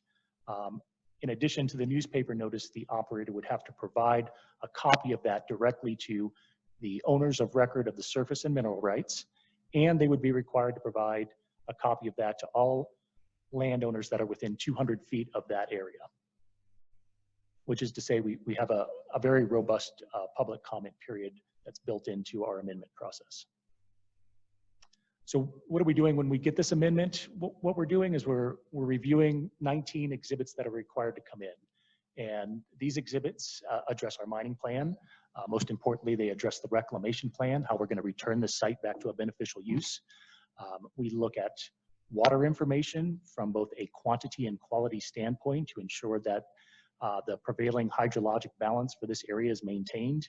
We look at impacts to wildlife.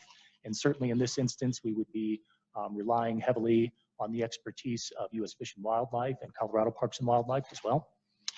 We consider soils, vegetation, we look at the reclamation costs, In the instance of a quarry, we're going to be looking at the geotechnical stability of that.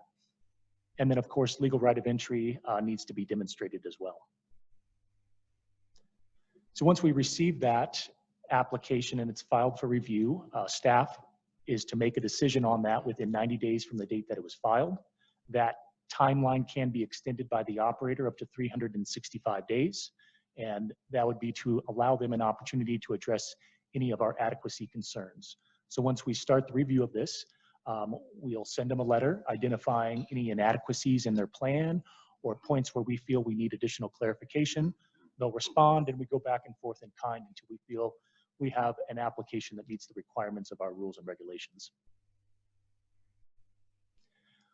So we've talked a little bit about the public comment period. If we are to receive public objections during that public comment period, that would likely extend out the time that it's going to take to reach a final decision on this. If public comments are received, staff no longer has the ability to make a decision at their level. It becomes elevated to our board. Ultimately, the board would approve with conditions or deny, and that would occur at a formal board hearing. So that kind of wraps up the discussion on the permitting actions in general that are going to be required on our end. And so we just wanted to show the board a couple of different slides and talk about a few different methods for reclaiming quarries. The first slide that we have up here, this is from the Morrison Quarry. This is located on the Front Range up by Denver. And essentially what you're looking at, if you look above the equipment that you can see on the quarry floor there, you'll notice a bench here, another bench here, and the way that these were reclaimed, we had growth medium placed on the benches, and those were seeded. Now, obviously, from a visual standpoint, they stand out. One can tell that there was a quarry here. So what I'd like to show you next is some examples from a specification aggregate quarry. So this is a quarry that is operated by Martin Marietta. And this particular slide highlights some of the benches. So you can make out where our benches were here, but they're far less visible. And once we have vegetation established on this entire slope, it'd be really hard to tell that we had benches there. So you can tell at the top we've had some vegetation establishment. These lower benches have been graded, they've been backfilled and have topsoil replaced on them and are just waiting to be seeded. This is from the same quarry, just a different angle. And again, you can tell we've got some backfilling and grading activities going on here. We've got revegetation over on this part of the slope. But if you look up higher, you can see what some successful reclamation looks like at some of these quarries. And lastly, we'll leave you with this slide. This is the Parkdale Quarry, also operated by Martin Marietta. And this just sort of outlines and highlights the various stages of reclamation that are going to occur. So the way that these guys reclaim, they use concurrent reclamation methods, which is to say they're not waiting until mining is fully complete to perform reclamation, but they're doing that as they start to quarry down the mountainside. So you can see we have loaders over here that are loading material that's been drilled and blasted. As we kind of move up the mountainside here, you can see areas that have been seeded. These areas over here are fully reclaimed. So it just gives you a little bit of a picture of how this will progress. And that is all we have for the board, and we're happy to answer any questions that you may have. I appreciate the thorough explanation. Any questions? And again, for the public, I think a big piece of this is we're trying not only to educate ourselves, we have 2 new commissioners, but also for you all to understand more intimately the process that is part of any sort of change in this lease. So, okay. Thank you. All right, thank you all. Yep.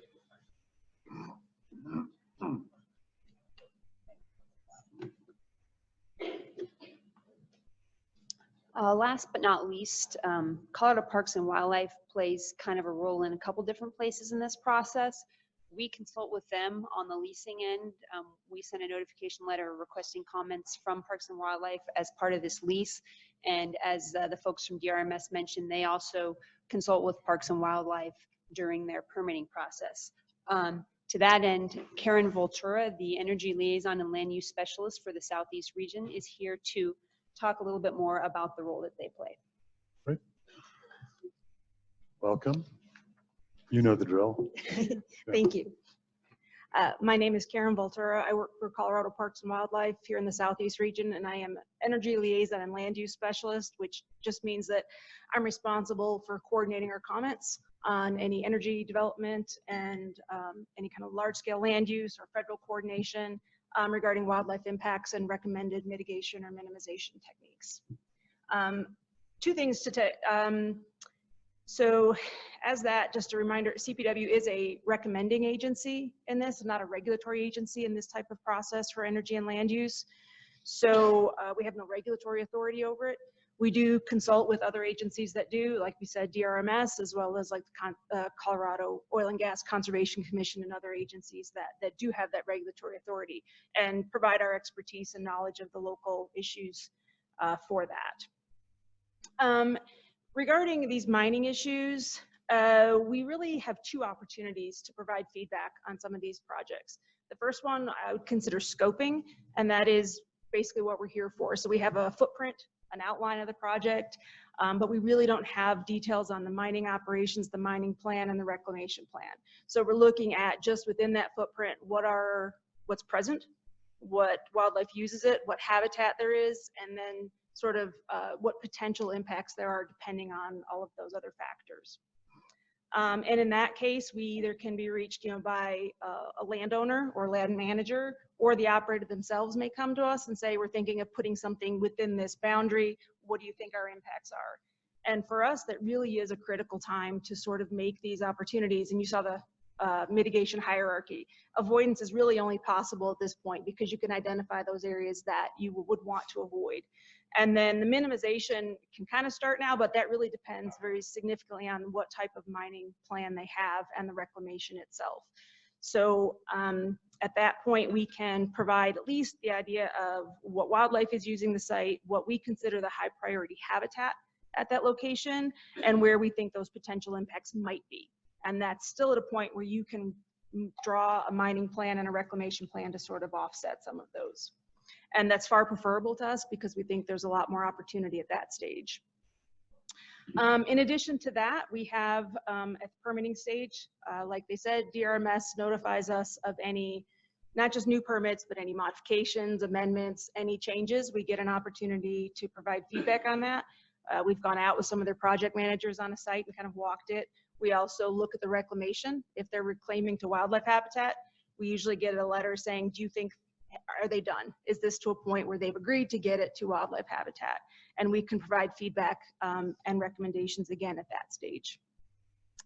We also can get involved in the county processes. That really varies from county to county and how they handle their 1041 land use permits. But we often get requests from counties on projects.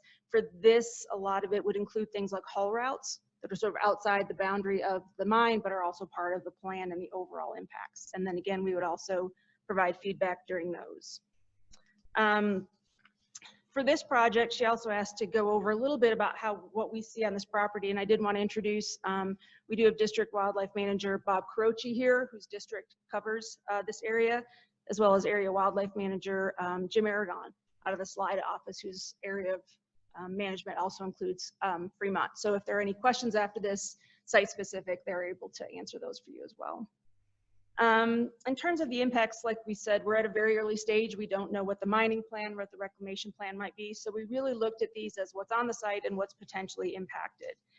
And again, we kind of go through the habitat types and based on our knowledge of the area, what's there. Overall, what we see the most use of on this property are elk, mule deer. There are Rocky Mountain bighorn sheep habitat there as well. We have several bat species, a lot of different small mammal species. Turkey are quite there. We also have golden eagles. I've already discussed Mexican spotted owls. Peregrine and prairie falcons are also fairly common on the site, and they all forage in that area. I won't get into the Mexican spotted owl. That is under federal jurisdiction because of their listing status.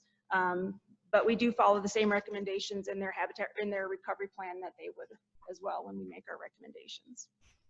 I'll start with the raptors. We do have their golden eagle and both prairie and peregrine falcon nests offsite, so within a few miles, but to the west and to the north.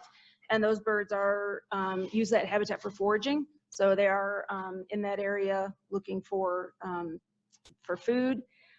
In these type of situations, generally our recommendations, we have a document called Recommended Buffer Guidelines around raptor nests. Raptors are somewhat susceptible to disturbance during nesting. So we have dates and distances for each type of species. And if any nests were on the project area, we would ask for concurrence with those buffer distances and timing steps. Again, we don't know of any nests on there, but in this case, with a large project area, we would recommend pre-construction surveys before any sort of vegetation disruption, and then adherence to those guidelines. And that also protects any sort of migratory birds, any small songbirds nesting. There are timing recommendations for vegetation removal that would avoid those active nesting periods. And it's really the best way to sort of minimize and avoid those impacts. The other issue that we identified in this is big game, particularly big game winter habitat. This is a high priority for both Colorado as well as on the federal level. There's a recent secretarial order emphasizing the need to protect migration corridors and winter habitat. And just recently, Colorado governor listed an executive order supporting that. And CPW is working with our federal partners as well as with CDOT on some projects on that. So it is a priority, and it's critical for Colorado wildlife for their herd management and for their survival over winter. This area does have, we mentioned mule deer, elk, and bighorn sheep.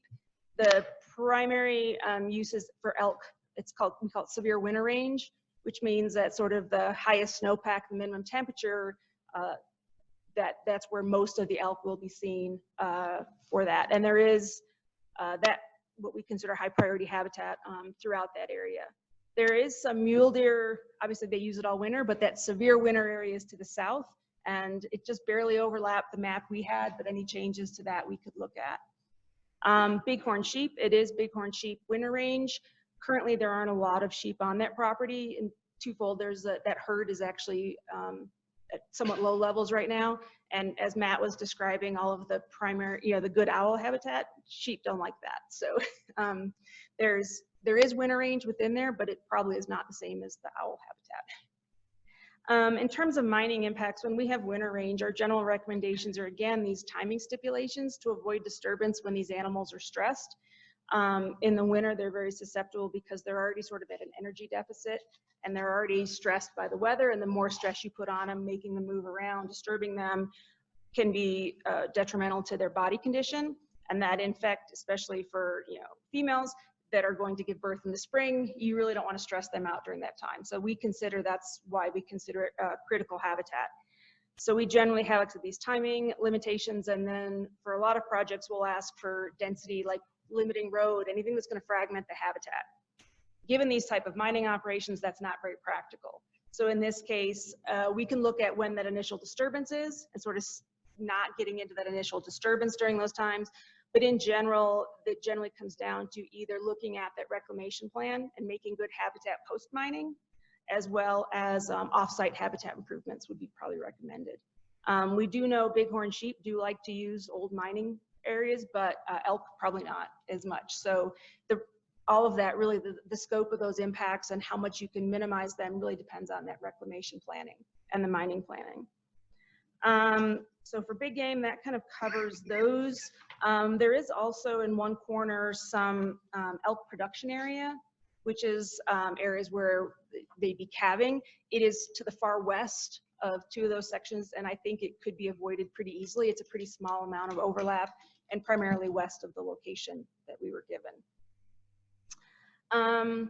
So I think on that, like I said, we have these, so it's the timing of disturbance and the scale of it, but at this point, this is sort of what we don't know is what they would be, the extent of those based on some of the bigger details. CPW also does have a public access lease on that property for hunting from September, I believe, through May, primarily elk and deer, but also some small game turkey. There are opportunities to sort of adjust that lease because of other state land board near there, and without the details, there really isn't anything to kind of discuss right now, but just going forward, that would be something to think about. I think that's the most of what I have, unless you have any other questions. Questions? I have a question. I understand we don't know exactly where the specific footprint of the proposed change, but do you have a sense of what creates less impact, to just sort of let the current lease go and potentially bump up against this spotted owl, or take a left effectively? And looking at the maps, there's a very similar species composition in the two properties in terms of those sections. There was very little difference in terms of mapped habitat other than the pack. All of it is Mexican spotted owl mapped as critical habitat, so all requires that consultation with Fish and Wildlife. But I don't think there's a difference in terms of the species composition of the two properties. It is looking at sort of the size of what's left and how that's handled in terms of the least fragmentation possible on that. The concurrent mining that they talked about is helpful in that it doesn't have it's the less surface disturbance at any one time. You can look at direction of mining, but in terms of what species are there, I don't think there's much difference between the two sections. So it really is looking at sort of what's left in terms of contiguous with the federal properties to the west. Okay, thanks. Any other questions? Thank you. Thanks, Karen. Okay, this concludes our presentation. We've got, any additional questions from the board? I know we also have allotted some time for public comment. I do want to note that a handful of public comments in writing were received after your board packet was already sent to you. Those will be included in the next board packet when this item comes up. And I do want to make sure that, before we leave, that we get any questions or information that you would like us to gather so that we can give you the additional information that you need going down the road for this decision.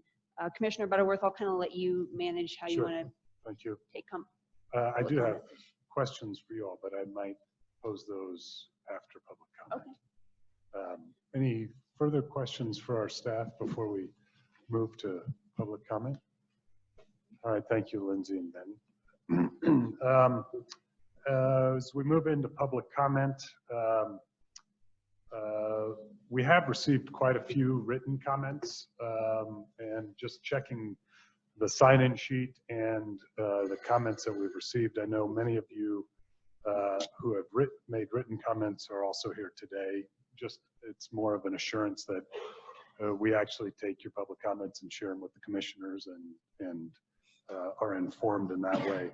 In an effort to maybe help us understand the various viewpoints, I thought perhaps we could start with neighbors, people in the community who are here to comment about the concerns that they have. And then maybe after we hear from neighbors, maybe it seems like wildlife or conservation organization representatives are here. So if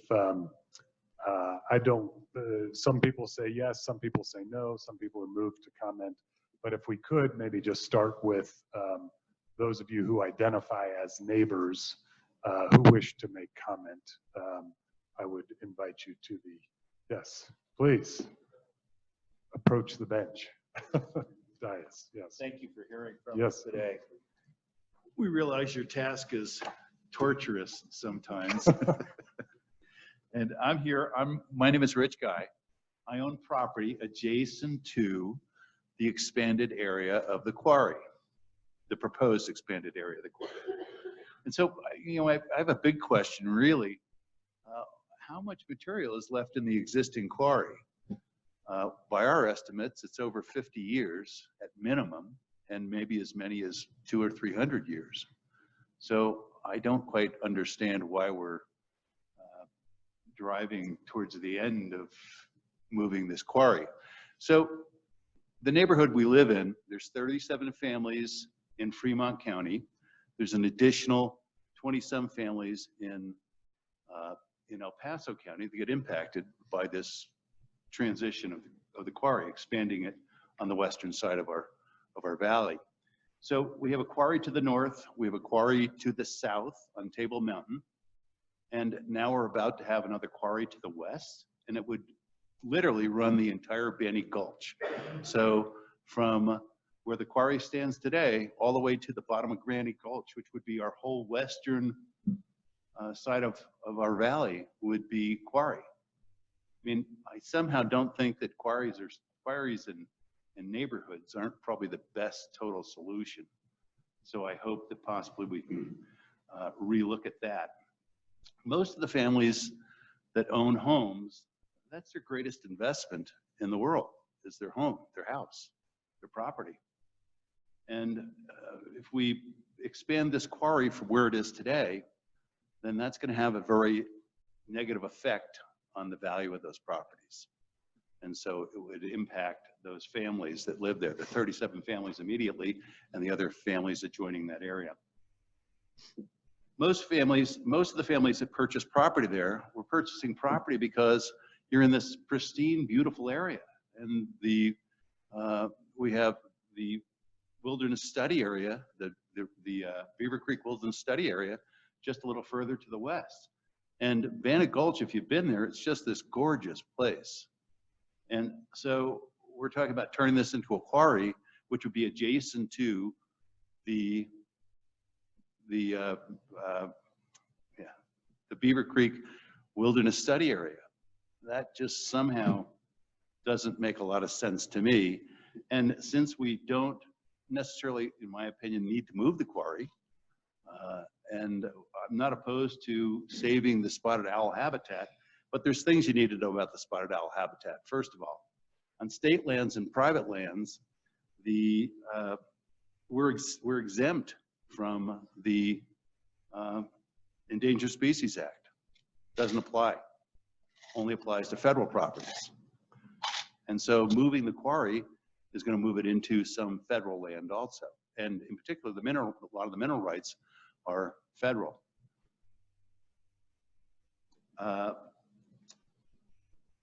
Public lands, the Bannock Gulch public area, the state land area, is a migration route for lots and lots of different animals. And I just happened to bring a couple of photographs, if I could take a second and have them handed out to you. These are from webcam. From webcam in the proposed trust area. Just gives you an idea of what's there on a daily basis. I mean, we live with this population of animals, which will no longer be there once we turn it into a quarry.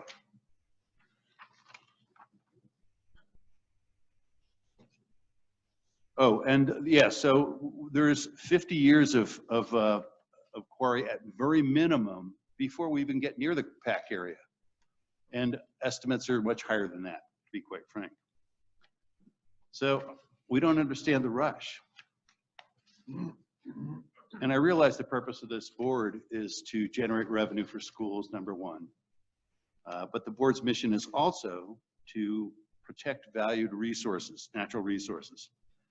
And expanding the quarry does not meet that criteria. So we would hope that at minimum, the board would postpone their decision and push it back from March to give us more time to organize. So there's lots of professional people we would like to bring in as the neighbors to, do studies. We've already hired a couple of attorneys. I've hired Steve Mulliken and Wayne Williams. Wayne's about to speak here in just a moment. And we're going to have to hire water attorneys, hydrologists, geologists, and there's a lot more that has to be done.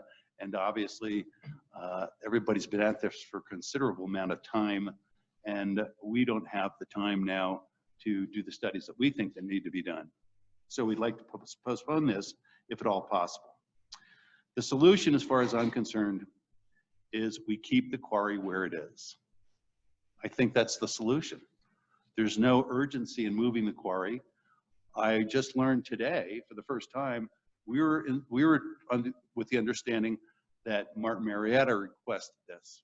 But in fact, today we're learning that really the State Land Trust requested this. So I guess that puts it all in a much different light. And the nesting site in section 36, that's above section 36. It's not in section 36. So when you're looking at the maps for the demonstration earlier, it would indicate that it's in this area that we're suddenly going to be protecting. But in fact, the nesting site is above that. They just wanted the larger buffer area to protect the owl.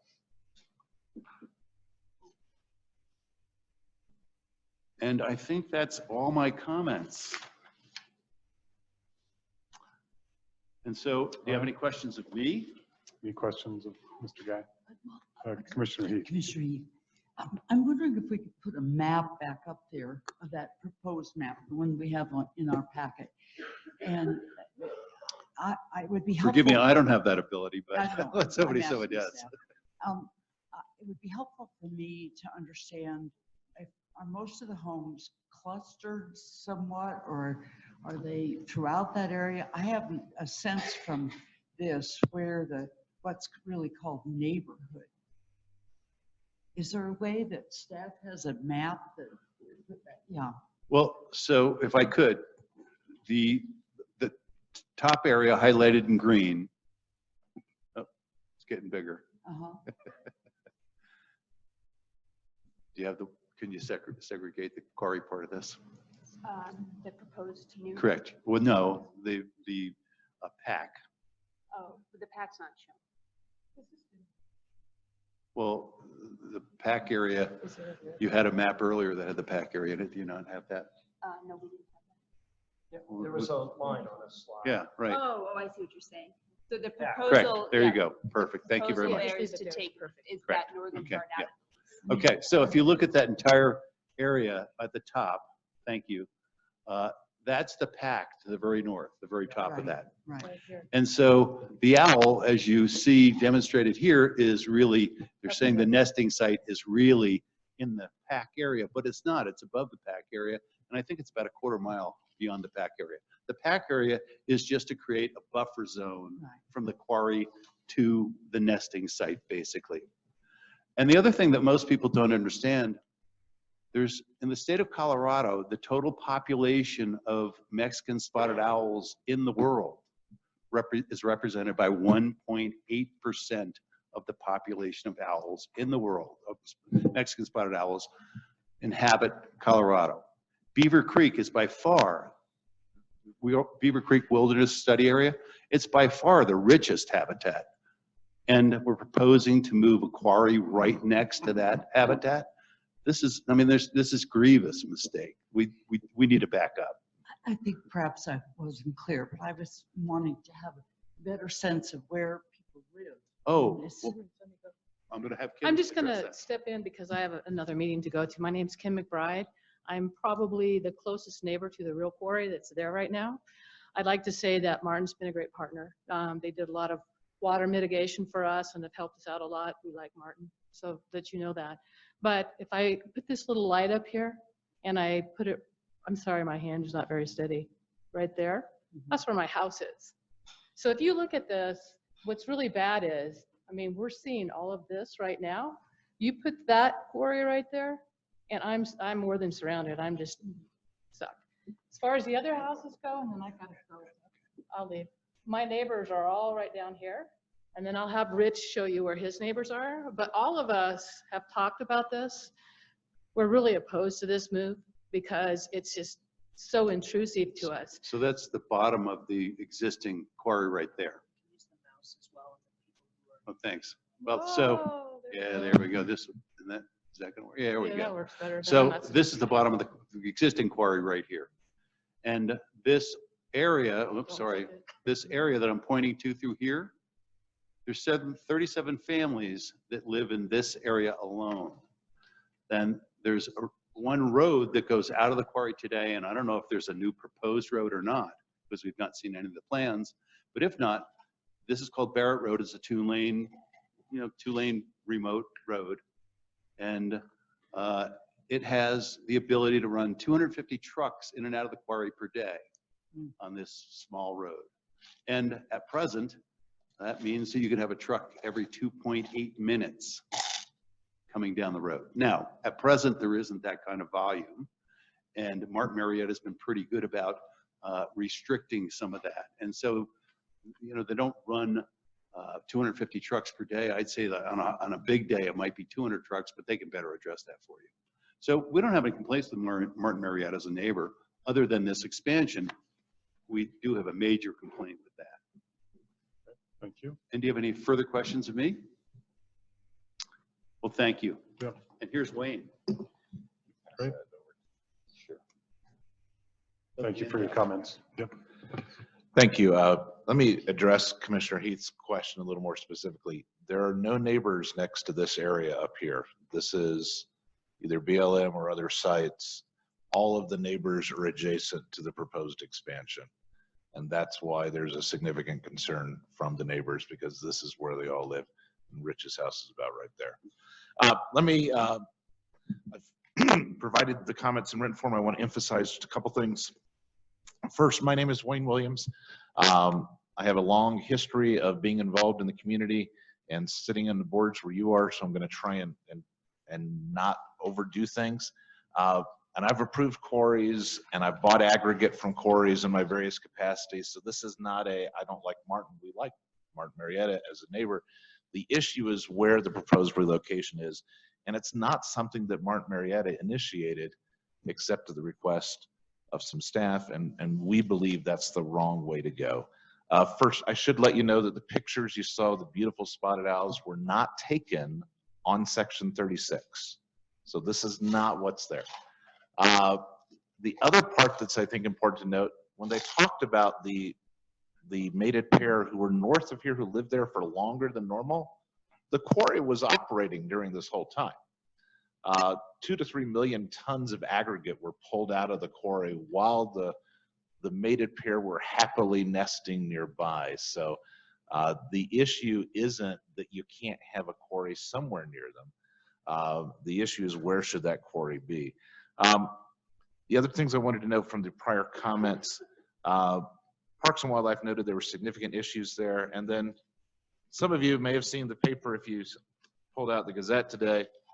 To note, you heard some reference to a wilderness area. Representative DeGette is one of those that has been pushing the designation of the land immediately to the west of the proposed quarry as wilderness, saying this is the most special part of Colorado and it should be protected. And so the concept of the State Land Board potentially approving a quarry right next to it and taking it out of the protected stewardship trust that you have doesn't make sense. Reclamation, and I trust Martin Marietta's assurance they will do the reclamation, but it doesn't restore a mountain ridgeline. And the current quarry sits back in a corner and isn't really visible from 115. The replacement quarry would be essentially take out an entire ridgeline of a Colorado iconic vista that every visitor to Royal Gorge, every visitor to Arkansas River rafting would see this massive scar. And I live in Colorado Springs. I know the chair of the commission is well aware, as you look to the mountains, there's a scar there. And it's not that it won't be reclaimed at some point, but there's a huge visual impact that isn't replaceable. And even if you do the reclamation, the ridgeline doesn't come back. It's gone forever. The second point is, because the replacement quarry is actually, a lot of the mineral rights are owned by the BLM, you're actually reducing revenues to schools by this decision if you were to go down this route. Because 100% of the revenues in Section 36 go to schools. That's not the case when you add in, and you see there and I'm color deficient, so the greenish areas without the hash marks are where BLM would be receiving the revenues, not our schools here in Colorado. Third point, this Section 36 is on state land. According to the Federal Register and the federal government, this is not critical habitat because they excluded state land from critical habitat. The BLM land, however, where the proposed quarry would go, would be moving the quarry onto what the federal government has described as critical habitat. Number 4, The take area isn't necessary for current quarry operations. And I've given you some data there in terms of how much aggregate's been pulled out. Basically, the current quarry, even if you just stay in the yellow or lime green outlined area, is sufficient for somewhere from 60 to 268 years, depending on whether you use the highest number they've ever mined, which makes it last for about 268 years. If you use the maximum possible under the permit with the full 250 trucks operating every day, including Christmas, then it lasts for about 68 years. And as the Sierra Club and Audubon Society said, we don't even know where the spotted owl is going to be when we finish that green area. We're not even sure they will be in this area at all. There are issues with climate changes and other things that take place that may cause this not to be the habitat, or they may have relocated to the southwestern area. So now is not the time to make that change. Finally, the study of the lands to the southwest, where the proposed quarry will go, according to the data from the Audubon Society, isn't even done accurately. They didn't measure when you nest. It'd be like going to someone's house now and say, well, you don't believe in Christmas because you have no Christmas tree up. Well, if you don't look at the right time, you're not going to see the spotted owl. At a minimum, before taking this valuable land out of the stewardship trust would be approved, you would want to have an accurate study that measures the owls when they actually are there, as opposed to other timeframes. So I've tried to be quick. There's more detail in the letter. I appreciate very much the hospitality of the board and taking public comments. I know you all served for the wonderful opportunity of a lunch. And so thank you for that. I should let you know that Bill Ryan and Ben and Lindsay have been very helpful in terms of providing information to us. So we do appreciate that. Appreciate the work of your staff and also your service. Happy to answer any questions you might have. Thank you. Any questions for Mr. Williams? Commissioner Shaw? I do think it would be helpful as we continue this process to get a map that locates the residences, just for context. Yeah, John, or Commissioner Shaw, be sure to speak into the mic. Yeah, we heard you. We will get a more detailed map with the property lines, adjacent property lines. And photos. And photos. Yeah, we'll get that. We'll also get you a photo of that ridge line. We meant to bring it with us, but it got left at someone's house that was a little further away. But it shows just what that vista we'd be taking away forever from the people of Colorado and the folks coming into the whole, from Monarch to everywhere else. Okay. But yeah, we'll get that for you and to make sure it's available to you. So thank you very much for your time. Thank you. Are there other neighbors who would like to speak to this issue? Sir, sure. And I know a number of the neighbors have said they're here, but they don't want to take your time. But if you might just do kind of a hands raise of which neighbors are here and concerned, that would be. Yeah, sure. Quick raise of hands of the neighbors. Okay. All right. Thank you. Sir. Thank you. My name is Ken Bishop. I am actually the closest neighbor in El Paso County to the quarry. You put 1 foot on my property and 1 foot on the quarry. So I know what's going on there. Right now, the permit that Martin Marietta has says that they can't have any vehicular traffic before 8 o'clock in the morning, or I think it might be 6 o'clock at night. I'm not sure on that end. I need to just share with you what's going on. They start working at 3 o'clock in the morning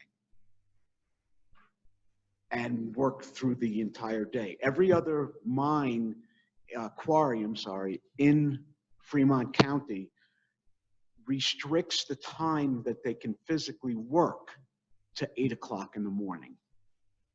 The 8 o'clock for the traffic came about through, I think it was a lawsuit about 10 years ago. There was traffic coming in a lot earlier than that. But they do start working at 3 o'clock in the morning. I'm not sure which level of board meetings that I need to address that at. When there's an application review for a permit, does that permit extend their current permit as far as times that they can function and operate the quarry, so that all these people that are living down there, those 37 families, now will be hearing the same noise that I hear every day at 3:30, 4 o'clock. I don't know which, like I said, I don't know which level. Who do you file that? I mean, I've complained to Fremont County, Canyon City, you name it. I've called everybody up and nobody seems to be able to do anything about it. Martin, yeah. Excuse me. Yeah. They have to be on the record. Well, Sorry. they were just talking about that there's going to be an application review, permit review. I don't know if that brings in all the information that's currently. Excuse me again, but the county, there's a county permit Rich that guy. gives them, Rich rich guy. guy, sorry, rich guy again. There's a county permit and allows guy. them to quarry or to have access to the quarry, transportation, from 6 in the morning till 6 at night. That's Monday through Friday. Saturdays, 50% of the Saturdays of the year can be quarried or transporting quarried, trucking quarry. And then that is from 8 o'clock in the morning, I think, till 3 in the afternoon. And that's limitation. But that's Right, the but county. that's only trucking. That's only vehicular Correct. traffic. There's, But the other quarries have an actual time limit for functioning. Yeah. but I don't believe Fremont County put I that don't know that restriction. we have the answer, but we'll certainly, I mean, if we move this forward, I think we'll take note of this and try to help. Okay. identify You'd want to it. take that up with the county Yeah. commission. Because lights come on, Yeah. and the Yeah. whole area is just lit. Yeah. So, Mr. Chairman, I had a question. Yes. I'm wondering, when was the quarry first permitted to operate? It was 1990. Mhm. And when were your homes constructed? Well, there were properties that were purchased prior to that. There were homes that were constructed prior to that. And many people constructed homes after the quarry existed. But when the quarry first started, it was a very small quarry. It was, first of all, 1990, I think, was the first time they permitted mining on Section 36. And prior to that, it was just a tiny little mine and, 2 or 3 trucks a day. But would you say most of the homes have been constructed since the 1990 quarry permit? I would say that probably about at least 50% of the homes are probably constructed after the quarry's initial activity. Now, it certainly has expanded over the course of time. And it's expanded tenfold probably in maybe the last decade. Commissioner Scanlon? I have a question, not necessarily, maybe for staff.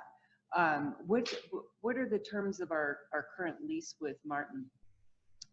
Like Why how don't long does it extend? et Yeah. cetera? Look, if it's okay, can we finish public comment and come back to that? Okay, Excuse me, I'm going to sure. end it, you guys. Okay, Thank you. thank you. Any other neighbors at this time? And I would thank all of you who raised your hands for being here and appreciate your time. Okay, sir? I'm Bob Zier. I'm terrified. It's okay, we're friendly. We're not gonna hurt you. Okay. I bought my property in 1984, before there was a quarry. The land at that time belonged to Robert Stack, and he had bought that property. He got the easement that we used to go in and out along a lot of our houses. And we turned over our easements to him. The quarry was never going to be very big. Well, Bob sold part of his land or his rights to Red Rock, Red Canyon Quarry, and it grew, and they've never been terrible neighbors. They've been good to us about gravel. Martin Marietta's trucks run every day. They stop at the stop signs. They do the speed limits. They don't bother anybody. The independents that come in, there is one stop sign above a blind hill that they cannot see down until they're on top of the hill. And the independents, and I will say the quarry has been excellent. If we call them and give them a truck number, they ban them from the quarry. Well, that lasts till the next driver comes by.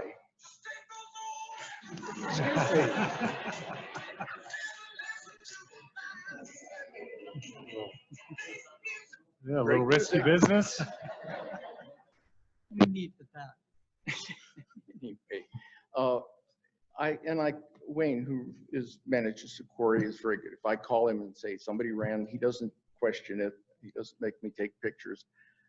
But we have trucks that come through that stop sign doing 30 miles an hour and go down that hill. Right at the bottom of the hill, there's a campground. In the summertime, it's full of children, bicycles, hikers, and they tend to walk and ride down the middle of the road. And so far, we haven't gotten anybody killed, but we will.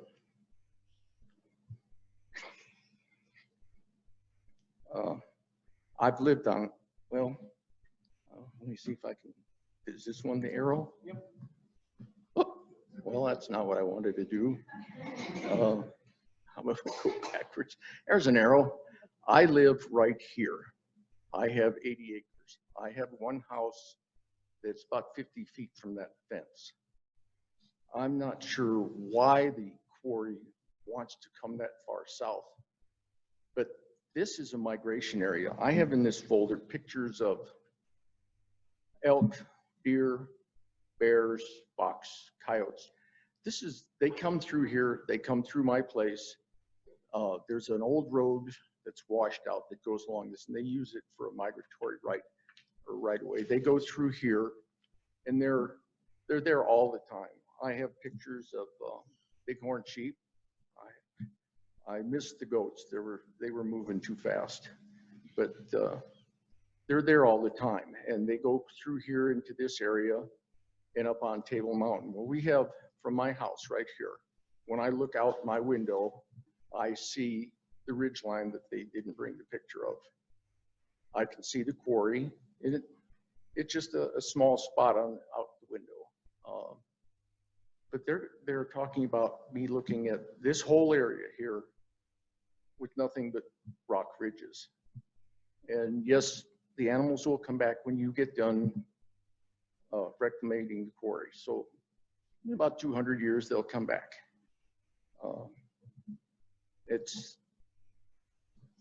I don't know how to tell you how, come to my house.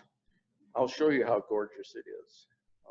I can't explain it, but I think we I've can been all there envision since I've lived along 115 since 1968 when I was in service. I moved there because it's of what it is. And I expect as slow as I see mines moving that it's not going to happen while I'm still here. But this seems to be about an owl. Well, there are a lot more animals out there besides owls. I don't know what makes the owl more important than the rest of them, but I object. If we turn this into a giant quarry, the elk will leave. They don't like explosions. I'm sure that the bighorn sheep will hang around if you feed them. They hang around in town. The foxes, the coyotes, the lions. And I have pictures in here. I have pictures of owls. I don't know what kind of owls they are, but they're local. And they nest in that area. Before the land changed, when I moved there, this was private ground. All of that ground that you see there belonged to A.B. Dick, and it was private ground, and he was a cattle rancher. Over the years, it's gone from him. BLM owned a lot of it. There was a lot of BLM that actually butted up against my ground, and I could go out there, and there's another 4,000 or 5,000 acres of BLM that we could hunt on. Or one, in a few years back, they traded that BLM that was right next to the private property to the, it's a Sand Dunes National Park. They swapped land. They ended up with state lands here, and the BLM moved. So we no longer have access to that BLM that's out there.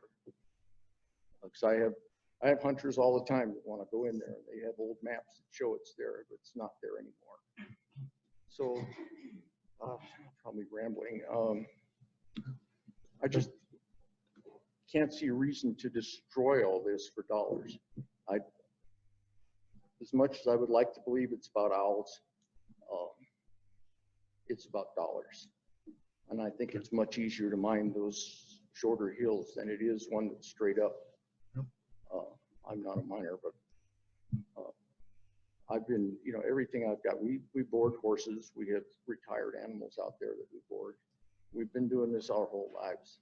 We've been around farms and wildlife our whole life. I really don't want to live next to a rock I think quarry. we got that. Yeah. And that, Yeah. that line Yeah. is that line that goes on an angle down there, right here. That's my fence. Yep. And I have a house. If you can see, you can actually see some of the little roads and things here. Well, that one is my house right there. And I don't object to the quarry, but this up here is what this is going to look like when they get done. Yeah. And I appreciate your time. Yeah, thank you for your I'm comments. sorry I'm shaking. That's all right. Are there any questions? Okay, thank you very much. We're over time on for this agenda item, and I know at least by the sign-in sheet, I think some folks from Wild Connections, maybe Sierra Club, had indicated an interest. I also know that we have letters from those organizations that we already have received, not to mention those that may have come in, but I do want to move. Are there any other neighbors really quick that would add? Sure. If you can try to be brief, I understand so your, brief. yeah. My house is. And please like introduce right- yourself. Right here. Can you introduce yourself, sir? It's Mark Force, and the quarry has been great forever and ever. My main concern with this whole thing, other than it being a huge quarry, is all of our water for all of our homes comes from fractured granite. There's no reservoir underneath this area. All of our water comes from this area. It falls there and then runs underneath the fractured granite, and it comes to all the wells that supply that entire valley. If that goes away, where does our water supply go? And if you've ever owned any kind of land whatsoever, if you don't have a well, you have zero value in your property. And that's all I want to say. Okay, thank you. Appreciate it, sir.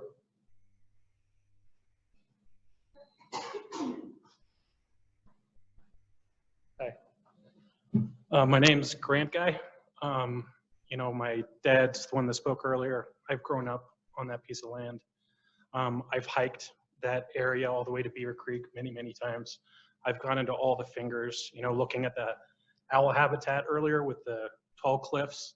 That's there. There's beautiful, I think they're pine trees. I mean, I don't know, but it looked similar to that kind of habitat. And it's state trust land for a reason. All of our neighbors get to look down this valley and we get to see the Santa de Cristos in the background. It's absolutely beautiful. And in this corridor, you know, I've gone all over this area. And I have to say, where our land is, we see more deer and wildlife come through than most places I've seen. I mean, once again, that's just me being there, but I've definitely seen a higher traffic rate of animals than anywhere else. I just want to share that. Okay, thank you. All right. So any other neighbors? Going once? Yes, ma'am. My name is Monica Loftus, and I do live in North Caddy Lane. Can you repeat that? Just I'm sorry. south. Your name? Monica Loftus, and I live down south of the quarry right now.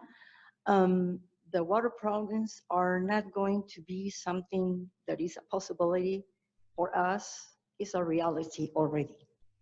We have seen our water supply to decrease in the last 4 years because of probably the extension of the materials, and we are not getting enough of the water.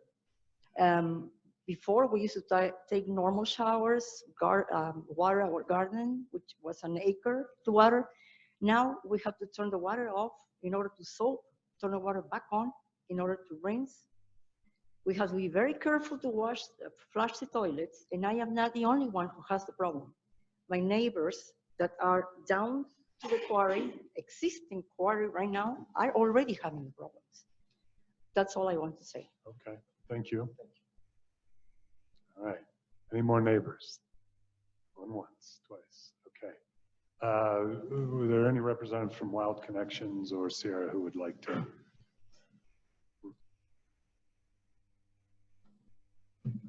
Welcome. Well, thank you very much for this opportunity. My name is Jim Lockhart. I am the president of Wild Connections, and we did send you extensive comments. So I just want to take a moment or two to explain why we do not support this proposal. We're an organization that tries to protect land on a landscape-wide basis, which means that we try to look at it as a holistic whole, you might say, and we look at not just the individual parcels, but how they interrelate with other nearby land, with the idea of protecting wildlife corridors and making sure that wildlife has the mobility it needs to move back and forth. And so when we were approached with this proposal, we did give it careful consideration, and we ultimately decided that we cannot support it because on the whole, we think that it is having a negative effect on these connectivity values. Nothing which has happened to the Stewardship Trust over the last 20 years, this is the parcel which would be taken out of the Stewardship Trust and open to mining. Nothing has changed from the time when we nominated it some nearly 20 years ago. It still serves the same purposes that it served then. It connects the Beaver Creek Wilderness Study Area with the Table Mountain State Wildlife Area to the south, also to the Beaver Creek Wildlife Area to the west. It serves as a kind of a triple point. It's in terms of wildlife habitat, it connects the mountains to the north, it connects the prairies to the east, it connects the pinyon juniper habitat, which exists to the south and west. And we therefore think that this is a really key piece of the puzzle, which if it's taken out, it will have impacts beyond just what the impacts would be if you only look at this, one 647 acre parcel. So I therefore hope that you will do what we've done when we examined this, and that you will look at it in terms of its total impact to the region. Thank you. Thank you. Any questions for Mr. Lockhart? Okay, thank you. Thank you. Sir? Okay, I'm sorry, I'm trying to call on public, yeah. Hi there, my name is John Stukowski. I'm the Conservation Director for Wild Connections, and I live in Fremont County. First of all, thank you for hosting this workshop. I really appreciate having this public opportunity and to give more information to everyone here. I don't want to reiterate anything that Jim already said. So my main points really is that this area is very ecologically sensitive, and basically as it stands. The proposed parcel for exchange is almost 650 acres, and the nearby parcel at Red Canyon that they keep is 426 parcels. So we're in this immediate area, and we understand that the state trust will put those 220 acres elsewhere, but this is going to be a loss for this immediate area, and we've already heard all of the benefits and just the plethora of wildlife in this area. And kind of to that point is that area to the south. It contains 4 canyons. It's a much broader area for that connectivity and for wildlife passage from these private landscapes to that Beaver Creek Wilderness Study Area, which someone mentioned is proposed for wilderness currently. It should go to a House vote today. 35,000 acres in these state lands are adjacent to it. We make up an even greater wildlife connectivity area. And otherwise, that Red Canyon area, as we saw in one of the aerial photos, that's going to be retained, and it's already the entire width of Red Canyon. So that corridor is already lost, and we're talking about 4 more canyons just to the south that could be lost for habitat as well and connectivity. That's all. Thank you so much. Hold on. Any questions? Nope. Okay. Thank you very much, sir.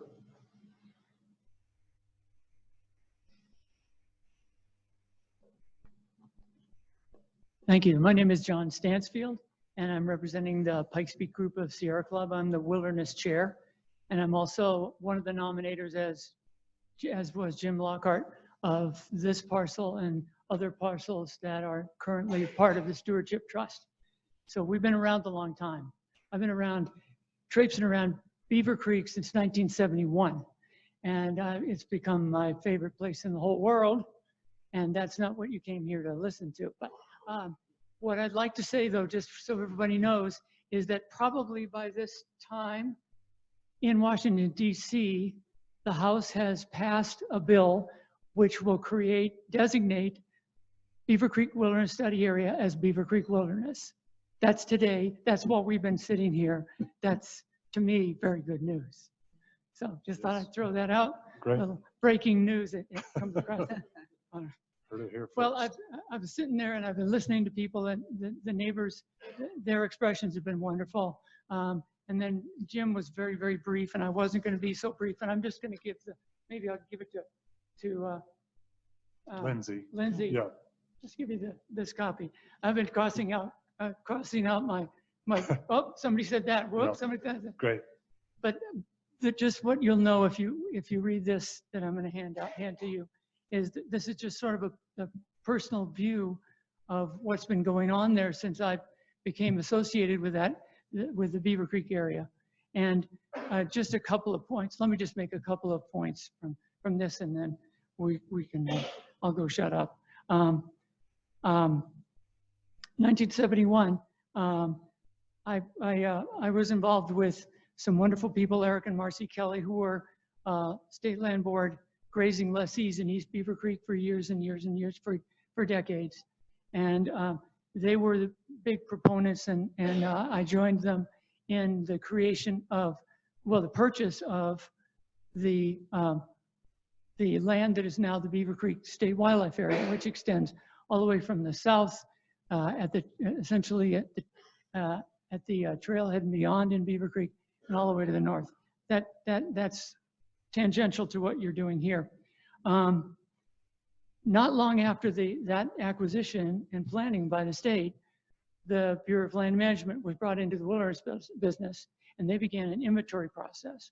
And so just sort of give you a view, our group got very interested, our Sierra Club group got very interested and started at the same time as the Bureau of Land Management was working on their intensive inventories, different levels of inventory over a number of years in the late 70s and on into the early 80s.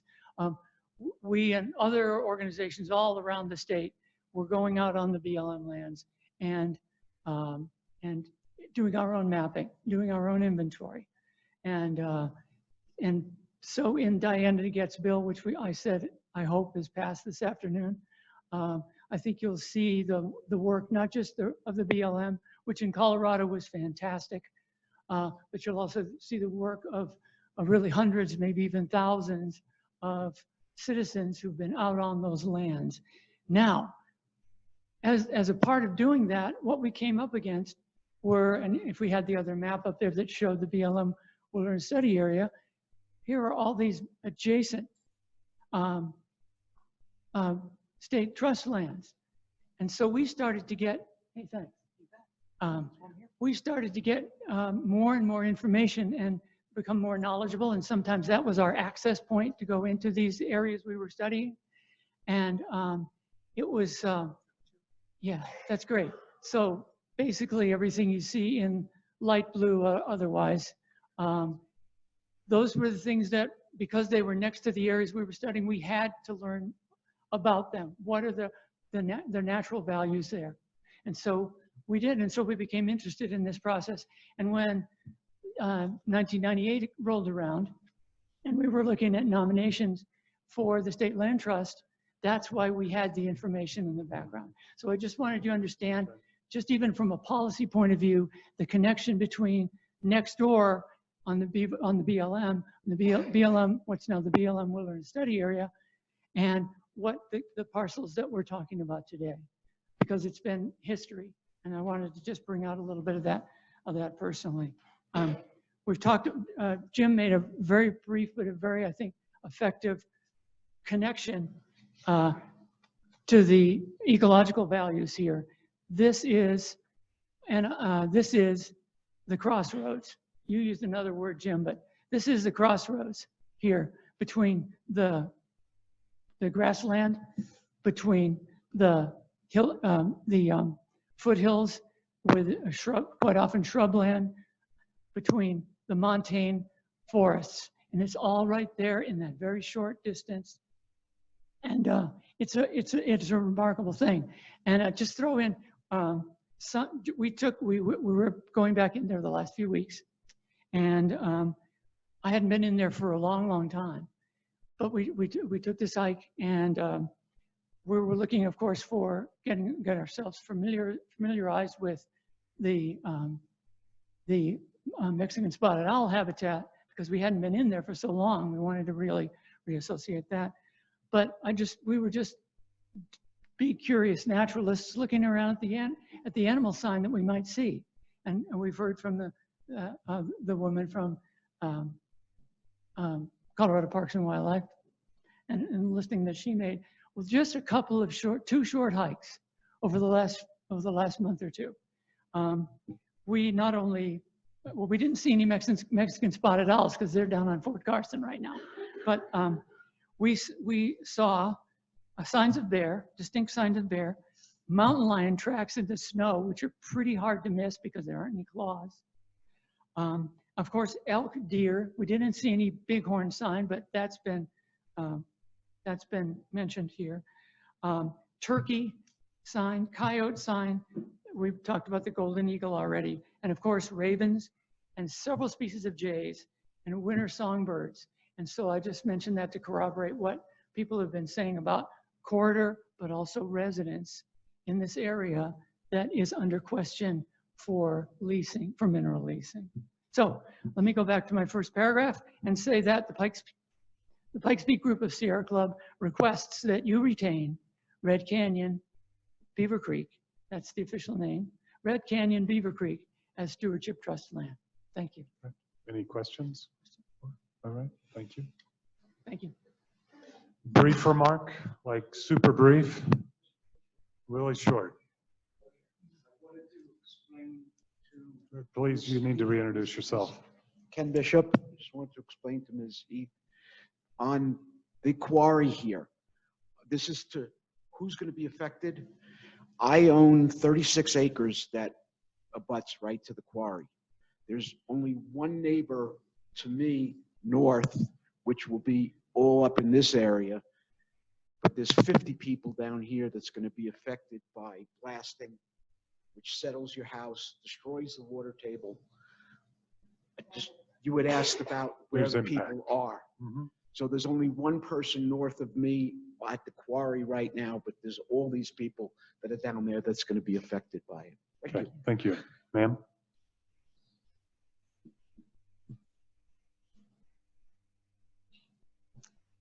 Hello, thank you. My name is Linda Hodges. I am the Conservation Chair of the Aiken Audubon Society.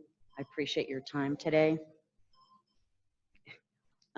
We greatly appreciate the concern for the Mexican spotted owl, as that is our reason for being here today. However, I fear that your plan to allow mining in the Red Canyon Stewardship Trust property will not actually protect the owls, in our opinion. This property is federally designated as critical habitat for the threatened owl, while the state does not have the regulatory authority for this. It is nonetheless designated critical habitat, and you will see that in federal maps. You said that recent surveys show it is not currently being used by Mexican spotted owls, this property. We do feel that the surveys were not thoroughly adhered to by the Fish and Wildlife's recommendations, and therefore potentially missing owls in the area. And we don't find this humorous, Commissioner. According to the Fish and Wildlife protocols, the 2 to 3 hour periods after sunset and before sunrise are the peak owl calling periods and when you're likely to find owls.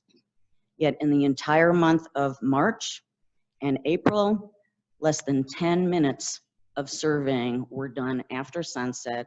Most were done in daylight. None of the surveys were done in pre-dawn hours. In addition, Fish and Wildlife outlines that in canyon habitat, which this is, it is recommended that surveyors spend a minimum of 20 minutes, 30 if possible, at each station. Yet out of 29 individual station visits, only 3 times did surveyors spend 20 minutes. We find this of great concern and find that the surveys did not adhere to the recommended protocols to maximize the chances of finding the owls. Because of this, we urge that in 2020, rigorous surveys be conducted. And as you know, this is the second year of surveys that will be done in this March through June period. We urge that the surveyors optimize post-sunset and pre-sunset hours. In fact, the biologists claim that owls do not call during the day, yet their April surveys were done during the day. And we'd also like them to emphasize March and April surveys.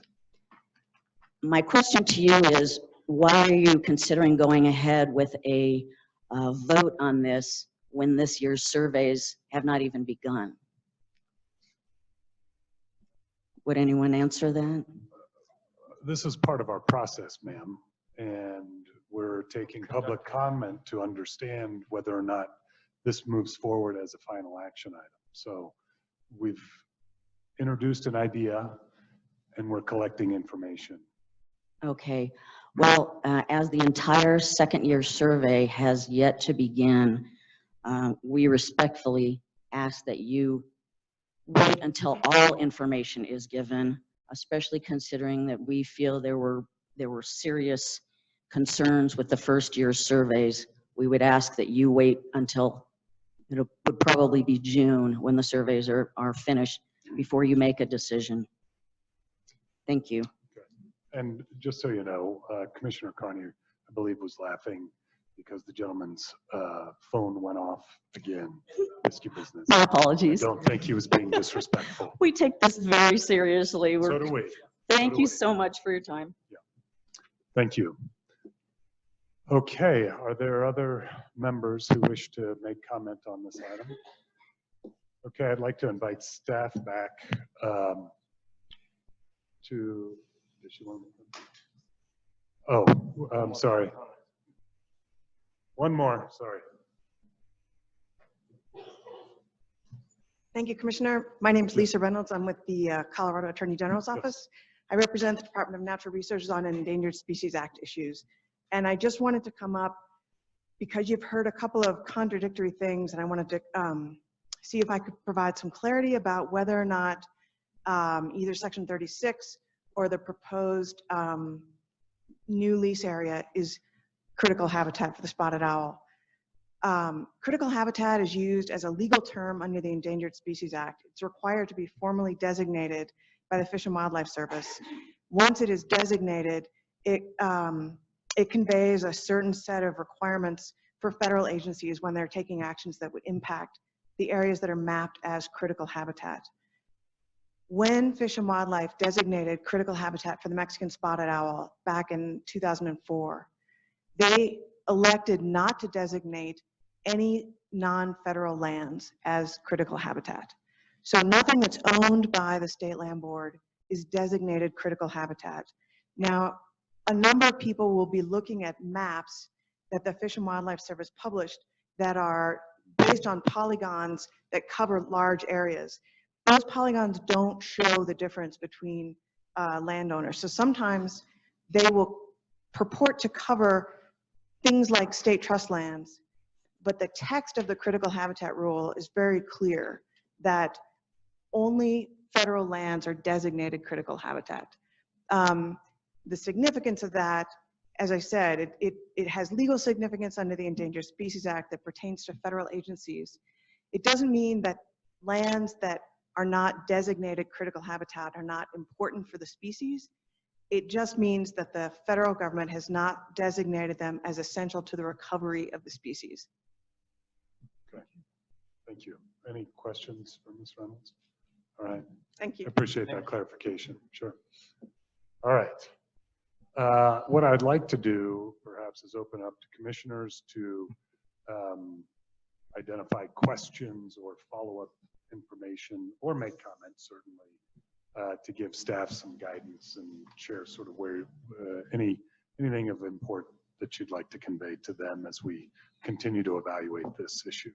So I'd open that up to fellow commissioners. Commissioner Scanlon? Yeah. Commissioner Scanlon, just to revisit my earlier question, just since I'm new to board, the terms of the lease that we currently have with Martin Marietta, it'd just be helpful for me to have that Yeah, context. so the timeline, I guess you're asking about the timeline. The timeline is the lease was signed originally with Martin Marietta's predecessor in 1990. That was Rocky Mountain Materials and Asphalt. That this lease is what's called held by production. So as long as the lease is producing, the lessee is producing and paying quantities, they can retain the lease. Okay. Anything else from you, Commissioner Scanlon? No? Okay. Commissioner Heath? I've got questions. Yeah, go ahead. So I'll go ahead and go. Couple things, and I don't expect answers right now, just sort of, if this continues down a path, information I'd like. A little bit more specifics on the lease rights, sort of the history, 1990 to where we are today, in terms of continuing to move their path forward and encroach on this PAC, those sorts of things. Reclamation. Can you help me a little bit with that? Yeah. Is that, are you looking for? Yeah, I mean, if it's my understanding, Martin Marietta we can just let this be, and Martin Marietta just continues to Right. do what it does. And I just want to clarify that, like, are there any limitations on their original lease rights Thank you. as they were to approach the PAC, or does it, are they obligated to abide by anything? I think Assistant Attorney General said, my understanding, no, but let's clarify that. There was discussion around reclamation standards with DRMS. I know when we talk a lot about oil and gas operations, it's been conveyed to me, or it's my understanding that State Land Board has an even higher standard of reclamation, perhaps, than what DRMS requires, which is already a high standard. But do we, how do those two compare? Do we actually have our own standards with a solid minerals lease? Who bears the cost of the proposed change? It was, I was under the belief that it was Martin Marietta who approached us about this. With it, what I heard was that Fish and Wildlife and the Land Board proposed the change, and if it goes through the entire process again, I would imagine there's going to be a question of cost. Who bears that cost? Costs in what way? To get all the permitting done and all the planning done. That's Martin Marietta. Okay. All right. The financial impact, sort of, what are the projections if, Martin Marietta continues as is versus, as I say, hang a left and revise their path or the lease area.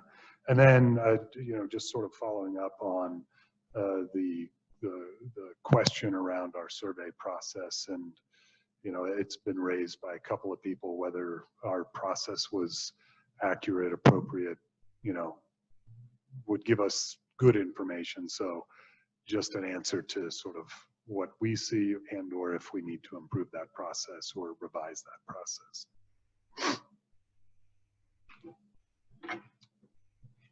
Commissioner Scanlon. Thank you, Commissioner Scanlon, and I appreciate you raising a number of those questions. One question, and I'm a little confused too where this idea came from. Were we approached by Martin Marietta, BLM? Was it our staff who brought this forward when there was a concern raised? Yeah. To be, just to get a better sense of that history. I'll take that. Current staff who's here today believes we were approached by Martin Marietta. And when they mentioned the other day that it came from us, we were surprised to hear that. That was news to us. So if it came from the land board, we don't know where, and we don't know who, and we don't know when. So the origin, I think, is a little murky for all of us. I think we all think it's probably the right thing to do. So whose idea it was is not really that important to me, at least. Commissioner Scanlon, you got Just the. Commissioner Scanlon as a follow-up, because I heard from the Martin Marietta representative a very aloof, hands-off, we'll keep doing what we're doing, or we'll change if we have to change kind of comment, which didn't exactly feel like like they were advocating for this. So, and then I didn't hear a whole lot of people, if any, like none, saying that they thought this was a fabulous idea. So I'm sort of stuck with the question of why we are pursuing something that no one seems to be advocating for, except for maybe BLM. But even that being a question as to, is this the right exchange for some other trade-offs related to other species, et cetera? So I'm just struck by the question. And I think just to not put staff and us on the spot, I think we would like to hear back, you know, a little bit more if the staff continues to believe that this is a recommendation, a bit more on, you know, answering these questions and building the case, I think a little bit more based on what we've heard today. Thank you, Commissioner Butterworth. And I didn't mean that to be accusatory. It was much more not taking that. trying to understand how we got here today. This is Commissioner Heath. Commissioner Heath? Yeah. I need some clarity, just so I have context for this. Going forward, the lease that Martin Marietta has could exist as long as there is production? Correct. Is that right? That's correct. Yes. Okay. And then the second question I have is regarding the stewardship trust. I mean, these are very special parcels. And is there a higher standard for consideration when properties are moved? There is. So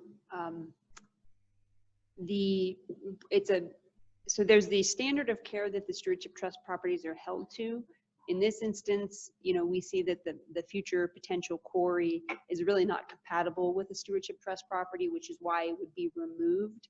And that does come with a board vote, and it has to be, I believe, 4 members that vote. It's not just a simple majority, so it's kind of a higher level of a board decision. But typically a new use on a stewardship trust property would go through a high level of review, and there would be lots of management practices that go into place. But in the case of a quarry, we think it's just not really a use that would be compatible with the stewardship trust at all, which is why it would be removed, and we would designate the other area in its place. So I guess where I'm going with this is just as a practical matter, if generally we don't feel that there's strong support for the proposal and the justification for moving out of the stewardship trust does not seem to be there, is it really fair to ask neighbors and our own staff to spend a lot of time and resources if this doesn't look like something that we intend to pursue? Who are you asking?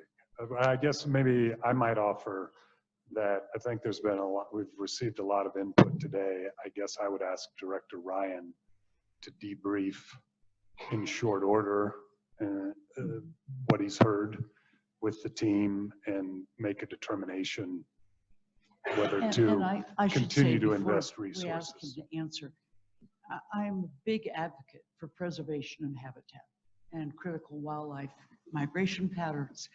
And I don't take lightly that this is a specimen that, you know, just because we have a lot of people here to talk about their homes and their activity, I don't discount that there's, it's hard not to advocate also for habitat that is very special. But I want to be practical that if this really doesn't seem realistic, it doesn't seem like it's the right use of resources to proceed. I mean, the number of times we get caught in the stewardship trust discussion around, you know, the stewardship trust is not a conservation tool. It's a designation that says we take a higher standard of care. In my 7 years on this board, I don't look at land. I think it's hard for me to discern what a higher standard of care is. I don't look at one piece of land and say, well, trash it, and another piece saying, you know, protect it. And I guess, you know, hearing the values of this, like, are we the right owners of this land? Are we the right people to have this? Because the pressure is going to be there, and we're going to run into the consistent, you know, we have mineral rights, we have ability to generate revenue, that's a mandate. And then, like, how could we possibly destroy this pristine habitat, these wildlife corridors? Like, I just want, you know, I wrote down, you know, could we do a land for land exchange with an entity? Should we be thinking differently about, you know, whether or not we continue to hold these high value, because people, and I understand that they're beautiful, and putting a quarry in this terrain, I mean, I live here because of that scenic beauty, and we just time and again put in this sort of pickle when things in particular are designated in the stewardship trust. But I would say stewardship trust or not, like, I'm still looking at it very carefully. So Commissioner Shaw. Commissioner Shaw, yeah. I continue to struggle with the alternative piece being the right solution either. So I would like to take a really strong look at the viability of that and the impact on the community. I'm just not sure that it's the right solution. Commissioner Scanlon. Commissioner Scanlon, and I want to second what Commissioner Heath has said. I think we all care about preserving this species and its habitat. I think the question is there a different answer than the one we're being presented with? And one thing I'm struck with is we do these leases, and now that we have a lease that's sort of in perpetuity, what if things change, such as we find this habitat, which if that were presented to us today, this habitat alone would mean we wouldn't do that lease. So do we ever have an opportunity to reevaluate that? Yeah. And to think differently about, you know, I know we need a buffer to this property to changing the current lease that we have because circumstances have changed since we initiated it. Yeah, I guess I'll partially answer that question. The first thing is these what we call held by production leases were much more common ages ago in the 1990s when this particular lease was signed. We are sort of moving away from those, at least you know, things that are renewable every so many years, you know, with staff approval and things like that. So we're seeing less and less of those held by production leases for those reasons, but nevertheless, we still have them on the books, and so we have to work with them as they are. Okay. Any other comments, questions? Lindsay, Ben, thank you so much for the presentation, for arranging the speakers. Members of the public, appreciate your time on this issue. Hopefully you see that, you know, this is a deliberate body, and I think, you know, there's a bit of follow-up to be done before moving this item forward. I would like to take a break. Let's call it 10 minutes. So about 3:05.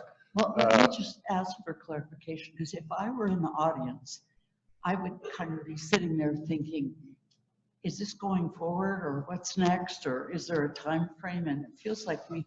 Yeah, I would expect to hear back. Okay. What's the plan by Yeah. no later than the next board meeting, Okay. if not sooner. So is that fair? Yeah, I was just gonna, I think, reiterate, we don't, that's true. Do we have an application in front of us, Ben? An application to do this?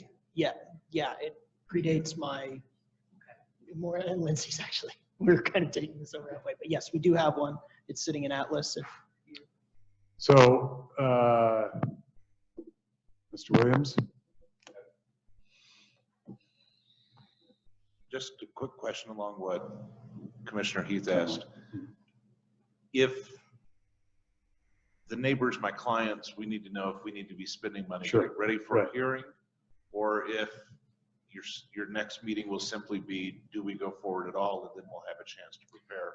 Yeah. So that would be very helpful from a Yeah. resource expenditure We'll convey, I would not do anything tomorrow or tonight at this stage. Let us sort of, we understand what you're asking. Thank you all for your time. Okay, so we're going to take a break. 5 after 3. We will go into executive session, so public, we will ask you to leave. But I do invite you back because we still have to review the revenue accounting policy. Could we do And those in I'm opposite? sure if you thought this discussion was interesting. So anyways, take a break. The meeting of the Colorado State Board of Land Commissioners. Our first item, we just opened the doors, is open public comment period for non-agenda items. There are only 2 staff members in the audience.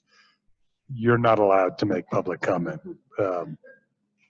Kidding, I don't think they want to. If I see other members of the public come in, I'll certainly revisit. Item B, announcements. Commissioners, I would congratulate Commissioner Scanlon and Commissioner Heath on becoming official. Well, Was it a almost. oh. I don't. Oh. No, we are. We are. Yeah. We're legit. Okay, yeah. And we had that big lunch just for that today. Yeah. Well, it was a pretty rigorous. Crowd go. I'm like deeply disappointed. I know. Wow. They must all be all right. listening online. There you for go. sure. Rigorous, was it a rigorous evaluation process? Yeah, there you Went go. along with the glow that came from Yes, the. perfect. You just stay, yeah, just, Well, I would just say we followed the death penalty. So We that- followed that, and we were before Parks and Wildlife, which was Oh, very contentious, yeah. so we were a breath of fresh air. there you go. Good. Director Ryan, did you have any other announcements? No. Okay. All right, next item C, Department of Natural Resource Director's Report. Mr. Vilsack? Sure. Doug Vilsack with the Department of Natural Resources. Thanks for having me and for the interesting discussion this morning, this afternoon.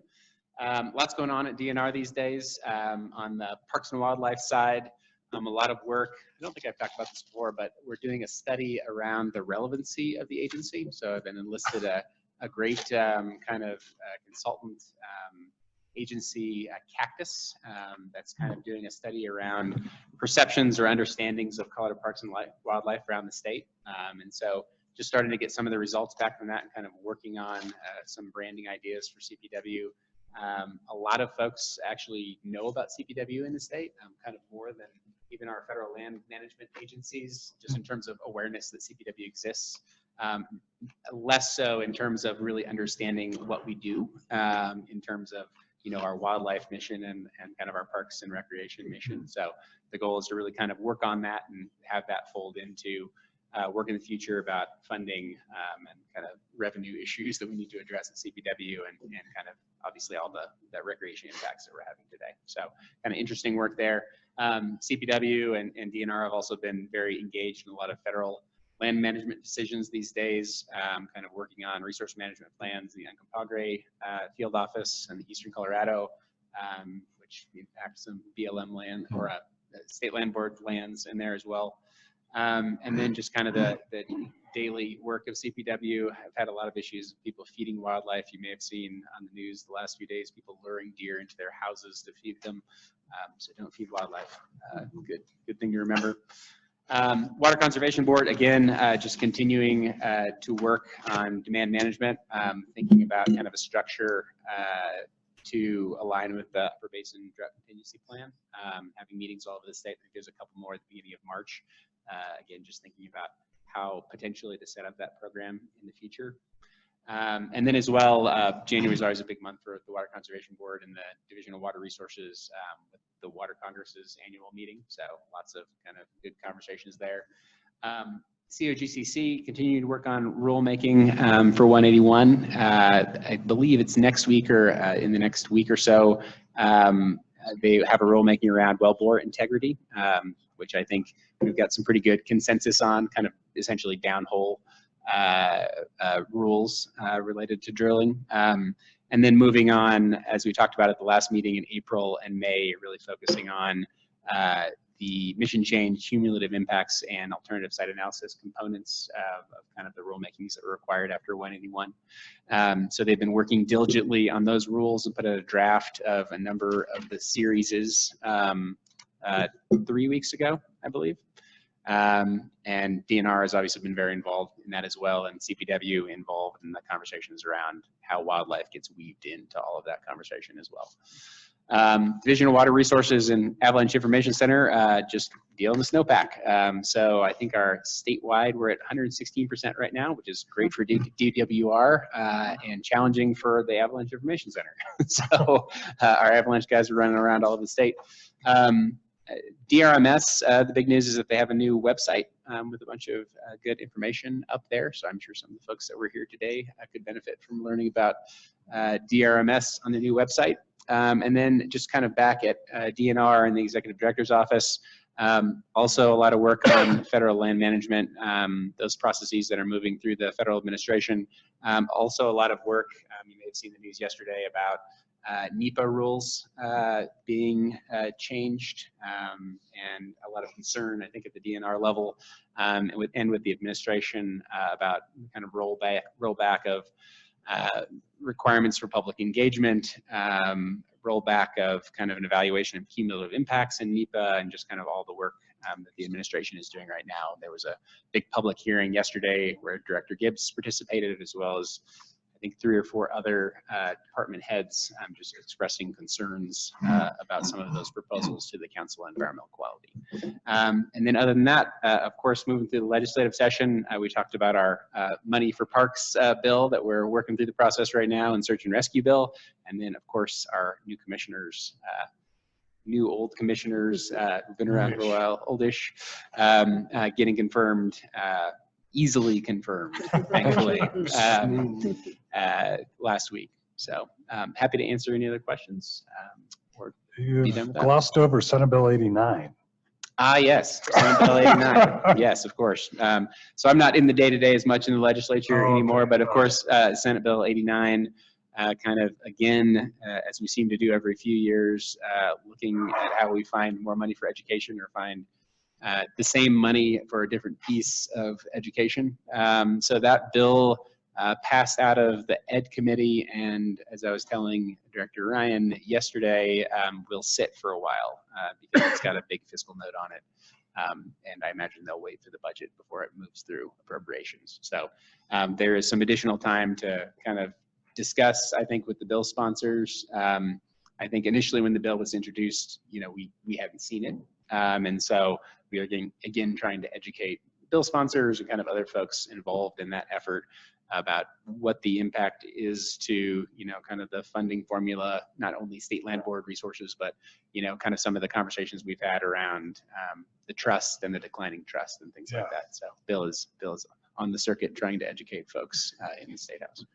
Well, yeah, I mean, I guess I would, I don't know, I would make a plea. I mean, when I saw it come through, it's another, we just keep getting these pressures, like, it's a public access program, now this, best. There's sort of, and we're not getting an audience, seemingly, it's all sort of, as I'm viewing it, to actually use is this not an opportunity to say, let's look at the entire picture? And I know it's unpopular because it's a long-term, there's short-term pain potentially for the long term. And I guess I just feel like no one really cares to have that conversation that could actually do something about it, or at least say, you know, hey, good idea, but, you know, and I feel like that's the governor. The governor in terms of who would bringing say, those folks together. Let's sit down and let me hear this whole shrinking trust idea. It seems like. Yeah, and I think, you know, again, that bill, it wasn't an administration bill. It kind of was the initiative of a few legislators. And so I think, you know, it is an opportunity to, you know, have that conversation. Thankfully, it's not just going to kind of fly through the process. So I know Bill has talked to at least one of the bill's sponsors and talked to the governor's office and kind of, you know, again, reiterated some of the concerns about the shrinking trust. So I think we have a little time to continue to have those conversations and try to educate folks about not only like what is the impact of the specific bill, but kind of the longer term. Because I mean, this might be a good resource, but the whole proposal is, you know, we were very clear.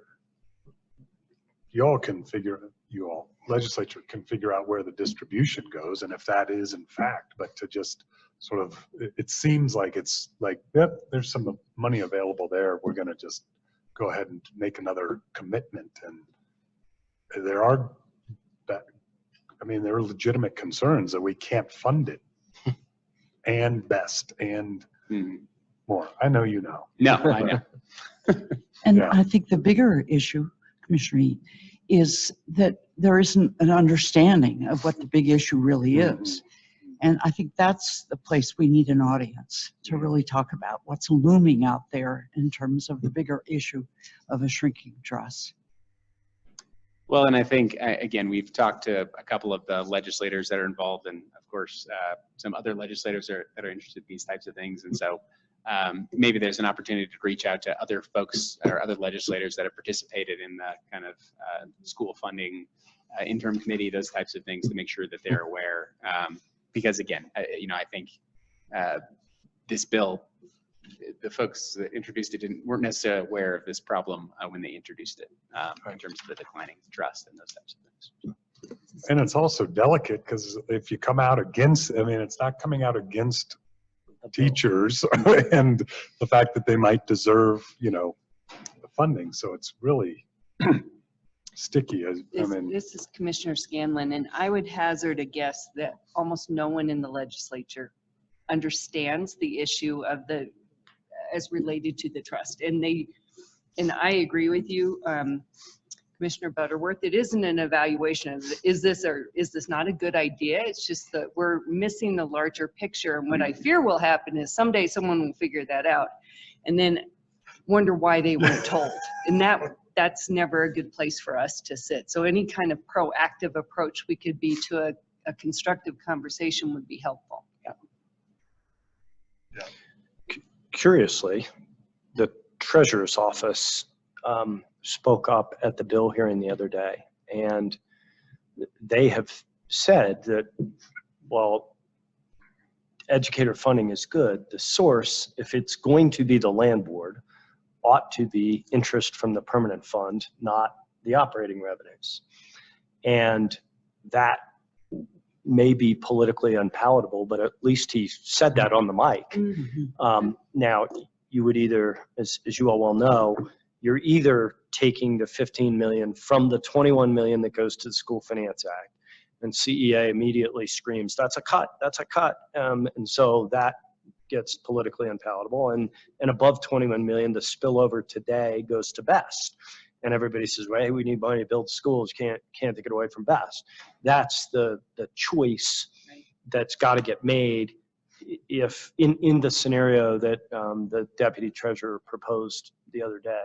I don't know whether anyone's willing to do that or not, but that's what he said on the mic the other day.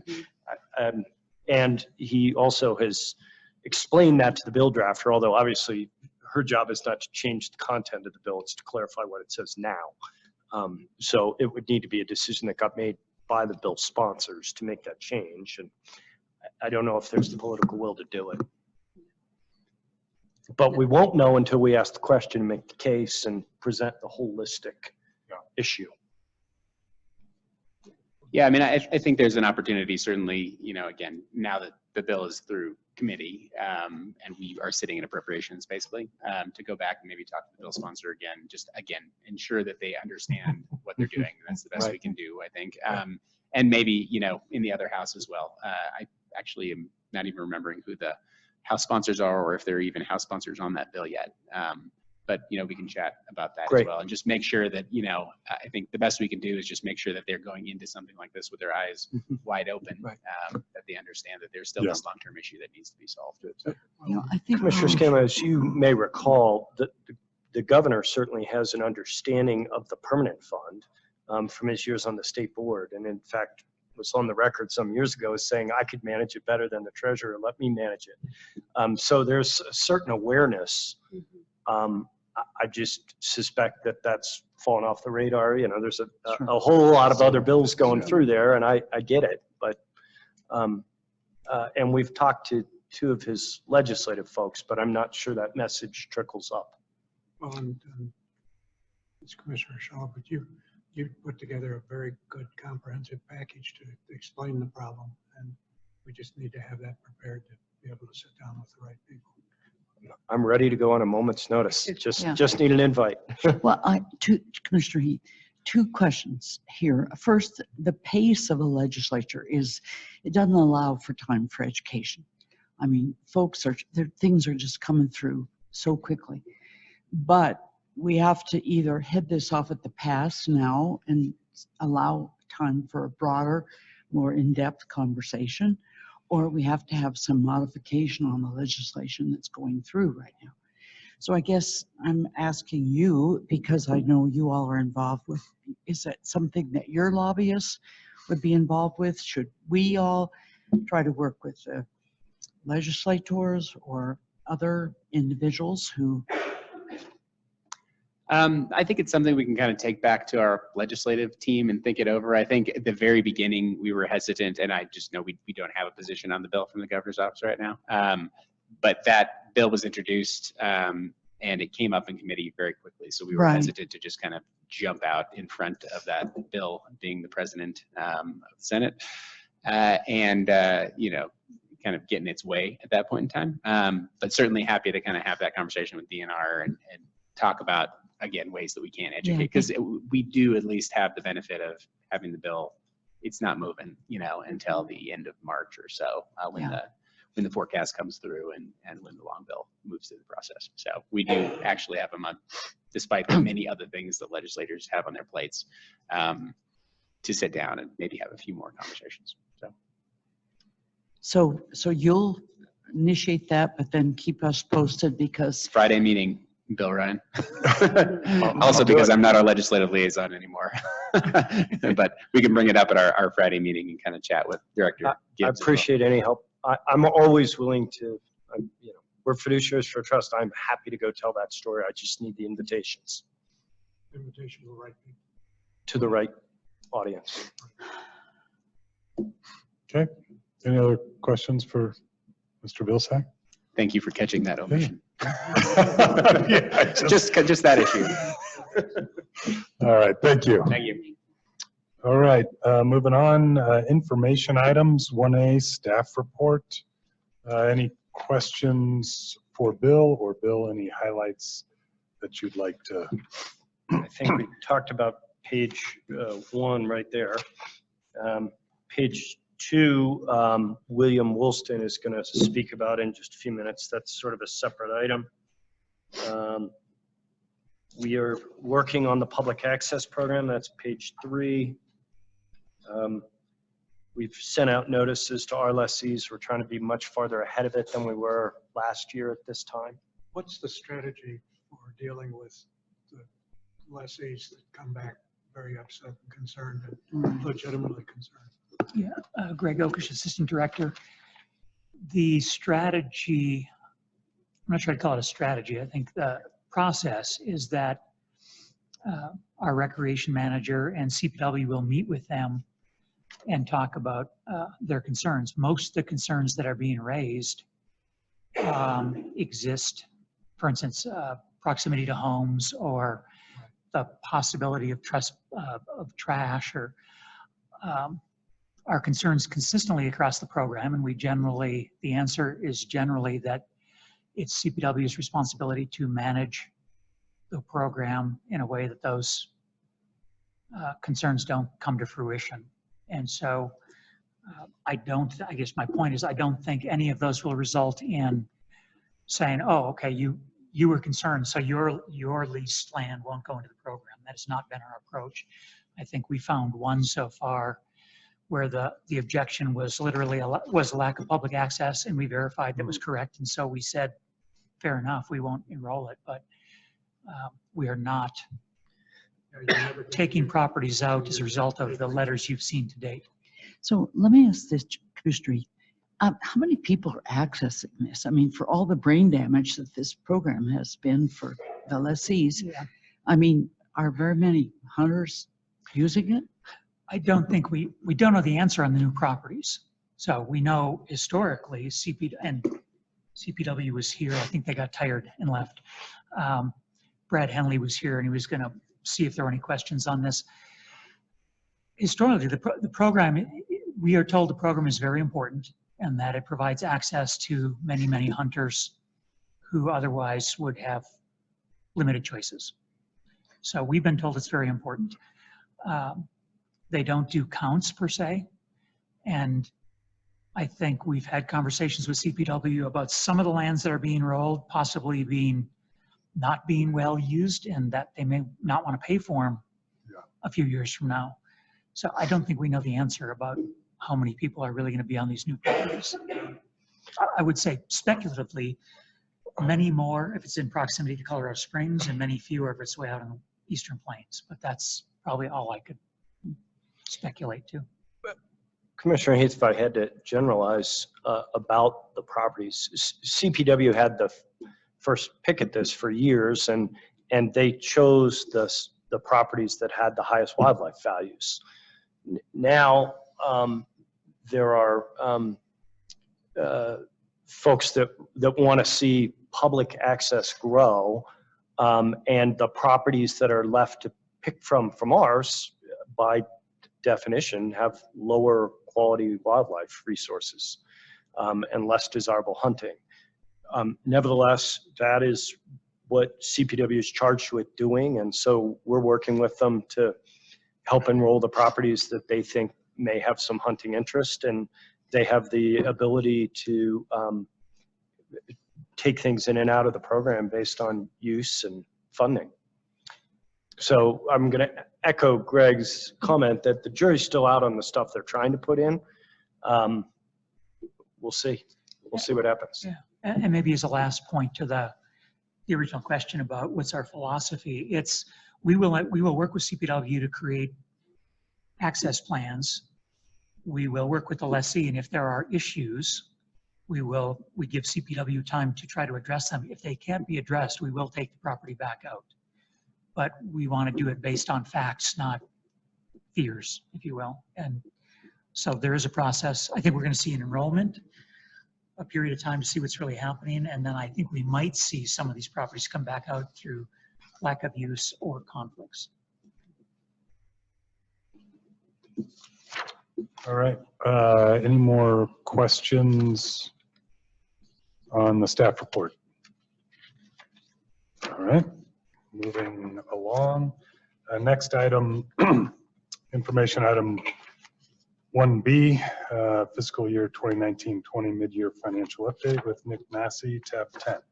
Not the illustrious revenue accounting policy, No, just yet. Yes. Keeping everyone in suspense. Good afternoon, Commissioners. Nick Massey, Assistant Director, bringing you an information item, the mid-year finance update, giving you a sense of where we're at with revenues and our budget for the year. I'd like to tell you a story that touches on about 36 points going back to 1866. I'm kidding. This is going to be very brief.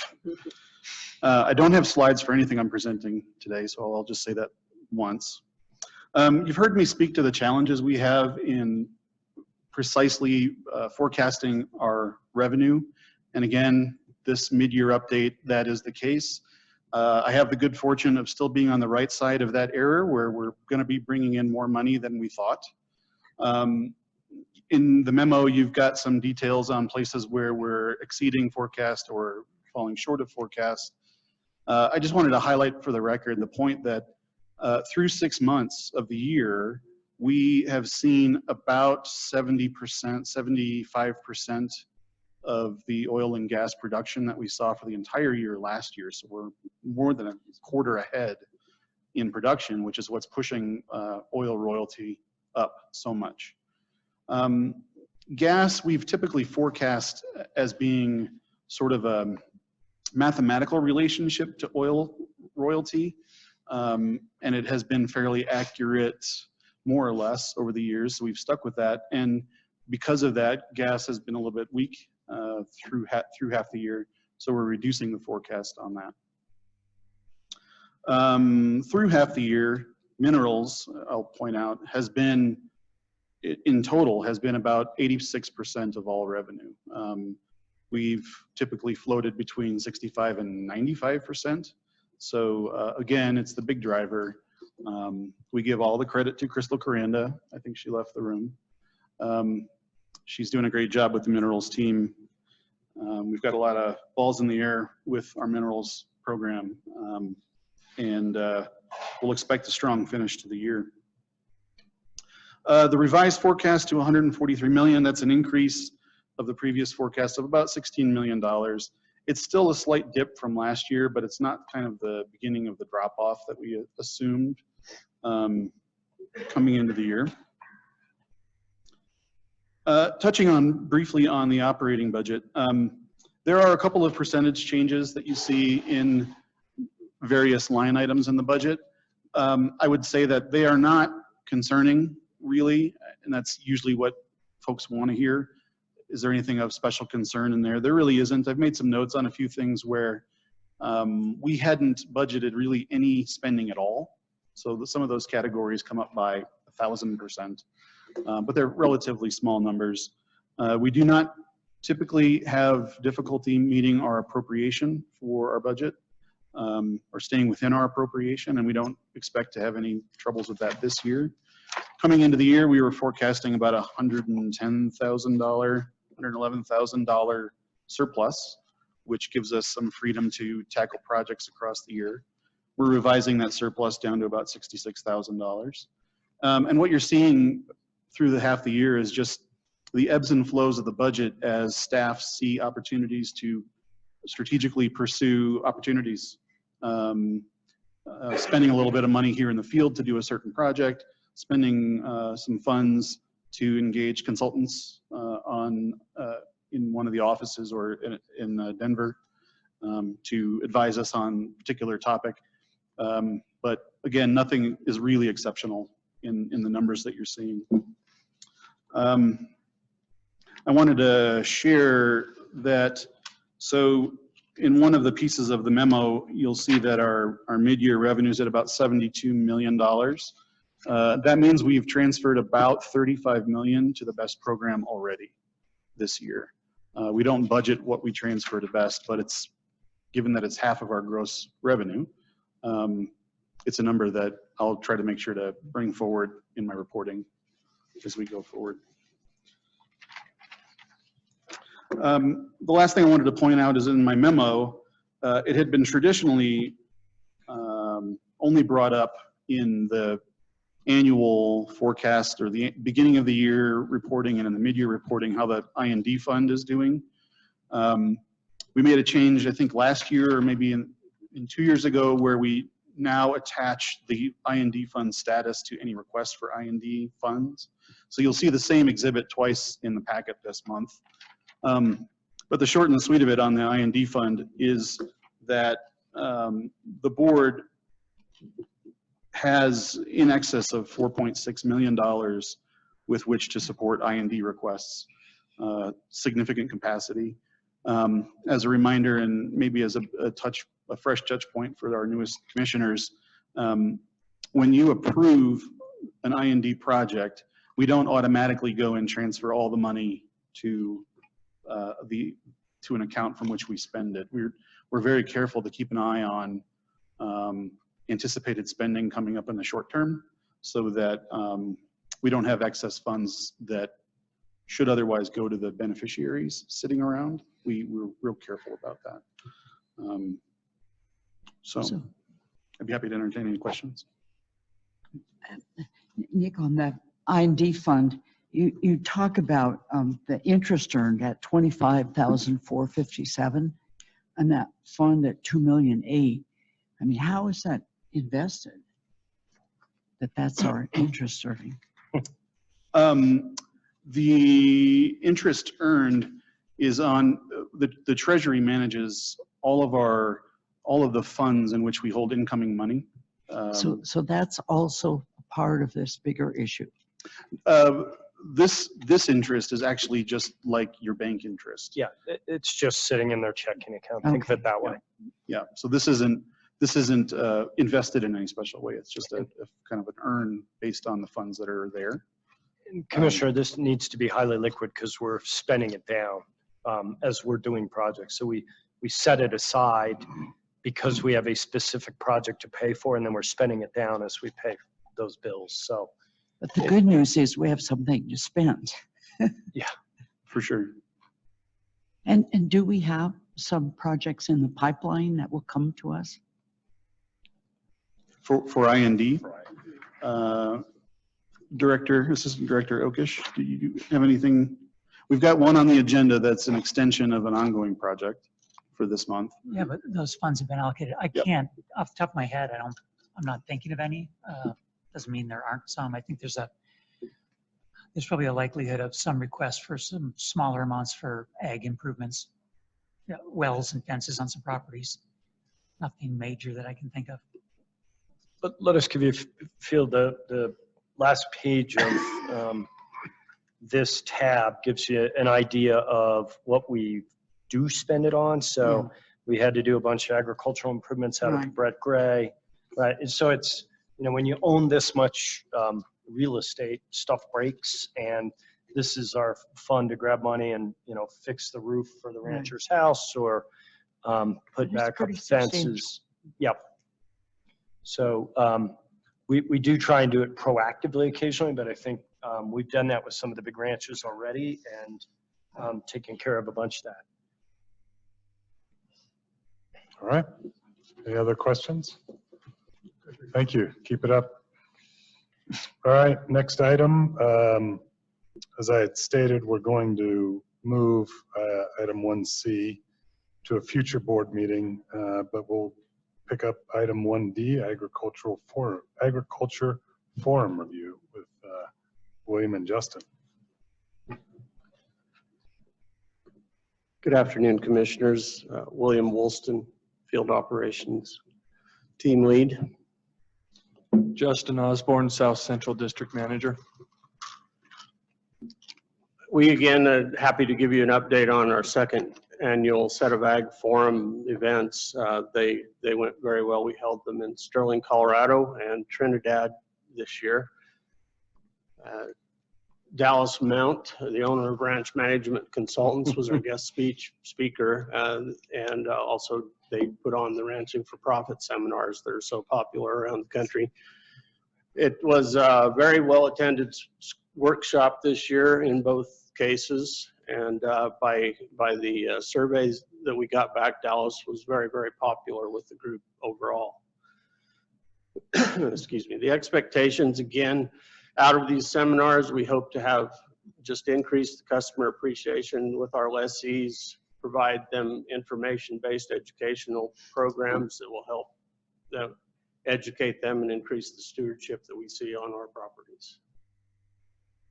The outcomes that we feel we're getting are, it gives our lessees a chance to collaborate as a group and with us.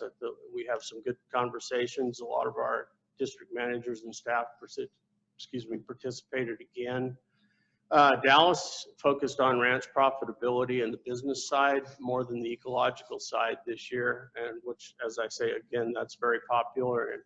And I believe he's right in saying that if we can achieve that with ranchers and lessees, they have time and desire to go out and put the ecological practices in place that will be good for our outcomes as well as theirs.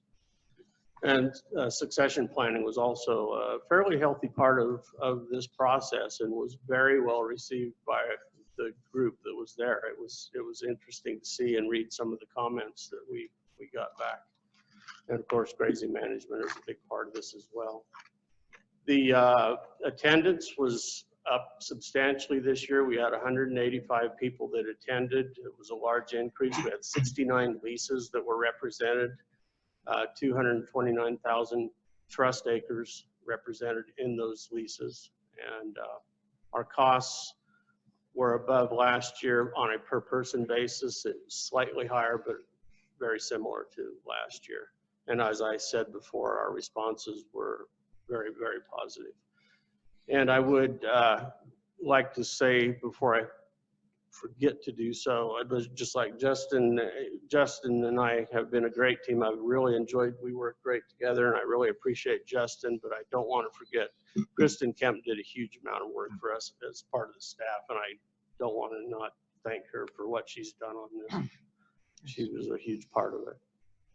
So with that, again, I think this was, I was thrilled with it. It was very successful.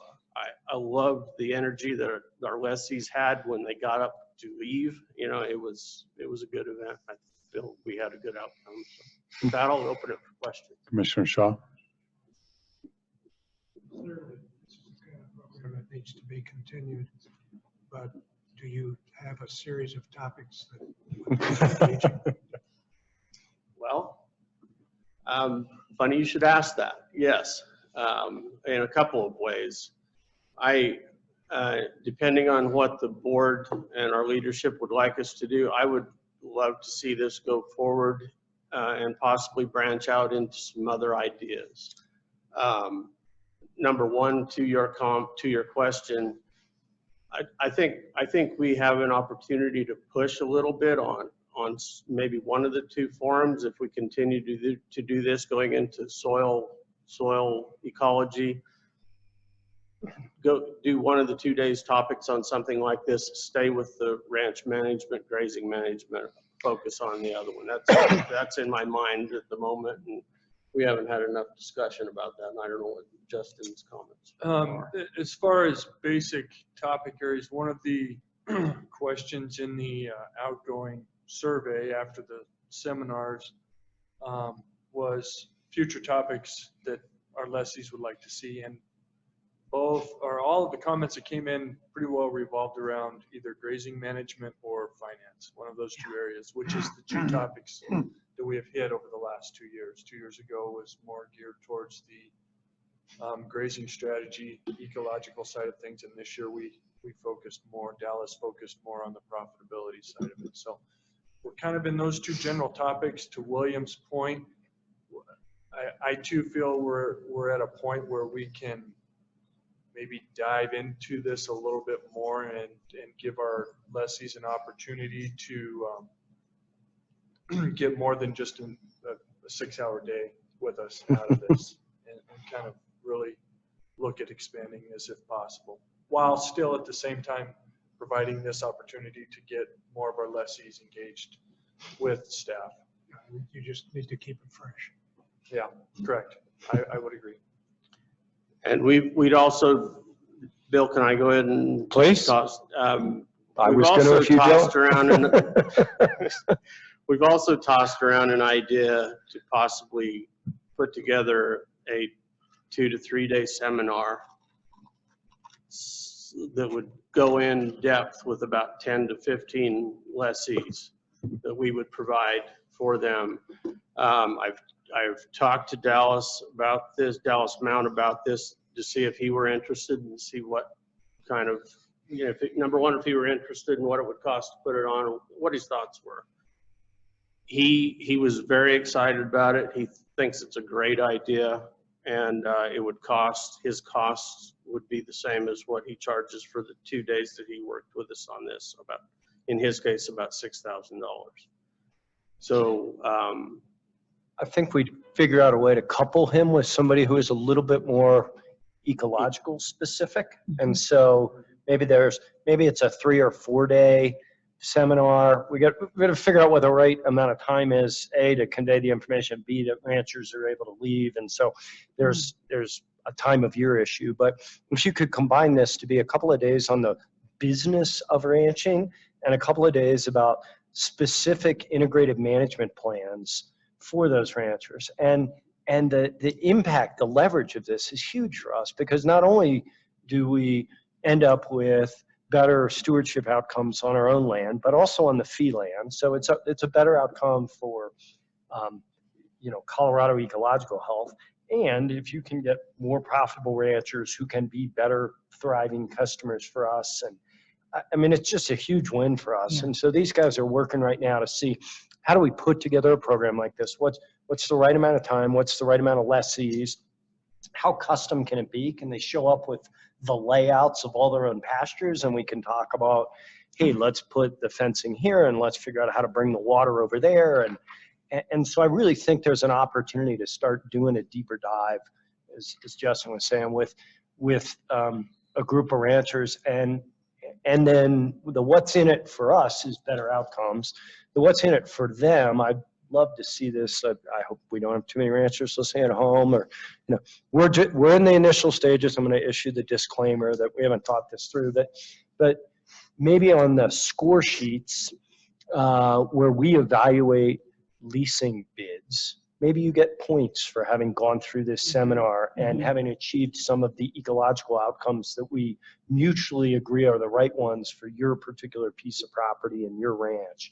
And so there's some sort of an incentive system that if you've invested your time and some of your money in going to one of our programs, we want to find a way to keep you as a lessee for the longer term. So again, all in the idea stages. I definitely want to get your feedback, your perspective on this, Commissioner Carney, but we'd love to figure out how to take this, make it a deeper dive and take it to scale. That's a great idea. Yeah. Now you have Great. to do it. And, yeah, that's all I have, unless you had any other questions. I think we're good. Great idea. Nice work. Thank you. Thank you both. And All right. And Commissioner Ryan, I really appreciate the idea of how do we incentivize some of our best people with best practice, and recognize that through how we lease in our protocols. So that's awesome. Thank you. All right. Moving on to final action items. The moment we've been all waiting for, and we can let the public back in. And actually, Nick, will you go ahead and take your board leasing agenda item as well, since you're up there? Okay. So first item, 3A, revenue accounting policy, tab 8. Yes. Good afternoon again, Commissioners. Nick Massey, Assistant Director, here with a final action, a request for action on the revenue accounting policy. So it's my hope that in your time with the State Land Board that you've experienced it to be a place that has top-notch governance and policymaking. And recently, over the last several months, the opportunity came to light that, it came to my attention that we had the opportunity to create policy around some of our accounting practices that are good accounting, but just it's sort of silent in the things that we use to guide our activity. So what you've got in front of you is, for the first time, a revenue accounting policy that helps staff with documentation about the things that the board has delegated staff to do on its own.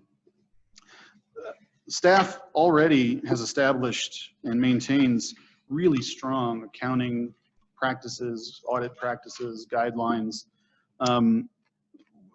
Our practice is not really wanting for anything in the execution of its responsibilities. And we're constantly working on refining and improving the things that we do and expanding the knowledge and the guidelines around the things that we do every day in our accounting and auditing. In the policy, there's a section 2 is on management practices, and this really gives you kind of a picture of the things where, maybe of how seriously we take this. We're putting real energy into, again, our documentation. We'll be working on developing a larger formal business plan for the accounting and audit teams to make sure that as we experience some retirements in the near future, and as we approach fresh challenges in the work that the accounting and auditing teams do, that we've got good guidance in place. And for the first time, I'm proposing that we create visibility to the Board of Commissioners, to you commissioners, about the things that we're finding in our audit practice. You have heard us in the last couple of months talk about some of the things that we're finding in audit. And I think that there's an opportunity for us to sort of formalize that and bring more information to the board. Probably in an information item when the staff report a couple of times a year, just to say, here's what we're finding in the things that we do. But the real motivation for the policy at this time is things that we've kind of spelled out in the third section of the policy under terms. There are a few things that we do that we have done just out of habit and practice that, again, are based in good formal accounting. But as far as we could tell, statute and our lease language is silent on. There were ways we were treating revenue in our accounting practice that we didn't have any written guidance on. And so for the first time, we're documenting some of those things in that terms section. Again, it's really putting to the letter some of the things that we have been doing that we just really would appreciate having the board's blessing to say, yep, we're doing it right, keep going. With that, I'd be happy to take questions and ask for a motion at some point.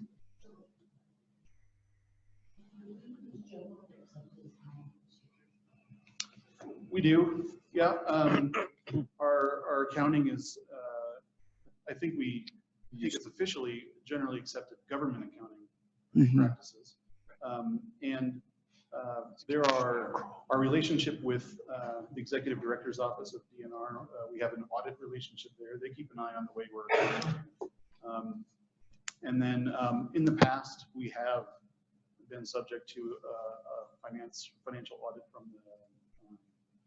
the State Auditor's Office, but more recently it's been performance audit. Yeah, I guess that's my follow-up question. Is there an external audit of our resources? That responsibility has lay with the Executive Director's Office and the Controller Unit of DNR. And is that done like annually or? Annually, there is some amount of review that happens on our books. And then do we as a board get a copy of that?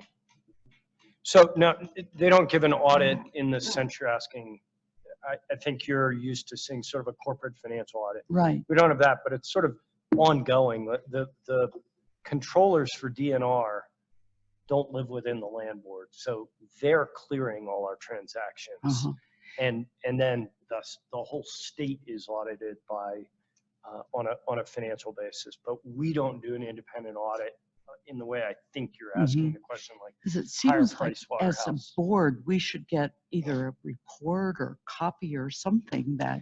Well, what we produce every year is an income and inventory report. We submit a complete financial report to the legislature every year, right? And we submit that to this board as well. We had it in November.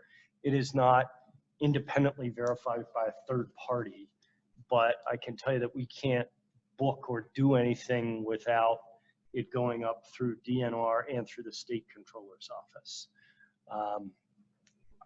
I don't know how to give you more comfort than that. Yeah.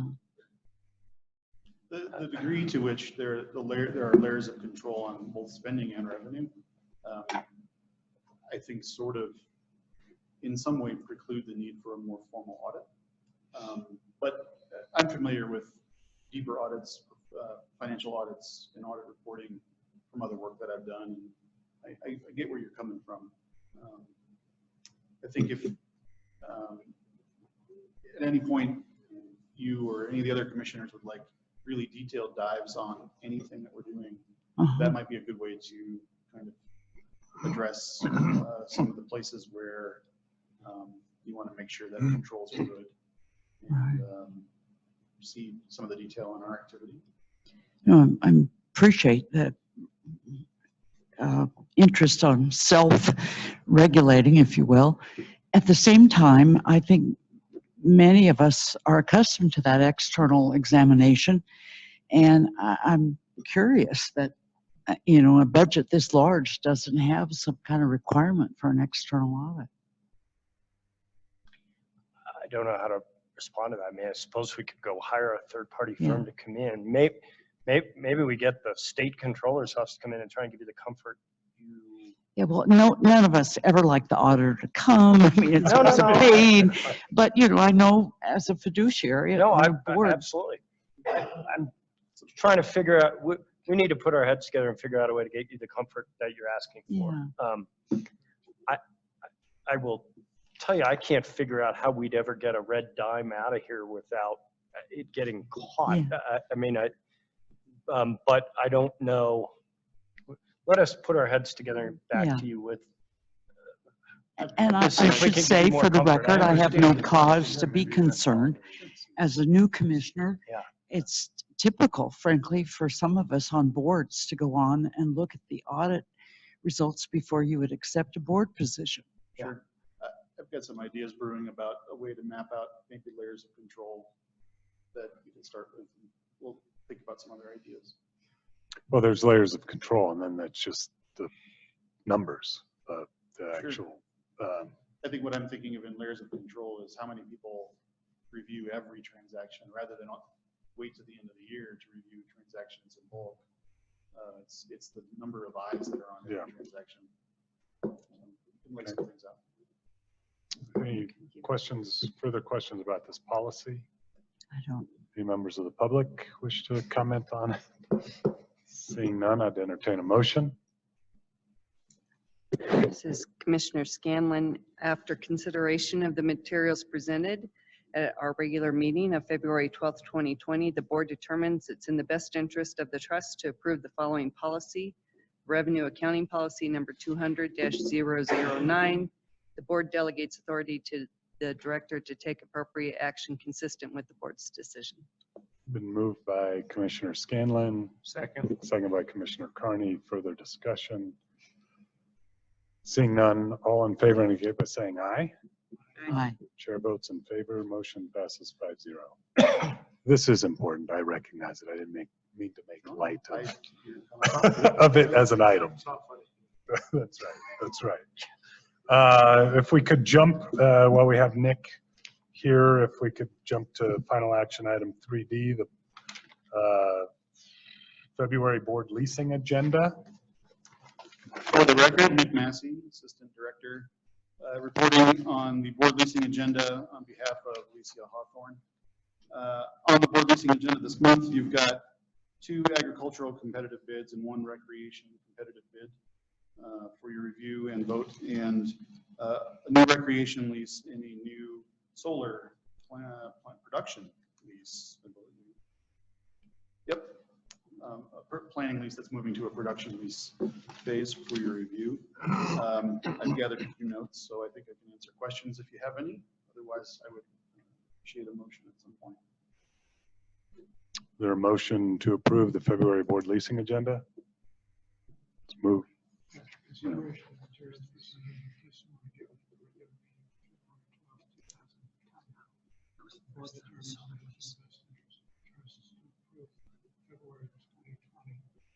Leasing agenda according to the attached report.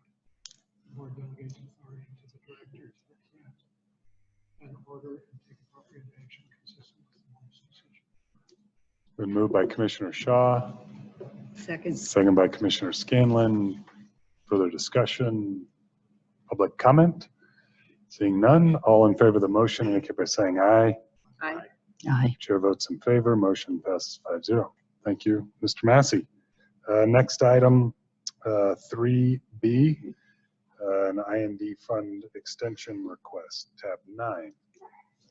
Mr. Okus. While you're looking at your watch. Good afternoon, Commissioners. Greg Okish, Assistant Director. This is really an administrative action or request. 2 years ago, the board approved the expenditure of IND funds of about $820,000 to build 2 homes on the Chancellor Ranch. That board order had a 2-year clock on it. We are not quite done with the construction. We will be by spring, and we'll actually take you down there sometime this summer. May. And, so you can see the results. But at this point, I'm asking you to formally extend the board orders so that this gets a little bit to your point, let's spending money so I can keep spending the money that's been approved. Pre-approved, yeah. It was a routine matter, yeah. Yep. Answer any questions. Questions? Motion? I support this. Commissioner Heath, I support this, but it felt like only one garage for 4 bedrooms. This, when you see it, and Commissioner Carney could probably speak to it, I don't know how common garages are on homes in locations like this. And in this case, both the garages serve sort of a secondary purpose. Huh.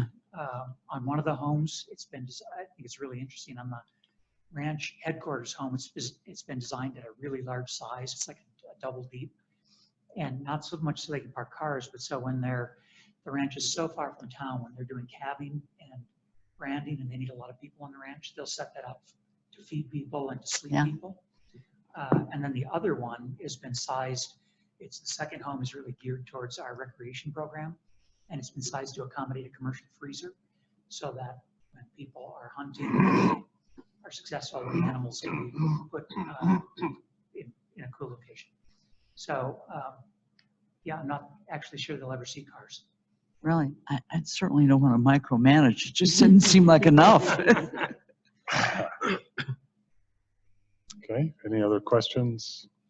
Any members of the public wish to comment? Seeing none, I'd entertain a motion to approve the Chancellor Ranch Investment and Development Fund extension per the terms of the board order in our packet. Who wants to move that? So moved. Commissioner Scanlon moved. Second by Commissioner Shaw. Any further discussion? All in favor of the motion indicate by saying aye. Aye. Chair votes in favor. Motion passes 5-0. Thanks. We're excited to have you see it later this Yeah. year. Thank you. You said All right. that's in May? I think so. That's what we're trying to do. May. All right. Final action item 3C, Arista parcel disposal. Ms. Majors, tab 10. Thank you, Commissioners. Evening. So this item in your packet is a request by staff for the board to approve a non-simultaneous exchange or disposal of the property known as Arista. If the board does approve this request by staff, we do believe that this is an opportunity to monetize an otherwise non-income producing asset in the trust portfolio. The property is 6.242 acres located in Broomfield, the city and county of Broomfield. This is a rendering that the developer created in 2016 of the developer of the Arista community, which is a 200-acre master plan community. And as you can see, the board's property, 6.24 acres, is really located sort of at the gateway into the whole subdivision at Uptown and Wadsworth Boulevard. You can see US 36 is here, so the property has really great access north and south up to Boulder and down to Denver. And then as well, this community has the First Bank Event Center here, so the board's property is really well located in a strategic master plan community. This is just an aerial of what the development looks like today. It has a little bit ways to go, but There are several new developments. There's a retail center here, a new hotel here. And then we just got notice that this site here, south of the board's property, there's a 325 unit apartment project that is in the planning process in Broomfield. And then I would be remiss to not say that the airport, the end of the airport runway here for the Rocky Mountain Airport is over here. So there's a lot of activity happening on the west side of Wadsworth as well. So in January, the board met and we talked about the fact that staff is preparing to release a request for proposals for development on this site. In that discussion, we said we wanted to be as flexible as possible with the responses. So we're encouraging ground leasing. We also want to be amenable to anybody who wants to acquire the property, and we're leaving the options open for a combination. The board did discuss the fact that they would like to see at least a minimum of 100 units of affordable housing on the site. So when we crafted the RFP, we realized that we do have a disposal, statutory disposal requirement that would require a 4-week process of advertising in the local legal paper of Broomfield. We think that that would create a more linear process where we would have to come back to the board and tell the board the results of somebody wanting to acquire the property, and that would delay our results and extend the process. So what we'd like to do is simultaneously market the RFP while also noticing the disposal. I think that that would make it a little bit more efficient. In order to do that, we need a minimum bid. And we've discussed that minimum bid value in executive session today. And so the staff is recommending that the board approve a disposal or the opportunity for a disposal of this property at the minimum price per square foot discussed in executive session. As a last note, just for the record, because this is a disposal, staff did look at the fiscal impact, and we, as per in your packet, we did address the fiscal impact, and we do not believe that this transaction would have a negative effect on the local school district. So I will I open was it up for wavering questions. until I heard that. Thank you. Mr. Chairman, Commissioner Heath, I support this proposal, but if we call it disposal in the motion, does that still allow for ground leasing? It does, yeah.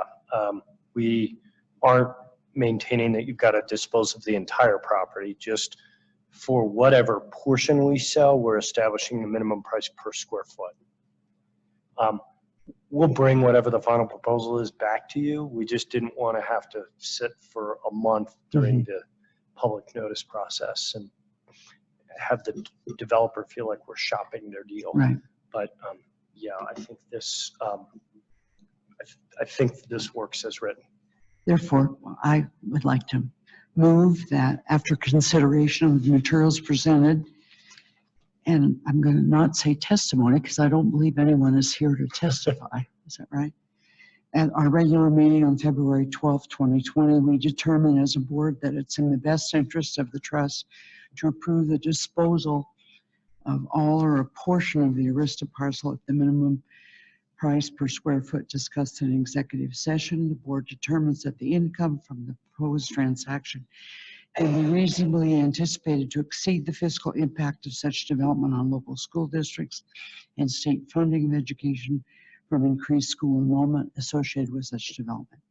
We delegate the authority to the director to draft an order and take appropriate action consistent with our decision. It's been moved by Commissioner Heath. Is there a second? Second. Second by Commissioner Carney. Is there any public comment? Any further discussion? Seeing none, all in favor indicate by saying aye. Aye. Chair votes in favor. Motion passes 5-0. Thank you. Thank you and good luck. Last item, minutes. Any edits, additions, clarifications? I had none. Seeing none, we'll approve them by acclamation. And Director Ryan, maybe a foreshadow of the March meeting. Yeah. Commissioners, first let me say thank you for your patience in a long day today. It was just one day though, so you will get home tonight. Next month, you're not going to be quite as fortunate. We need 2 days. We'll spend the first day, you'll recall that in November, we had a whole brigade come and speak to us about some of our land that buffers some of the military bases here and ask us to be part of some solutions to create buffers or at least restrictions against undesirable uses. Greg and Chris Smith and others have worked very hard, and we're now beginning to flesh out what the specific problems are around the specific bases and what the available tools are to maybe address some of these issues. And so we want to workshop that item. We're not ready to give you a final answer, but similar to what we did today, we want to start those discussions. So on the first day, we will tour 3 of the bases in particular. I think there will be a cool factor to the middle of the day. We're going to get inside the fence at Schriever, which is where they control all the satellites, and I'm looking forward to it. So that will be the workshop day, and then we've got a regular final approval session on the second day, similar to that. I hope it won't be as long as today. I think I can tell you pretty clearly that Red Canyon isn't coming back, so we just bought some time in the day. But I think you should plan on trying to be in Colorado Springs Tuesday night. We'll drive around on Wednesday, stay Wednesday night, have our board meeting Thursday. You should be able to get out of here early Thursday afternoon. Can I ask you to add 2 things? Yes. Do you want to talk about the plan for the reading material? Thank you. There is a fair amount of historical material that we've prepared for prior boards that I think is useful background for you all before you go on the tour. Some of it is requires sort of an understanding of our land holdings, and we've done lots of study and categorization work over the years.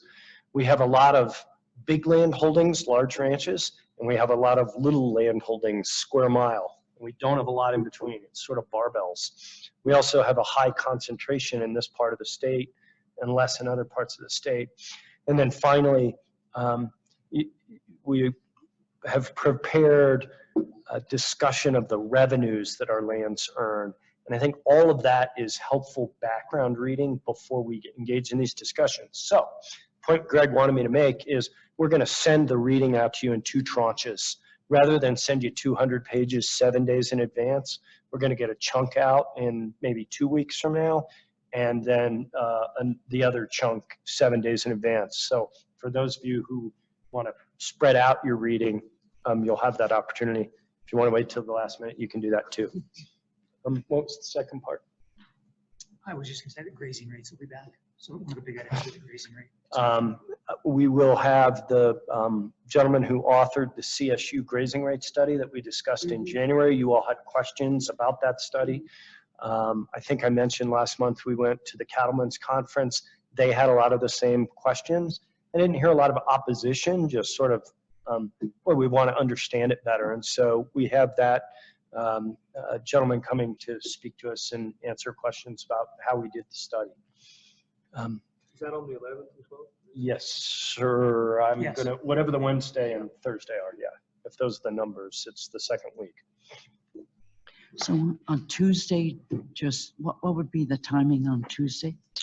Whenever you want to get down here. So if, since you're coming from the north, I'm happy to work out the same arrangement that we did. We would just come down and spend the night. No. Yeah, nothing formal happening Tuesday night. So. Yeah, well, we're gonna, I think, stay at the Marriott. We'll be at a different place. I do think that we should publicly acknowledge that since Mr. Butterworth became president, the focus has been. I You know, missed that. Well, we're staying in his So place next time. I heard. executive privilege. Thank you. Okay. I just want to even though the quarry discussion here was, I mean, it was challenging and sort of who did what, when, that type of thing. Like, for me, it was far better to be in this and not then be going to a final action item. Yes, absolutely. Which is how we've managed some of these unfortunate, not on purpose, but they've come. So even as challenging as it felt today, and like, I feel far better that we now have time and staff has time.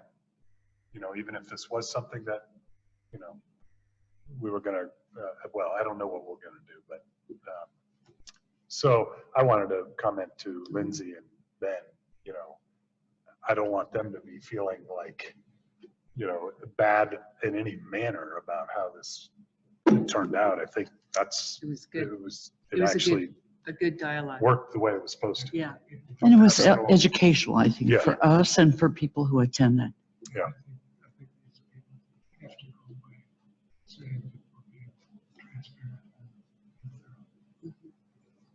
Yeah, and they're feeling- not impulsive either, and at the time. So anyways, with that, any other business? Hey, really? Really? We're adjourned.